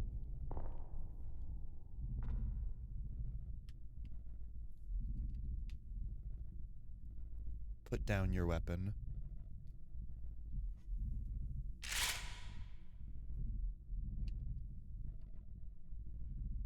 I don't think I have a choice. Yeah. Can you see why I felt like this was the right thing to do? Because it's the thing that I always feel like I need, to be told that my work is good, that I am good. When someone really connects with a thing that I've made, when they see themselves purely in my work, there's nothing that feels better. And I got to give that very same feeling to my friend. I did something, I really felt like I'd done something good, like I was a good person. I felt like there was a friend who was in trouble and was unhappy and maybe didn't like themselves, and I could fix it. If I could give him this gift, maybe I could fix the problem. When they told me how much they enjoyed his games, it was the best feeling. It was the absolute best feeling. It made me feel so happy. So beautifully, beautifully happy. Oh, jeez. So anyway, Coda finishes this game, and then really he just kind of takes off for a while. So this is June of 2011, and I didn't hear anything from him for several weeks, I guess. And And so out of nowhere, one day I get an email, and it's got a private link to a new game of Coda's. This one is called The Tower, and to my knowledge, it's the last game that Coda ever made. No. So let's take a look. The Tower. So we know that Coda is into tarot. Oh geez. Okay. We know that also I realized at some point I lost my hat. Yeah. I realized at some point I lost my hat and I don't know when it happened and I don't know where my hat is. Also, I realized my hair looks really jacked up and I don't know where my brush is. Oh, my brush is right there, actually. My brush is right here. Very good.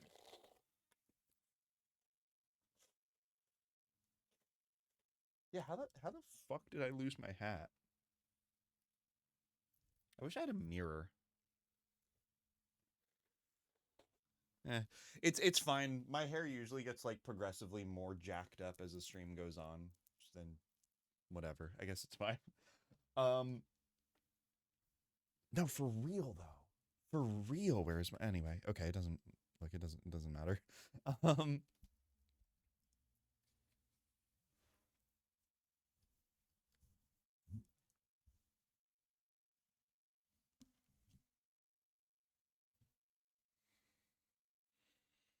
So yeah, sorry. We know that Coda at least has a at least some understanding of tarot, right? We know that from the note game because there was that one note that kept saying Devil Tower Star. Yeah, I remembered. And for the real tarot heads out there, the tower is one of the major arcana, and it represents sudden, dramatic, and violent upheaval in a person's life. The tower is, if you could say tarot cards are good or bad, the tower is basically the worst card to get. It's easily one of the most disruptive cards to get in a reading. If there is one silver lining about the tower, it is that the violent upheaval that you experience from it is usually for the best, right? It's usually an upheaval that was necessary and leads to more clarity or space in your life. It's just a very difficult and traumatic card to go through. And we already, geez, we know, well, we don't know, but we get a sense that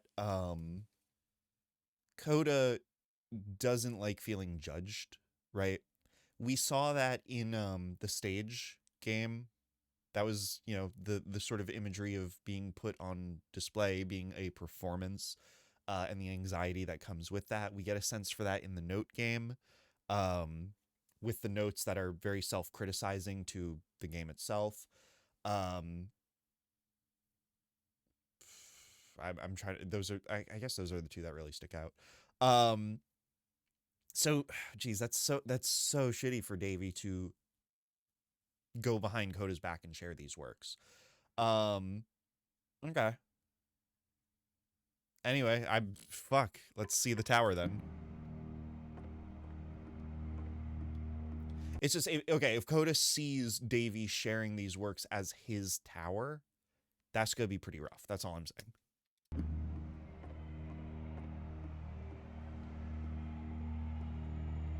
And this is where I have trouble saying anything meaningful about Coda's work. Because more than anything else, the tower just feels distant. It feels like it's trying to distance itself from the world. It's a very cold game. I don't know how to explain it, but it also feels different from every other game we've played so far. We'll see. Because as we know, Coda likes to keep his work connected. Oh, it's the tactical nuke sound from Call of Duty. I recognize that sound effect. This room actually has a maze in it. Does it? Oh, Jesus. Ah. Except that all the walls of the maze are invisible. And then every time you touch one of the walls, there's this awful flashing and noise. So the experience is really miserable. Yeah, I guess the game goes beyond not being meant to be played. It actually seems to despise the player for flashing trying to light play warning. But I do want to show you the rest of the level, so when you're ready to continue, press the use key on your gamepad, and I'll put a bridge over the maze. Oh, okay. Wow. This is... I'm gonna just... I want to experience this a little bit more, but like actually maybe look away for like a little bit, because... Okay, yeah. That's like actually violent to behold.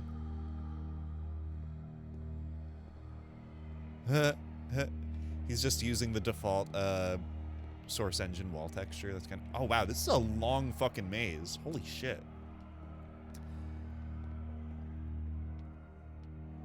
Yeah, that's very spiteful game And to be design. fair, it's not like this is the first game that's needed some modification to be playable. True. Like the house cleaning game. You know, that one used to actually loop the cleaning chores and you just cleaned a house forever. I had to cut it off so that you could exit the house and the game would actually end. Wait. But that game had an idea that it was actually trying to communicate. What's the deeper idea behind the invisible maze? Wait. Yeah, Davey changed it? Hold on. Okay, because Davey said the point of the house cleaning minigame was that you can't stay in the darkness. He was like, oh, the whole point is you have to move on at some point. You can't just live here. But no, in that game, you did just live there. That was actually a very nice game. That changes the entire interpretation of it if it was looping. And that was during a time in Coda's life where he was actually seemingly happy and content, and he made... That gives the game a much more positive twist to it.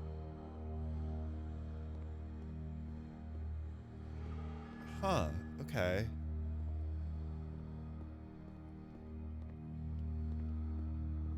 Hi. The only way past this challenge is to randomly guess the 6-digit code. Like the invisible maze, it's frustrating to me, because it's the opposite of everything else that Coda has made. It doesn't encourage thought or engagement. It doesn't ask anything of me, except a lot of my time. If I could have reached him during this time, then maybe I could have asked him, but I couldn't. I still don't really understand why this is here. I'll put the code on the ground for you here, though, so that we can move on. I think that spells Leon upside down, if I'm not mistaken. Hello, Fuyak. Welcome to the chat. Welcome to the channel. It's so good to see you. We're playing a very normal game. Yeah, uh-oh moment. Davey, you sussy, imposter, unreliable narrator, Among Us, ass-looking motherfucker. Yeah, exactly. Investigation start. Well, we have to find the imposter, which fortunately we've already done. His name is fucking Davey. I'm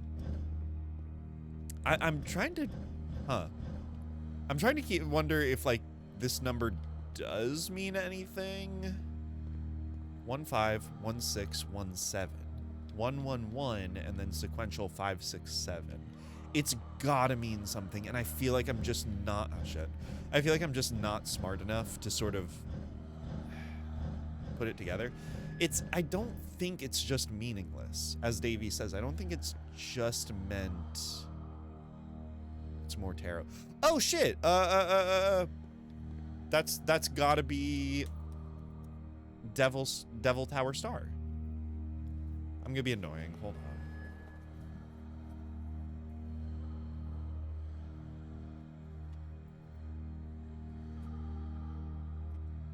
Hi, here's my tarot deck. I know there are easier ways to look this up. But this feels right doing it this way.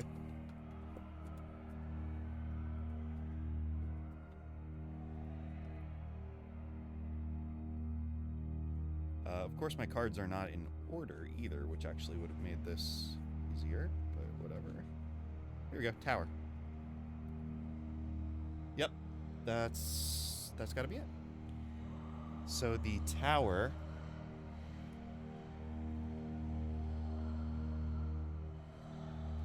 is the 16th major arcana.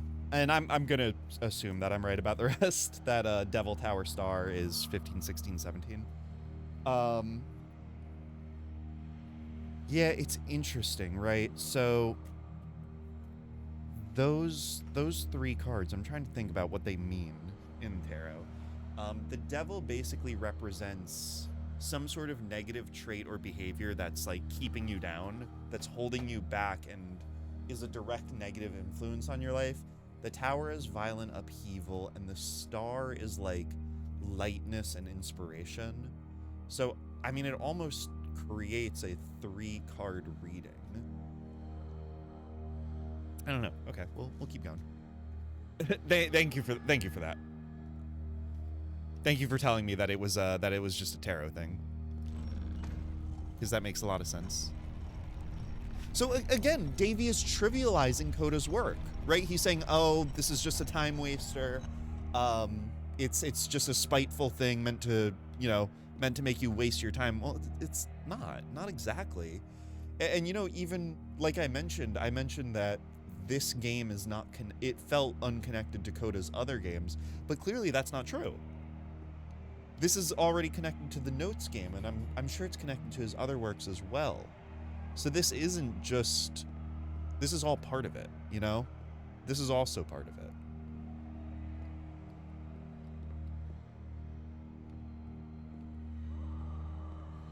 The switch to open this door is actually on the other side of the door, meaning that it's literally impossible to solve from this side. So even if you somehow brute forced your way through the first 2 challenges and you got to this point, there's actually just no way to progress. And it's scary for me, the idea of Coda cutting himself off entirely, just saying, that's it, that's the end of the conversation, not giving me any way to fix the problem. I feel like a failure, I guess, when I can't fix the problem.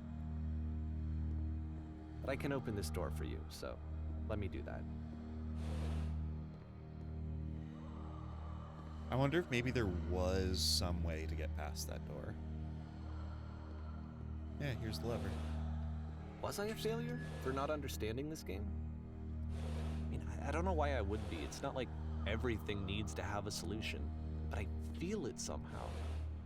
I feel like I failed, and I don't understand why.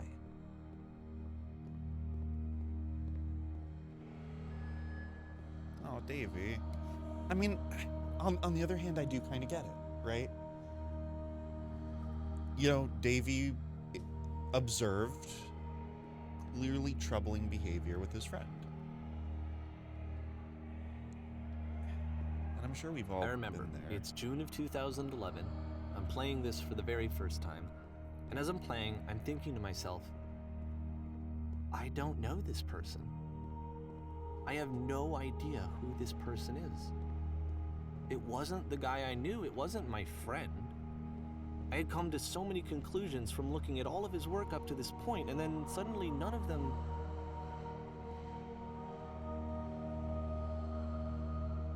I had been trying to, though. That was the thing. For years, I was trying to get to know him, to understand who he actually was and what he stood for. I asked him so many times to please just tell me what his games mean to him. I asked him please to tell me what the 3 dots mean.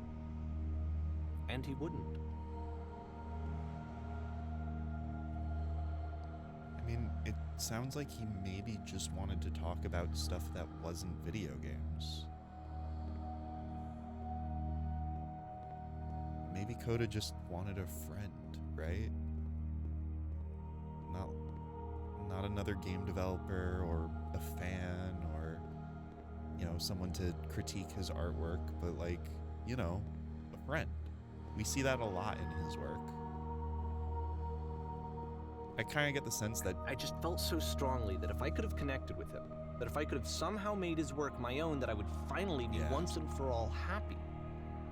It was that I needed to see myself in someone else. I needed to be someone other than me. Ooh. But he stopped and left. And it felt somehow like I had failed. Hey, it's the thing I noticed before. His floors very often don't go all the way to the wall. A little gap. A little Coda gap. Yeah, Davey, you're really saying the quiet part out loud, right? He felt like he needed to see himself in Coda's work. That he needed to see himself in someone else. Yeah, I really relate to that. Where did I screw up?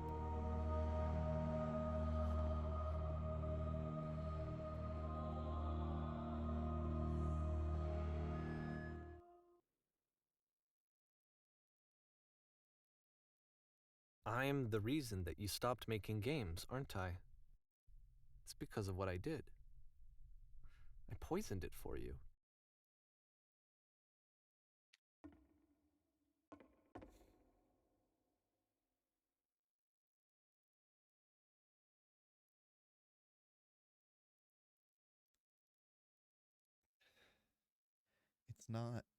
It's not all about you, Davy.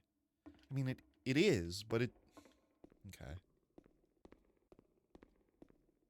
I don't think I ever told you this, but when I took your work and I was showing it to people, it actually felt... it felt as though I were responsible for something important and valuable.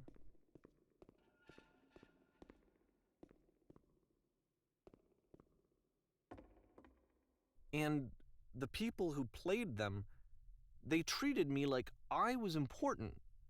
They really listened and cared about what I had to say. Even though I was showing your work, I felt good about myself. Finally. For a moment, while I had that, I liked myself.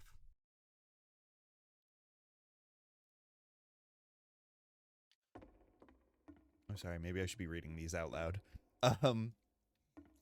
These messages from Coda. You've so infected my personal space that it's possible I did begin to plant solutions in my work somewhere, hidden between games. If there was an answer, a meaning, would it make you any happier? Would you stop taking my games and showing them to people against my wishes, giving them something that is not yours to give, violating the one boundary that keeps me safe? Would you stop changing my games? Stop adding lampposts to them. No. Davy, no. Wait. You can't. Boy, okay. That's huge. David. And then you stopped, and I didn't have anything left to show people. I just had to be with myself. And as soon as that happened, there was no feeling at all. Nothing. Less than nothing. What does that mean?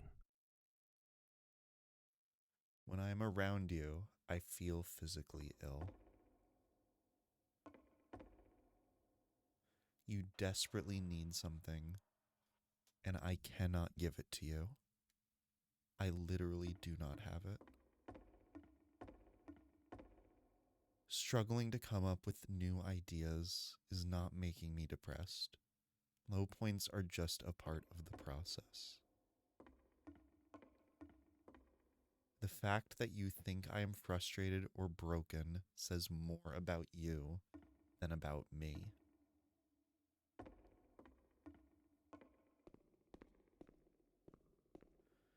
I realize that this doesn't make sense to you just yet. Which is fine. You're not my problem to solve.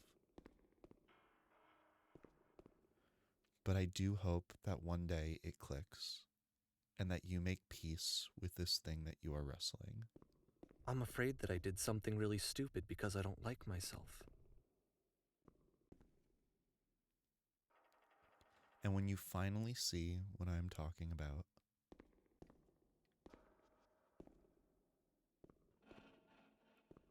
don't say anything.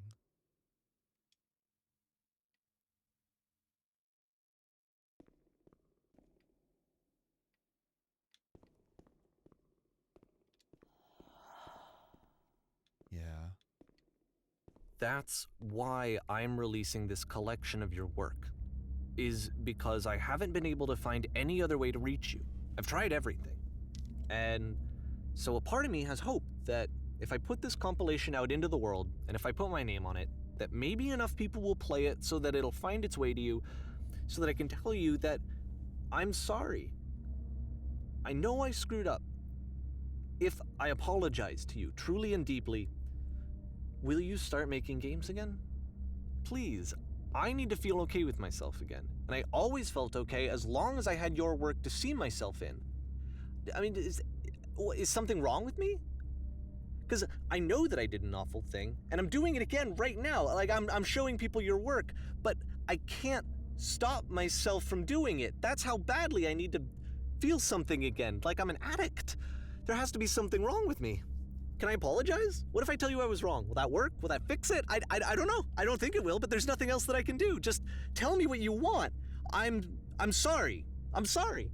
Please, start making games again. Please help me. Please give me some of whatever it is that makes you complete. I want whatever that wholeness is that you just summoned out of nothing and you put into your work. You were complete in some way that I never was.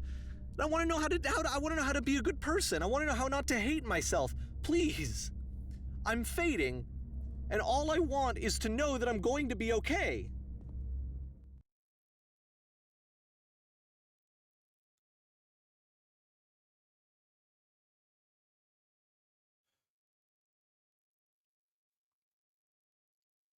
Jeez.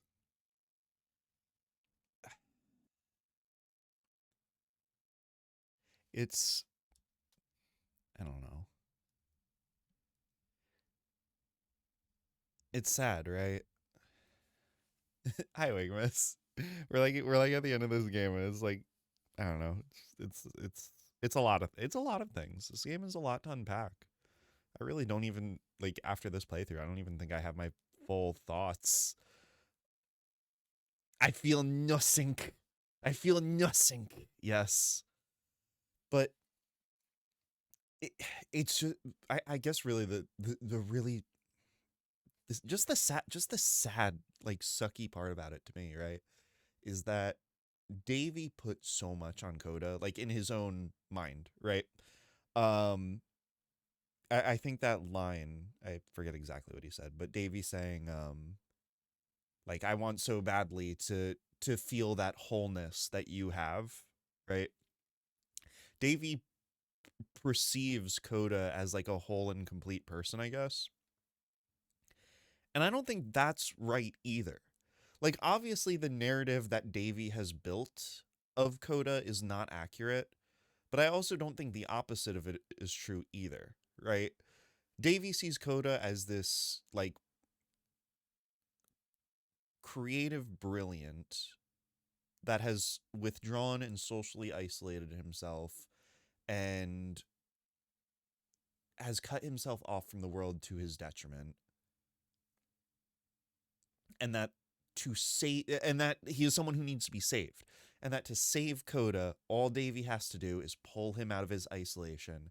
And once Coda is pulled from his isolation, he will be vibrant and creative and free, and everything will be right again. And Davey can feed off of that wholeness. That's not true. Obviously it's not. Coda has told us himself.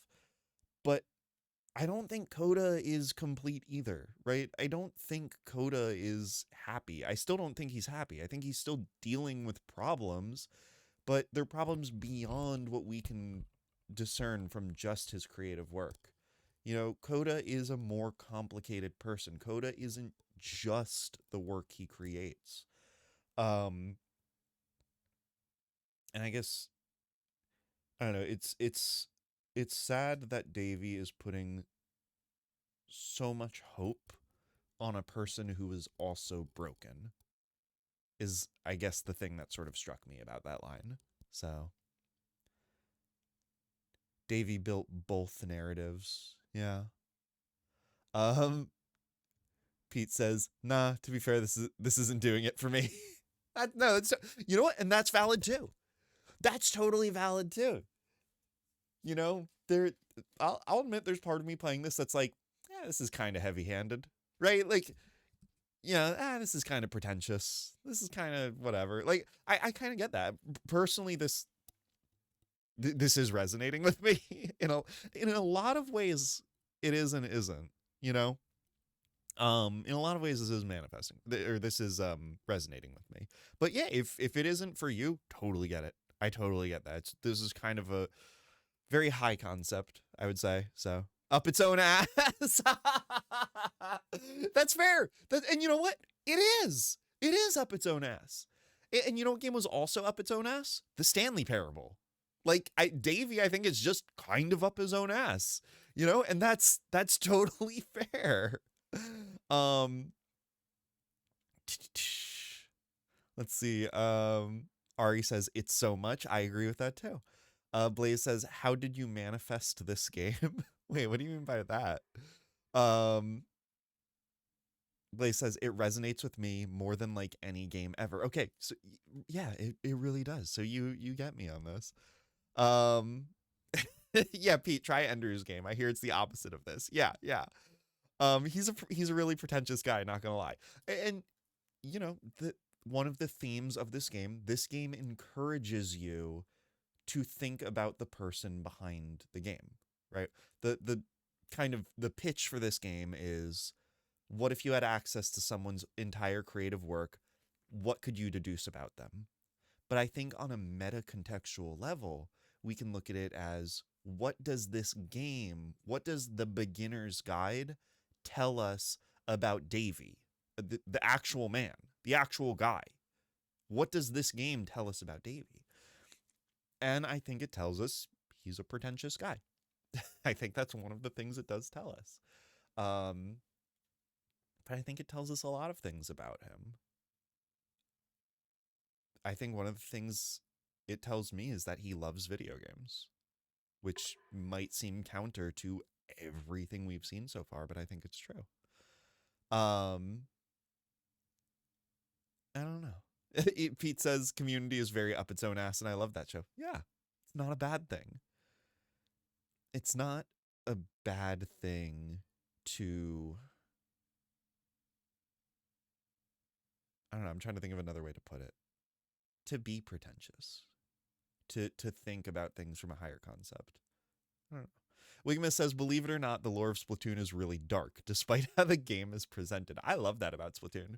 Yeah, Splatoon is about a post-apocalyptic Earth. Yeah, no, I love that about it.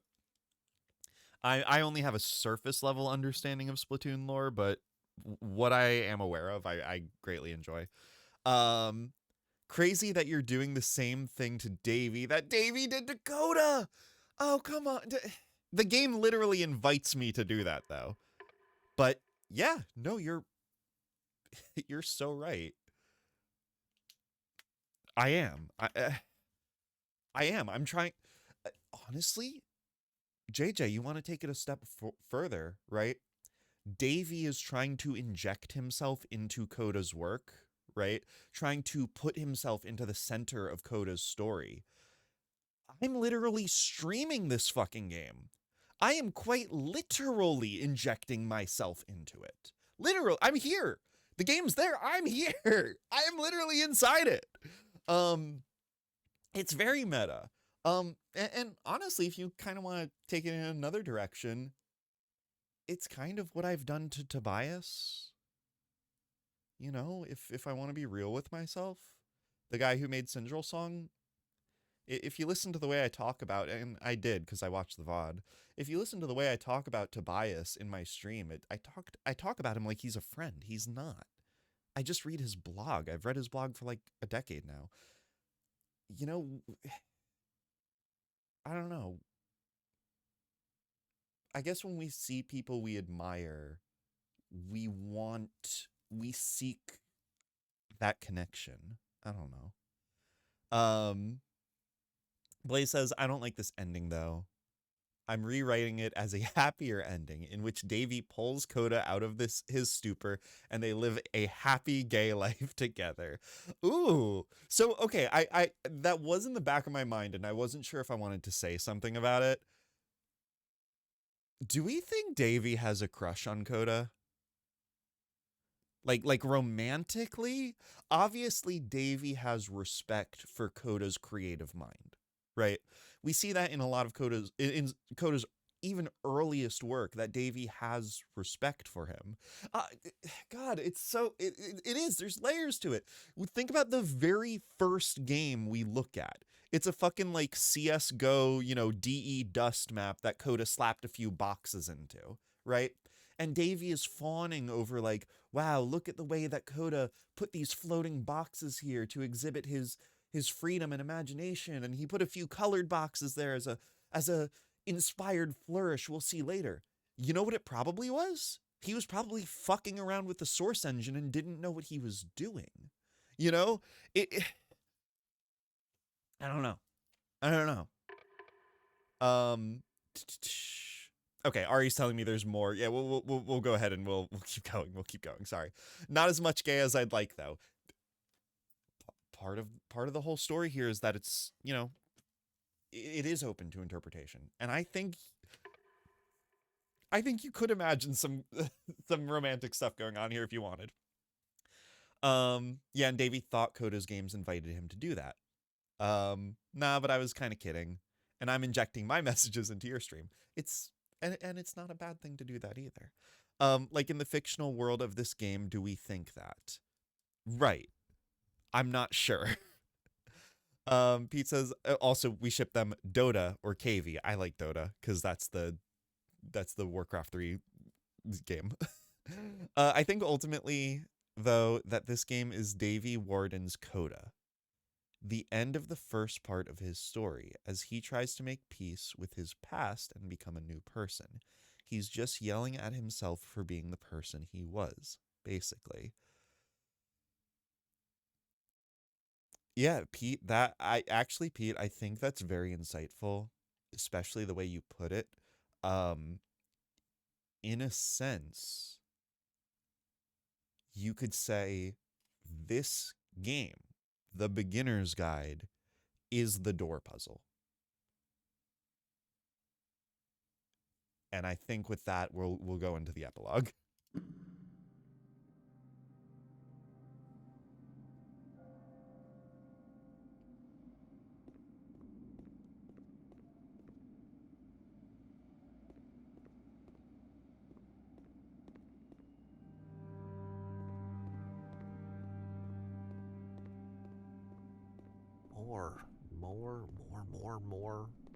More love, more praise, more people telling me that I'm good. Always more. It's like a disease.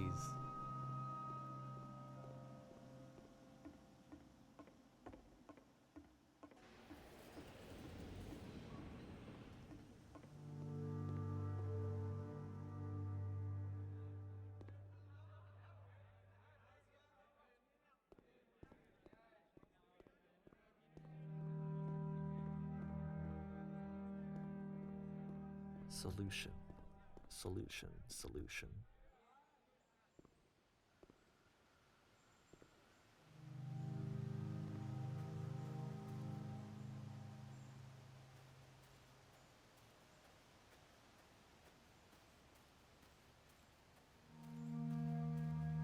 I guess if someone had told me ahead of time that he just really enjoyed making prison games, maybe I wouldn't have thought he was so desperate. Wouldn't have told so many people that he was depressed. Maybe he just likes making prisons.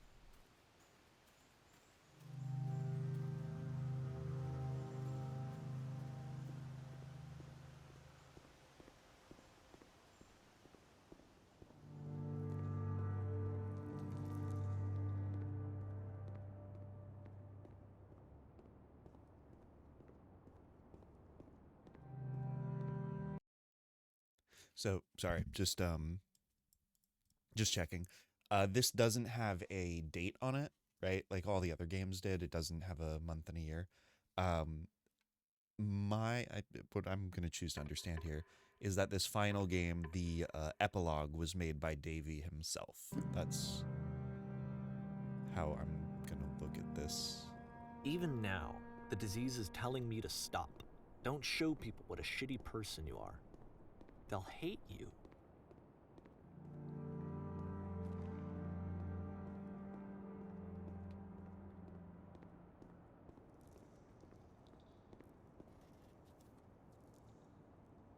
Also, Coda should play Prison Architect. You're so right.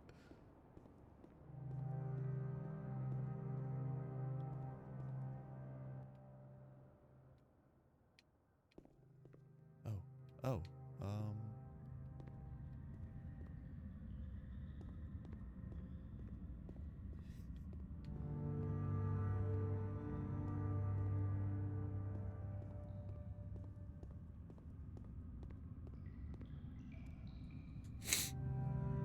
I interpret that as the meta of this experience he built breaking down. Oh, just like the whole contrivance of these are games made by, like, just all of it. Okay.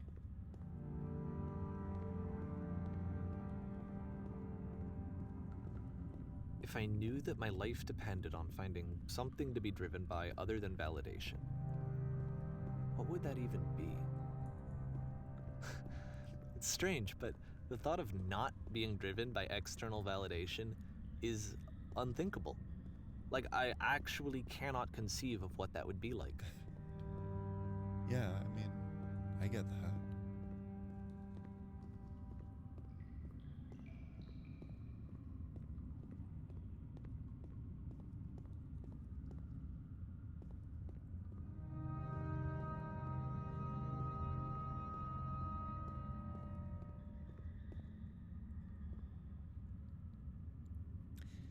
You're valid. You're valid. You're valid. JJ, you're valid. Blaze, you're valid. Ari, you're valid. David, you're valid. Dan, you're valid. Every single one of you. You have my external validation. And I hope that drives you just a little bit further.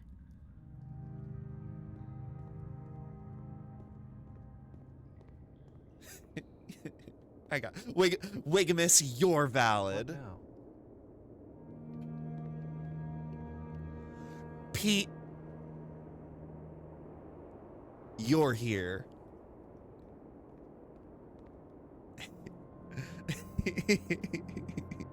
Pete, you're valid. You're valid, you know.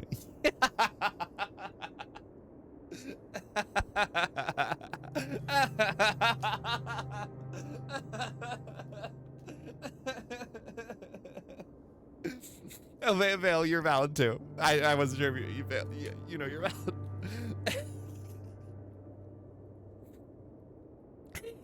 So stupid. Fucking stupid.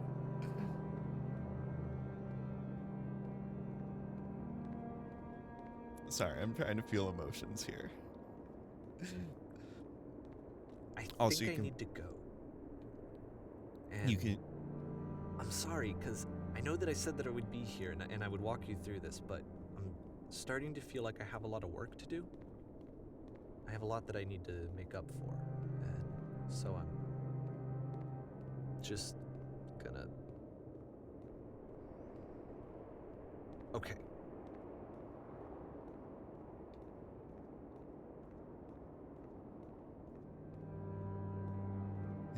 It's Blood Gulch, I think, from Halo 2. Just kidding, that's not a Source Engine game.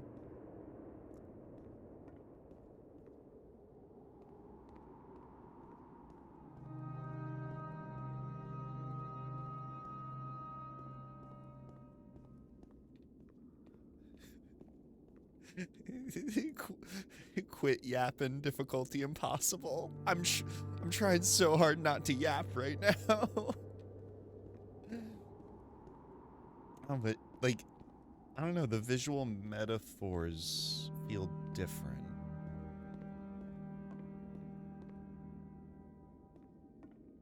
I don't know. The idea of these thresholds, but also the cubes. This one has a chunk missing. So does this one. And this is kind of like the hole you drop down in the tower. I don't know. It's maybe a stretch.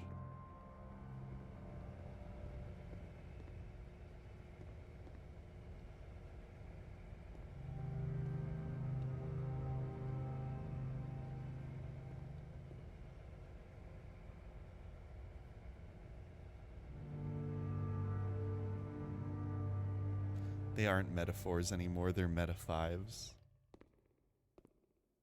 I know you're doing a joke, but I think you're kind of right.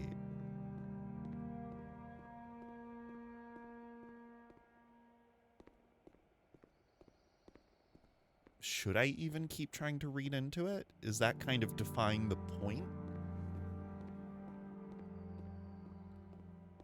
Maybe Davy just likes making abstract, sort of geometric landscapes. Maybe he just thinks having you drop down into an elevator that slowly rises out from a deep pit is cool.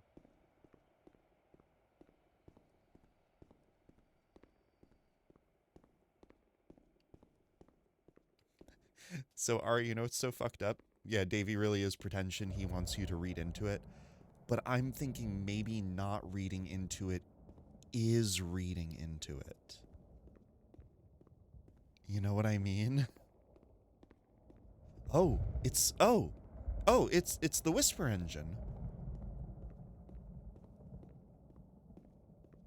I think Davy just wants to give you time to walk through and think. I think you're right. So will it kill me? Or will it allow me to ascend?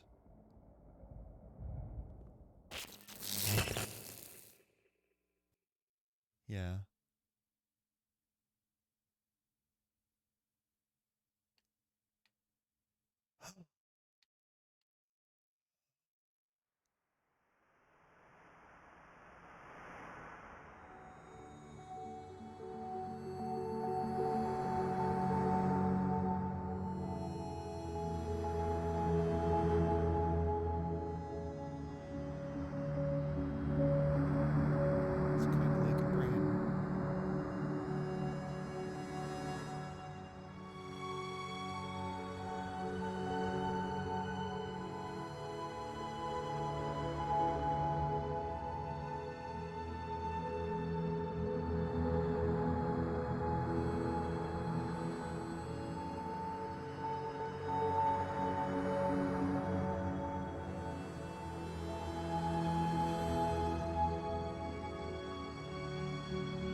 Turn back. Turn back from this cave. You said, let me prove that I'm brave. Let me keep going. But the cave goes for miles and miles and miles, and you're so tired, but I know that you're strong,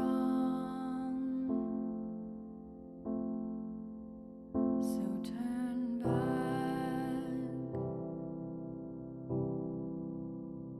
turn back.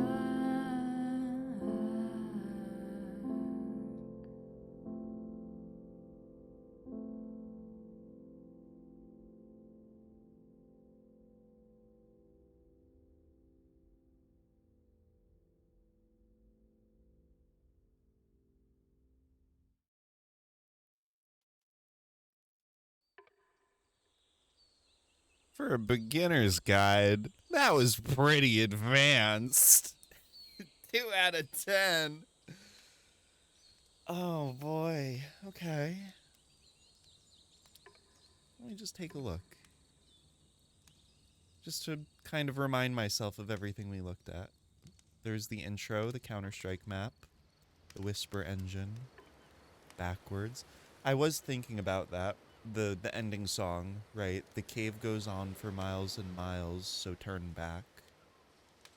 Just kind of thinking about how chapter 2, entering, stairs, puzzle, exiting, down with the, okay, that was the first prison level.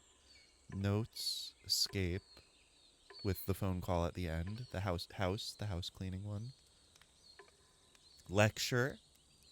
Oh, lecture was very good as well. Excuse me. Looking through these, it kind of gives me the same feeling as, like going through a museum.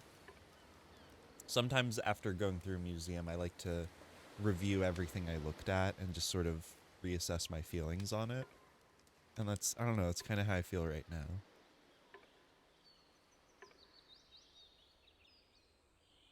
Okay. Okay. Well, hey, let's head over to our just chatting scene, and we'll chat for a little bit, and then we'll wrap up. See if I can find some nice music for us. Let's see. What do we want to listen to? What do we want to listen to actually? What's like nice music? Am I gonna be like a super basic bitch and just throw on lo-fi? How basic are we feeling? I think lo-fi is nice. Call me a basic bitch. I don't care.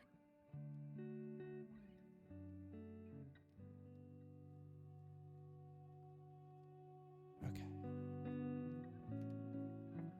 So I'm honestly interested in all y'all's thoughts.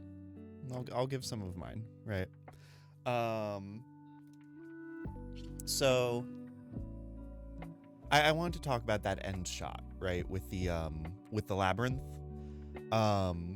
because sort of what I read into it is that you know, it's obviously a visual reference to the Whisper Engine, to that last scene where after putting yourself into the beam, you rise up out of the level and you get this overview map of the entire level and everything that you've gone through and everything that there is. And in the Whisper Engine, when you get an overview of the whole level, there's really not that much because it's not a very big level. But now at the end, and I think Dave even mentions that. He's like, oh, it's a simple level. It's kind of, you know, it makes you feel a certain way, being able to see the whole thing, etc. But I think at the end, having yourself rise above this giant sprawling labyrinth, it's a way of saying that nothing is ever so comprehensible, right? A person is not just a finite set of corridors. You know, they have an infinite number of passages and dead ends and interconnected paths that go on forever and ever and ever. And no matter how high you ascend and no matter how far you look, you will never get a complete view of them. There's never. I could never have a complete view of any of you, and vice versa. It's just not how that works. And to think that you could, right?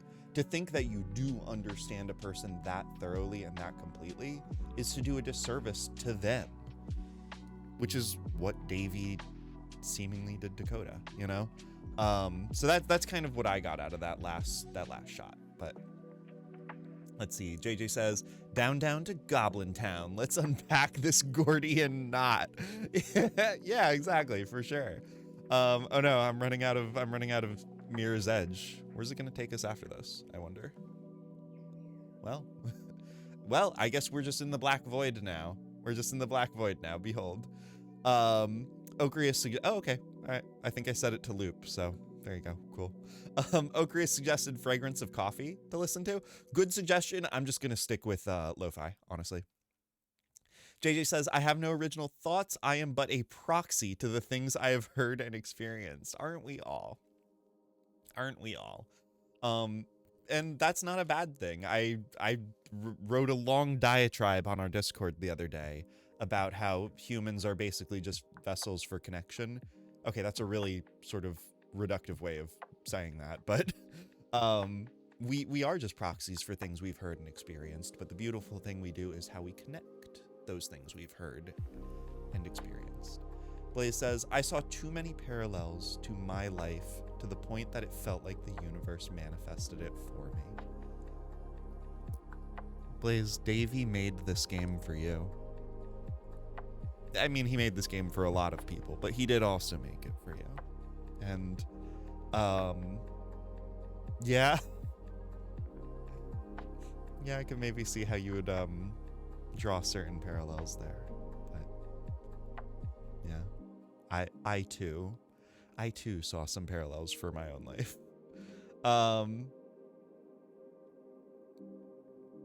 JJ says, I like how you can see the bottom of the universe from this room. Wait, could you? Oh, fuck. I was trying to see if I could spot that. In the final scene, you mean? In the final scene where you're overlooking the infinite labyrinth? I didn't think you could see the bottom of the universe. Fuck. Ari says, world record is 44 minutes and 34 seconds if you want to miss the point.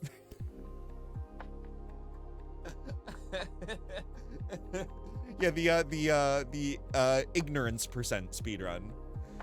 That's for the homie that really doesn't give a shit about art and just wants to finish the game quickly. That's for when your pretentious friend is like, oh, the beginner's guide, it's a really great game, it really made me think. It really made me reconsider a lot of things, you gotta check it out. And you're like, okay, and you just speedrun the whole thing. The void calls for us all, it sure does.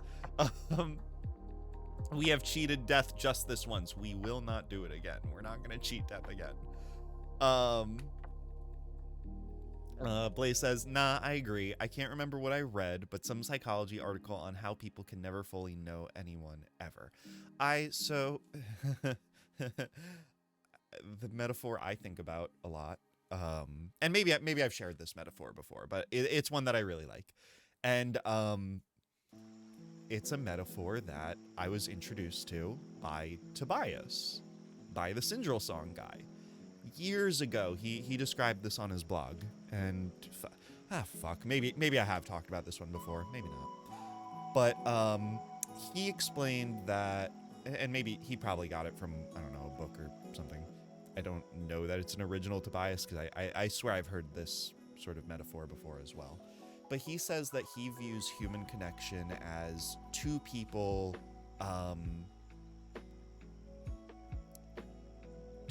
exchanging wooden dolls, right? That one person has blocks that they arrange into a doll and they pass to another person. And in this process, there's no words, there's no verbalization, there's no other form of communication. And they put together a doll or a statue or whatever out of wood blocks and they pass it to the other person. And the other person looks at the wood blocks and they have their own understanding of what those wood blocks represent. And when the first person put together their blocks, they had a certain message they wanted to communicate. They slide it over, and the second person looks at that and they get some kind of message out of it. And they say, okay, and they put together their own wood statue and pass it back over. And then that person looks at that wood statue and they derive their own meaning from it, and so on and so forth. And sometimes, we have understanding of how certain things look or how certain things communicate. When you wait. I feel like this metaphor is completely different now that I think about it. I'm getting my wood dolls all mixed up. I should see if I can find it. Maybe not right now. Basically, the idea that the things we try to put out are not necessarily the things that are received, and vice versa. It's complicated. But yeah. JJ says Connect 4 is a beautiful game. Connect 4 is the most human game there is, because it's all about connection. Dan says, in a positive light, humans are just too complex for us to ever finish knowing each other. Oh yeah, and I'm sorry, I probably made it sound like a negative thing. I don't think it's a bad thing. I don't think it's a bad thing that we can't ever be fully understood. I think it's actually for the best. I think life would be really boring if you could just understand someone completely, right?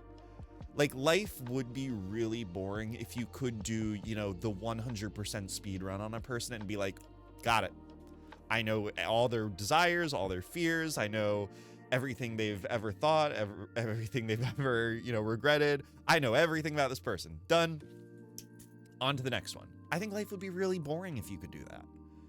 I think it's good that we can't ever know each other. So I think that's a good thing. So with the added context of the ending, how do you interpret what was actually happening? Nah, you couldn't see the bottom of the universe. Okay, cool. I was feeling gaslit for a second there.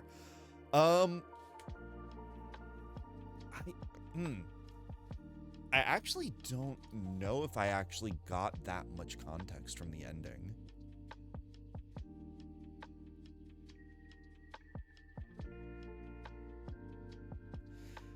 Because basically the surface level narrative of the game, as presented through Davy's narration, is that Davy becomes friends with Coda at a game jam or whatever in like 2009. He's really stricken by Coda's work. He's really inspired by Coda's work and immediately wants to become friends with him. They, form a connection. They become friends, and continue to, correspond online. It sounded like. It also sounded like they maybe met in person as well. That, I guess that's not super clear. I don't know. I thought about the line, I feel sick whenever I'm around you or something, which, I don't know, suggests a physical presence, but I don't know. But yeah, so they continued to share their work, and Coda increasingly got annoyed that Davy seemed to be projecting onto his work. Davy shares Coda's work publicly, which was a huge breach of trust. And then Coda separates their relationship and tells him to never talk to him ever again. That's the surface level narrative. But with the context of the epilogue, I'm not sure if there's an additional layer to that. Because, I mean, obviously on the metatextual level, Coda isn't a real person. The entire game was made by Davy, and all of it was packaged into a game called The Beginner's Guide. But I'm not sure if there's an additional metatextual layer between that. There is also, in the credits, it said 4R. So I don't know if there's something else going on there. I kept imagining him as Davy Crockett. I can't remember Davy's last name, and I will admit Crockett did sort of autofill in my brain. I also don't know who Davy Crockett is, so. Y'all, what's the world record time for enlightenment, and what are the strats? A kernel of wisdom from a wall of corn, mayhaps. Ooh, bars, actually. Sorry, bars, actually. Not sure if you intended that.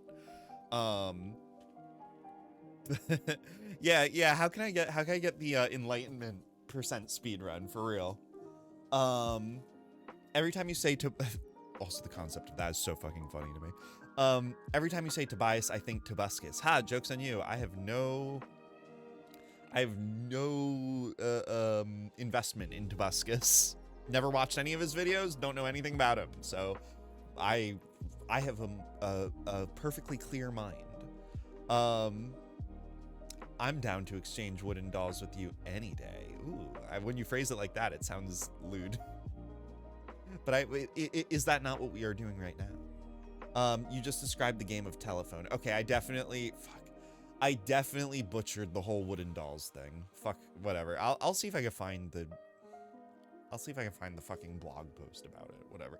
Actually, I think Tobias posted that on his old blog. Like the old blog that he had to delete because people were trolling him. I might not be able to find that post again. That's actually really sad to think about. But... and so it goes. Feetlicker, you in chat? Yeah, you want to talk about making human connections? Where's Feetlicker at? I can get the dogs out again. I'm wearing sneakers today, so maybe not. You know what? That's why Feetlicker's not in chat, because I'm wearing sneakers today. I have to wear strappy sandals. That'll bring him back. Does Davy ever gender Coda? Yes, Davy uses he, him pronouns for Coda. Which that was a question I had for a while, but I did pay attention to it. So, there's only two individuals who can truly understand you: yourself and Chunky Kong. I would actually narrow that down. There's only one individual who can truly understand you, and that's Chunky Kong, because Chunky Kong is omniscient. So, you know, there you go. Well, you don't know that. Maybe Coda is real, and he's stewing with fur somewhere. Oh, Coda was so pissed off at the release of the beginner's guide. Yeah.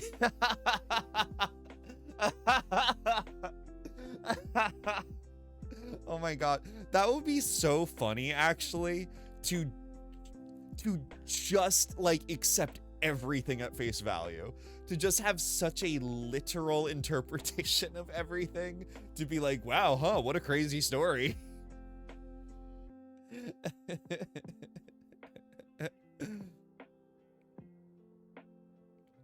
I think 4R stands for a red herring. So, we're talking about, we talk about reading into the narrative, putting yourself at the center of the narrative, sort of placing yourself into it. And this is gonna sound so stupid. This is gonna sound really dumb. R is the first initial of my government name. It's the first letter of my legal name. It is also the first letter of a name I used to go by. So for like a hot second, I saw that and I'm like, me? I'm like, for me? Are you talking about me? But then I was like, wait, what? No. What are you talking about? Rabby. I used to go by an R name too. Yeah. Rain is the name I used to go by for a while, but I think I like Abby more. I think Abigail's a cool fucking name. Every time you say Tobias, I think Animorphs. Ah, see, joke's on you. Haven't read Animorphs either. Get fucked. Got him. I had to delete my old blog because spam comments, but I migrated everything to the new one. There you go. Only Chunky Kong. Yeah. The Chunky Kong is a reference from a few streams ago, the stream that Blaze was on, where we posited that, what was it? It was like every holiday season, Chunky Kong comes around to everybody in the world and just gives them 10 minutes, judgmental free, quiet listening, and at the end of it, he just says, "Thanks for sharing that with me." And that's it. I think we can all use that. I think it's, I don't know. Weird. Every other character in Coda's games are either not gendered or are women. I thought about that too. And, obviously I'm a little biased, right? Yeah, JJ, Coda egg confirmed. I didn't want to read a trans femme narrative into Coda, right? Because, that's not my place. That's not my place to speculate, right? Obviously. But I was thinking about that. I was like, huh. Male game developer, social recluse, anxiety, depression, seems to embody a feminine identity through his creative work. I'm like, huh, Coda, you seem really sad. Have you tried estrogen? But again, that's obviously not my place to speculate. But yeah, that did cross my mind. Reading into the narrative or Redden into the narrative. It's in his fucking name, Davy Redden. Blaze and Rain, though, is a pretty dope combo. Fire and water. Ooh, that is true. I mean, I don't dislike the name Rain. It just, I don't know, it feels anime to me. It feels very anime to me, if that makes sense. I mean, there's literally a Tales of Symphonia character named Rain, but, I saw snippets from that stream, but I missed the Chunky Kong part. It's only 4.5 hours. What do you mean you didn't watch the whole thing? No, that's fine. DK. Chunky's dead. Fuck. I forgot about that fucking video. Is it Chunky's dead?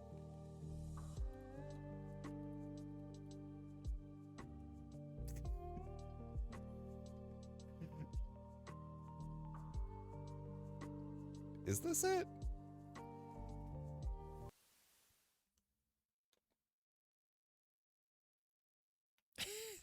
And then there's Chunky. He's dead.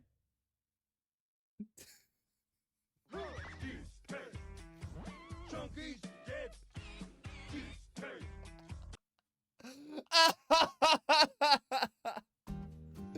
And then there's Chunky. He's dead. God, I fucking forgot. That's such a good fucking video. Holy shit. Sorry. Anyway.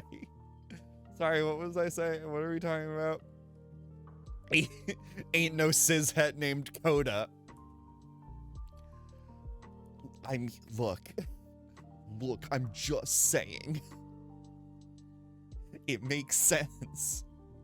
In 2015 too, you know she's closeted for sure.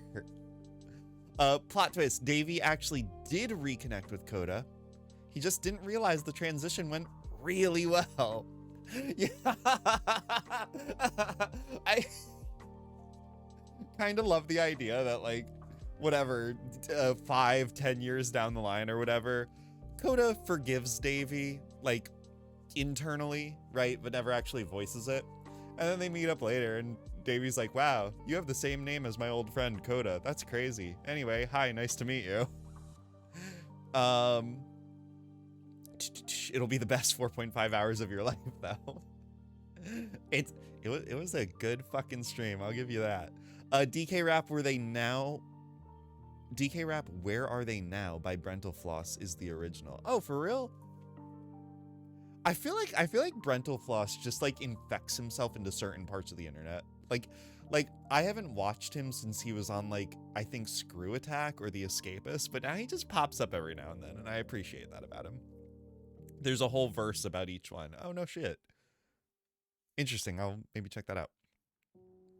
I need to send this to my brothers at 1 a.m. You should. You should.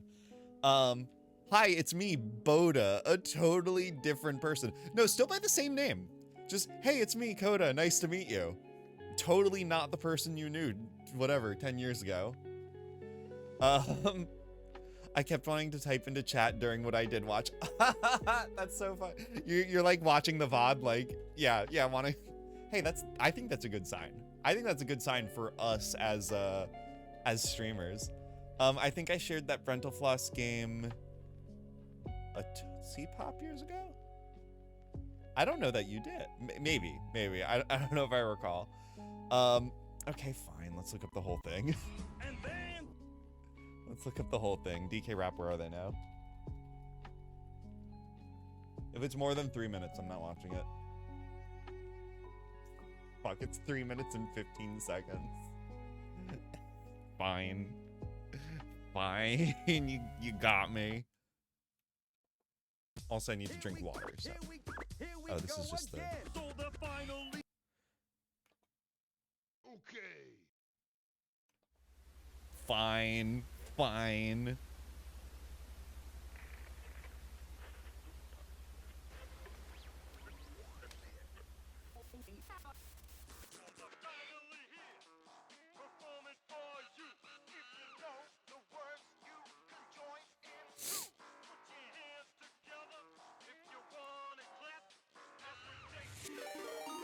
Oh shit. Hi. Uh-oh. I am not prepared for this in the slightest. Holy shit. Hi. How many viewers? Hi, 9? Oh, just 9? That's all. Phew. All right, I thought it was a lot. I thought it was like 94 or something. That would be way too many. If 94 raiders just raided me, I would be sweating. I would be pissing and shitting and crying. That would be too much. But 9, I could deal with that. Hey everybody, how's it going? Welcome to the chat, welcome to the channel. It's so good to see you. Do we need to pump up our music a little bit? Can we do something a little more hype, please? Am I gonna fucking embarrass myself in front of 9 people by listening to Sonic music? Maybe. Okay. So, let's do a quick shout out to our good friend of the channel.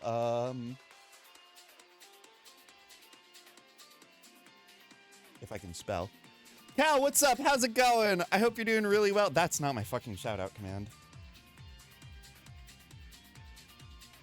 Sorry, I'm kind of nervous. I'm kind of nervous to have 9 people in chat right now. That never happens to me.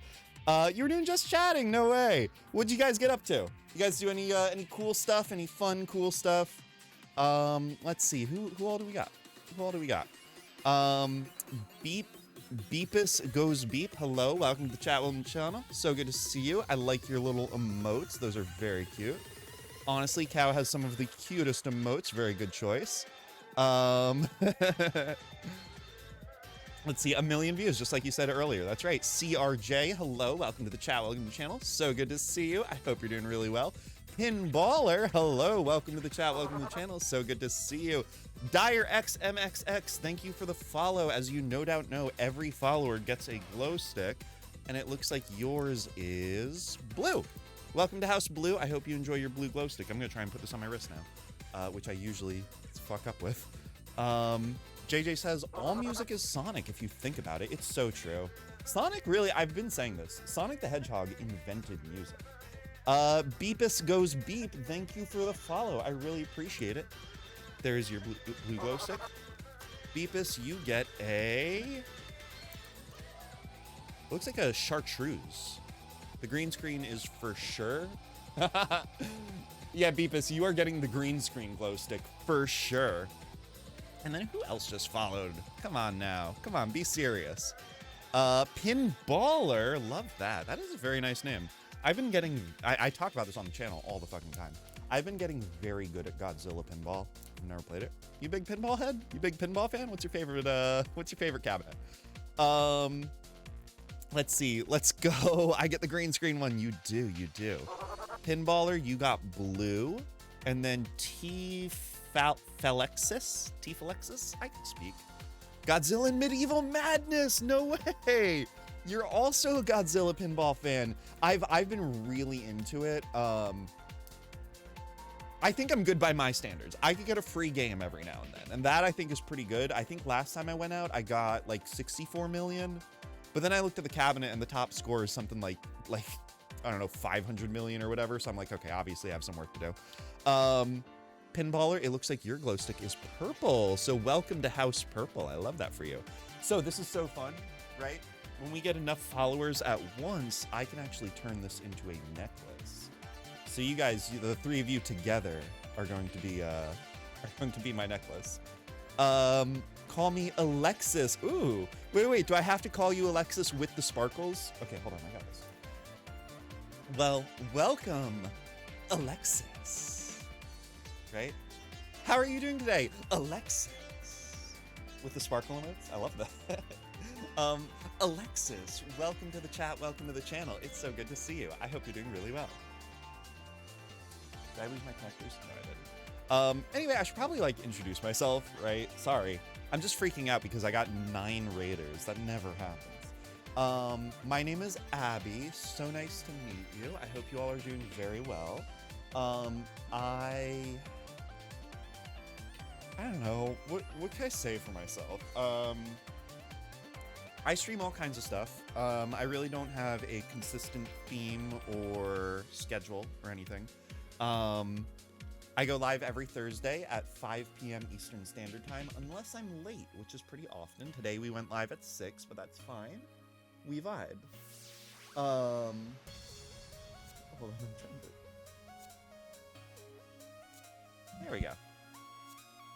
Huh? What do we think? We got a necklace today. I love it. But yeah, basically, there's really not too much consistency about what we do on this channel, but my commitment to you, the viewer, to my friends, the friends who live in my chat, is that every week, I will show you something new.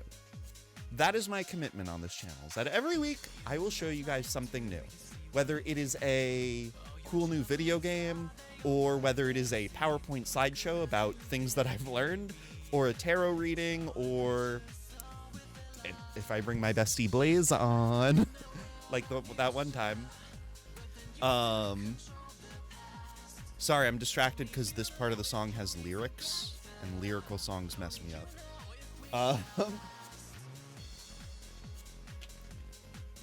But yeah, so that's kind of my commitment, is that every week I'll show you guys something new. On this channel, we like to have an emphasis on fashion. I always have a different outfit every week. This week's, I was talking about this at the beginning of the stream. I don't love it. I'm not super happy with this one. It's not one of my better ones, but whatever. What else? What else do we do here? I don't know. We like chatting. We like yapping. We do a lot of talking. So, yeah, thank you so much. If you guys choose to stick around, I really appreciate it. If you want me to pick out a cool glow stick for you, drop a follow. No pressure. No pressure, but you do get a free glow stick for it. Let's see, Pinballer says, my high score on Godzilla is 1.7 billion. Okay, let me see. Hold on, I'm pretty good at math. So if I got about 50 million, 1.7 billion is like 20, 30, 34 times my score. You by a factor of 34, you've multiplied my score. That's so fucked up. That's so fucked up. I don't even know how you do that. How, Pinballer, if you don't mind, how long did it take you to get that score? That's it. You must have been at the table for a while. That's awesome, though. I didn't realize we were in the presence of pinball royalty. Alexis says, I'm good. Just got some Thai food. Ooh, shit. I'm so jealous. I actually have a poke bowl. I have a poke bowl in the fridge. I haven't had dinner yet. I have a poke bowl in the fridge that I haven't gotten to eat yet because I've been streaming for what, 5 hours? 4.5 hours? 5.5 hours. Oh boy. These streams is getting longer. I just have too much to talk about. Thai food is the best. I agree, Blaze. Cute necklace. Thank you. I actually forgot to put a necklace on today, so this is kind of fortuitous, I think. And my promise is that every week I will not show you something new. Yes, JJ will only show you things you've already seen exclusively. I've been Hadbass. I've been Hadbass. Hello, welcome to the chat, welcome to the channel. I hope you're doing really well. Thank you so much for following. As you know, every follower gets a glow stick, and it just turns out that your glow stick is blue. Nice. There you go. Welcome to House Blue. Thank you again for the follow. I really appreciate it. Blaze says, y'all like cute femboys. Should have seen me. Look, I'm maybe a little biased. But I would say that Blaze is the cutest femboy I've ever had on my stream. Now, I know that's a high honor, but it's true. It's very true. If this is one you are not sure about, then geez, the floor is high because it looks great to me. Ah, thank you. Thank you. I'm happy you think so. I don't know. Like I was saying, I thought the mesh top would go harder. I really did. But like you can't even see my bra. Like what's the fucking point? Come on. Let's see. Baller says, just keep playing, you'll get better. Thank you. I do get progressively better the more that I've been playing. I've actually gotten pretty good.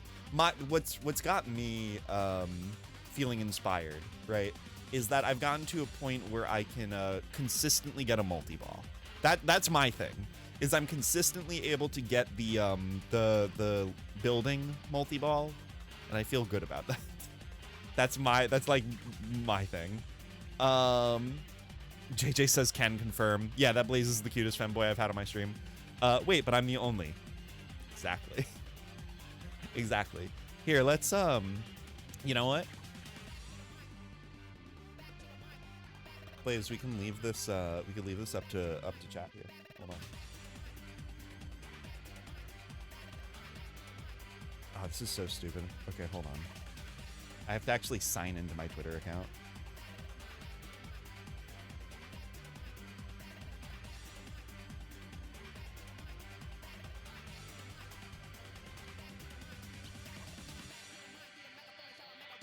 Here, we'll. Oh, do I not have to authenticate? Cool. All right, sick. All right, everyone, all hands on deck. All hands on deck. We're gonna do a vote. I'm gonna be very mean about this place.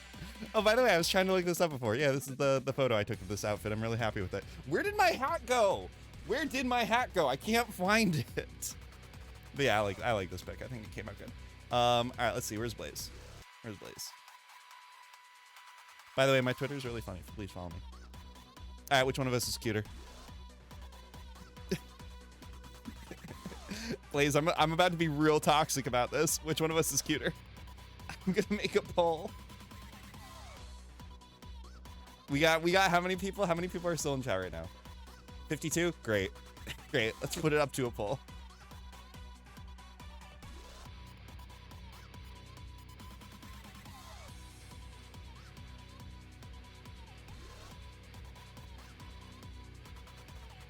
All right, 2 minutes on the clock. Okay, which of us is cuter, please? Which of us is cuter, please? That's me on the left, and that's Blaze on the right.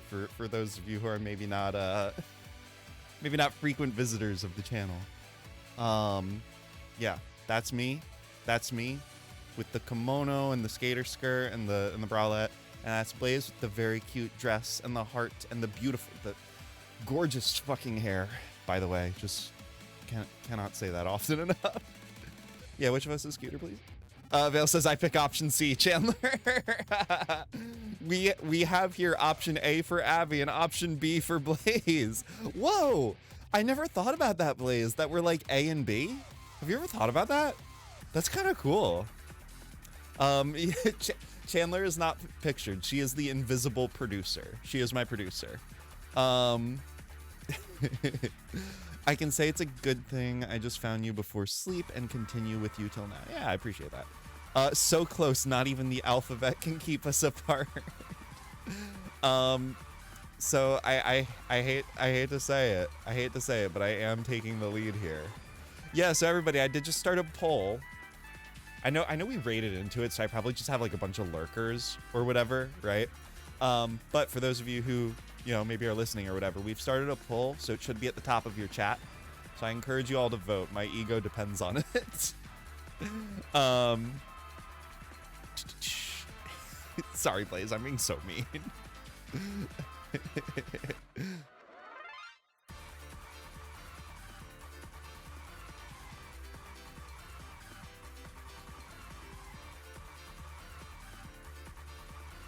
But all right, so anyway, yeah, we're almost done, and I am winning with 3 votes. Whatever. Whatever. Thank you all for your participation. I appreciate it. That's fine, David. You ain't getting none of this then when I start streaming. You can't be my simp now. Yeah, there you go. That's exactly right. That's exactly right. Anybody who voted against Blaze can't simp for him when he starts streaming. That's exactly right. Well, all right, shit. This is a kind of cool way to end the night, I guess. I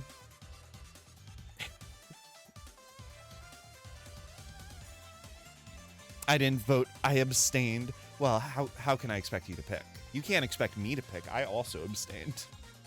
You can't expect me to pick.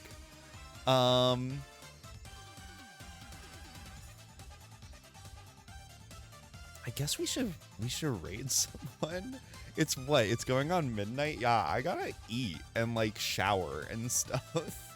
I have work tomorrow. I am curious though. I am very curious. Oh, you know what? Here, hold on. I'm gonna hold on, guys. I'm gonna shill. Let me shill, please. Hey, join my Discord.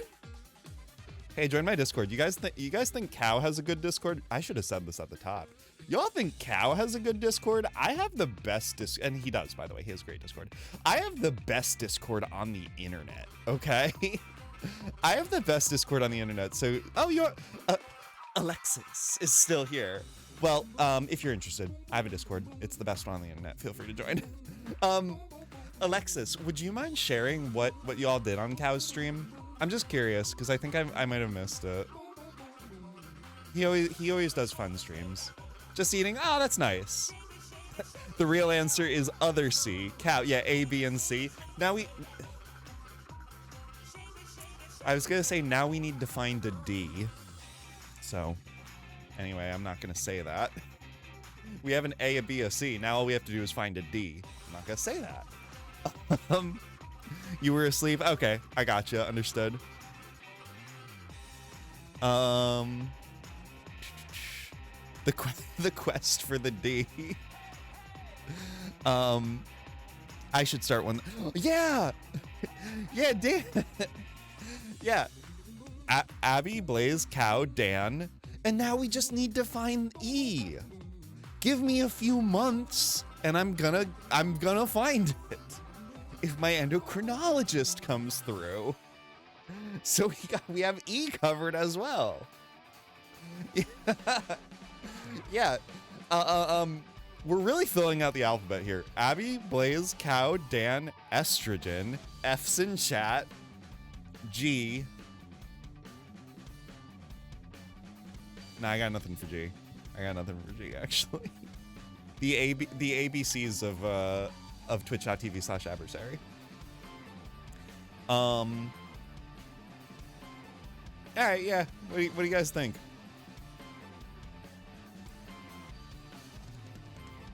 What do you guys think? Is it time to close this bitch out? Also, I'm going to a trans bar tomorrow. Oh my gosh. Me too, actually. Well, it's a gay bar, but whatever. Me too. That's so exciting. Mate, are we going to the same one? Is yours in Norfolk, Virginia? Because that's where I'm going. That's so exciting, though. I hope you have a really fun time. Oh my gosh. Yeah, I hope you meet some cool people. That sounds like a lot of fun. G, Blaze sure is cuter than Abby. I agree. Actually, it's not even a controversial statement. I just agree with that.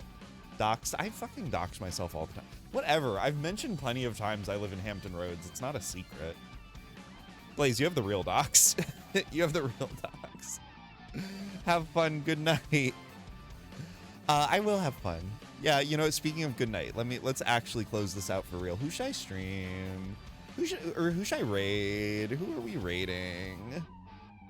Someone please tell me who the fuck to raid. I don't know who to raid. I want to eat my poke.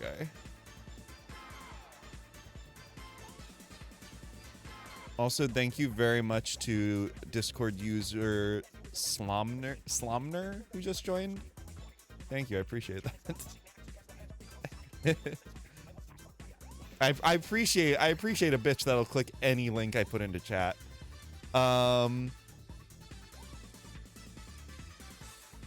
You should post our other pics, then they'll all see that I'm the cutest.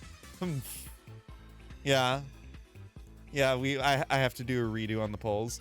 Yeah, I could put it up to an Instagram poll, actually. Might get more engagement there. Who's to say?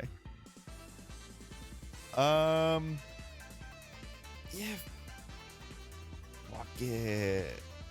Fuck it. Let's raid Heathkins. Let's raid Heathy.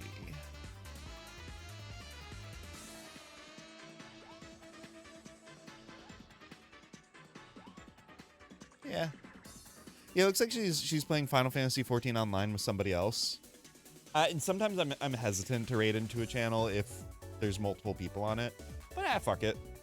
Who cares? It looks like they're talking about something. It's probably fine. Yeah, we'll head on over. It's fine. Alexis says there's a strip club that I want to dance at. It's a trans strip club. Really? I'm gonna be real. Didn't know that was a thing. Certainly don't have any here. That's cool though. That sounds fun. Good luck. I encourage your career aspirations if that's something that you would like. Yeah, it sounds cool. Good times, y'all. Oh, well, that was wonderful. Good time was had by all. I'm pooped. I agree.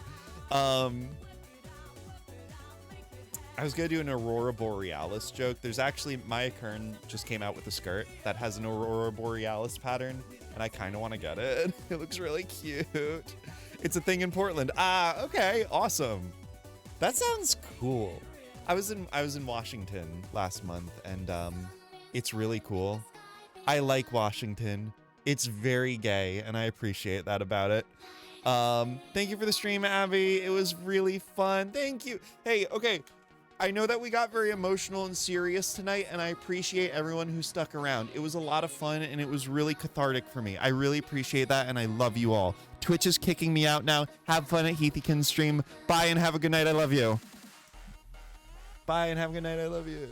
Let me close streaming. Let me quit. Let me quit. Let me quit. Let me out of here. Oh, let me out of here.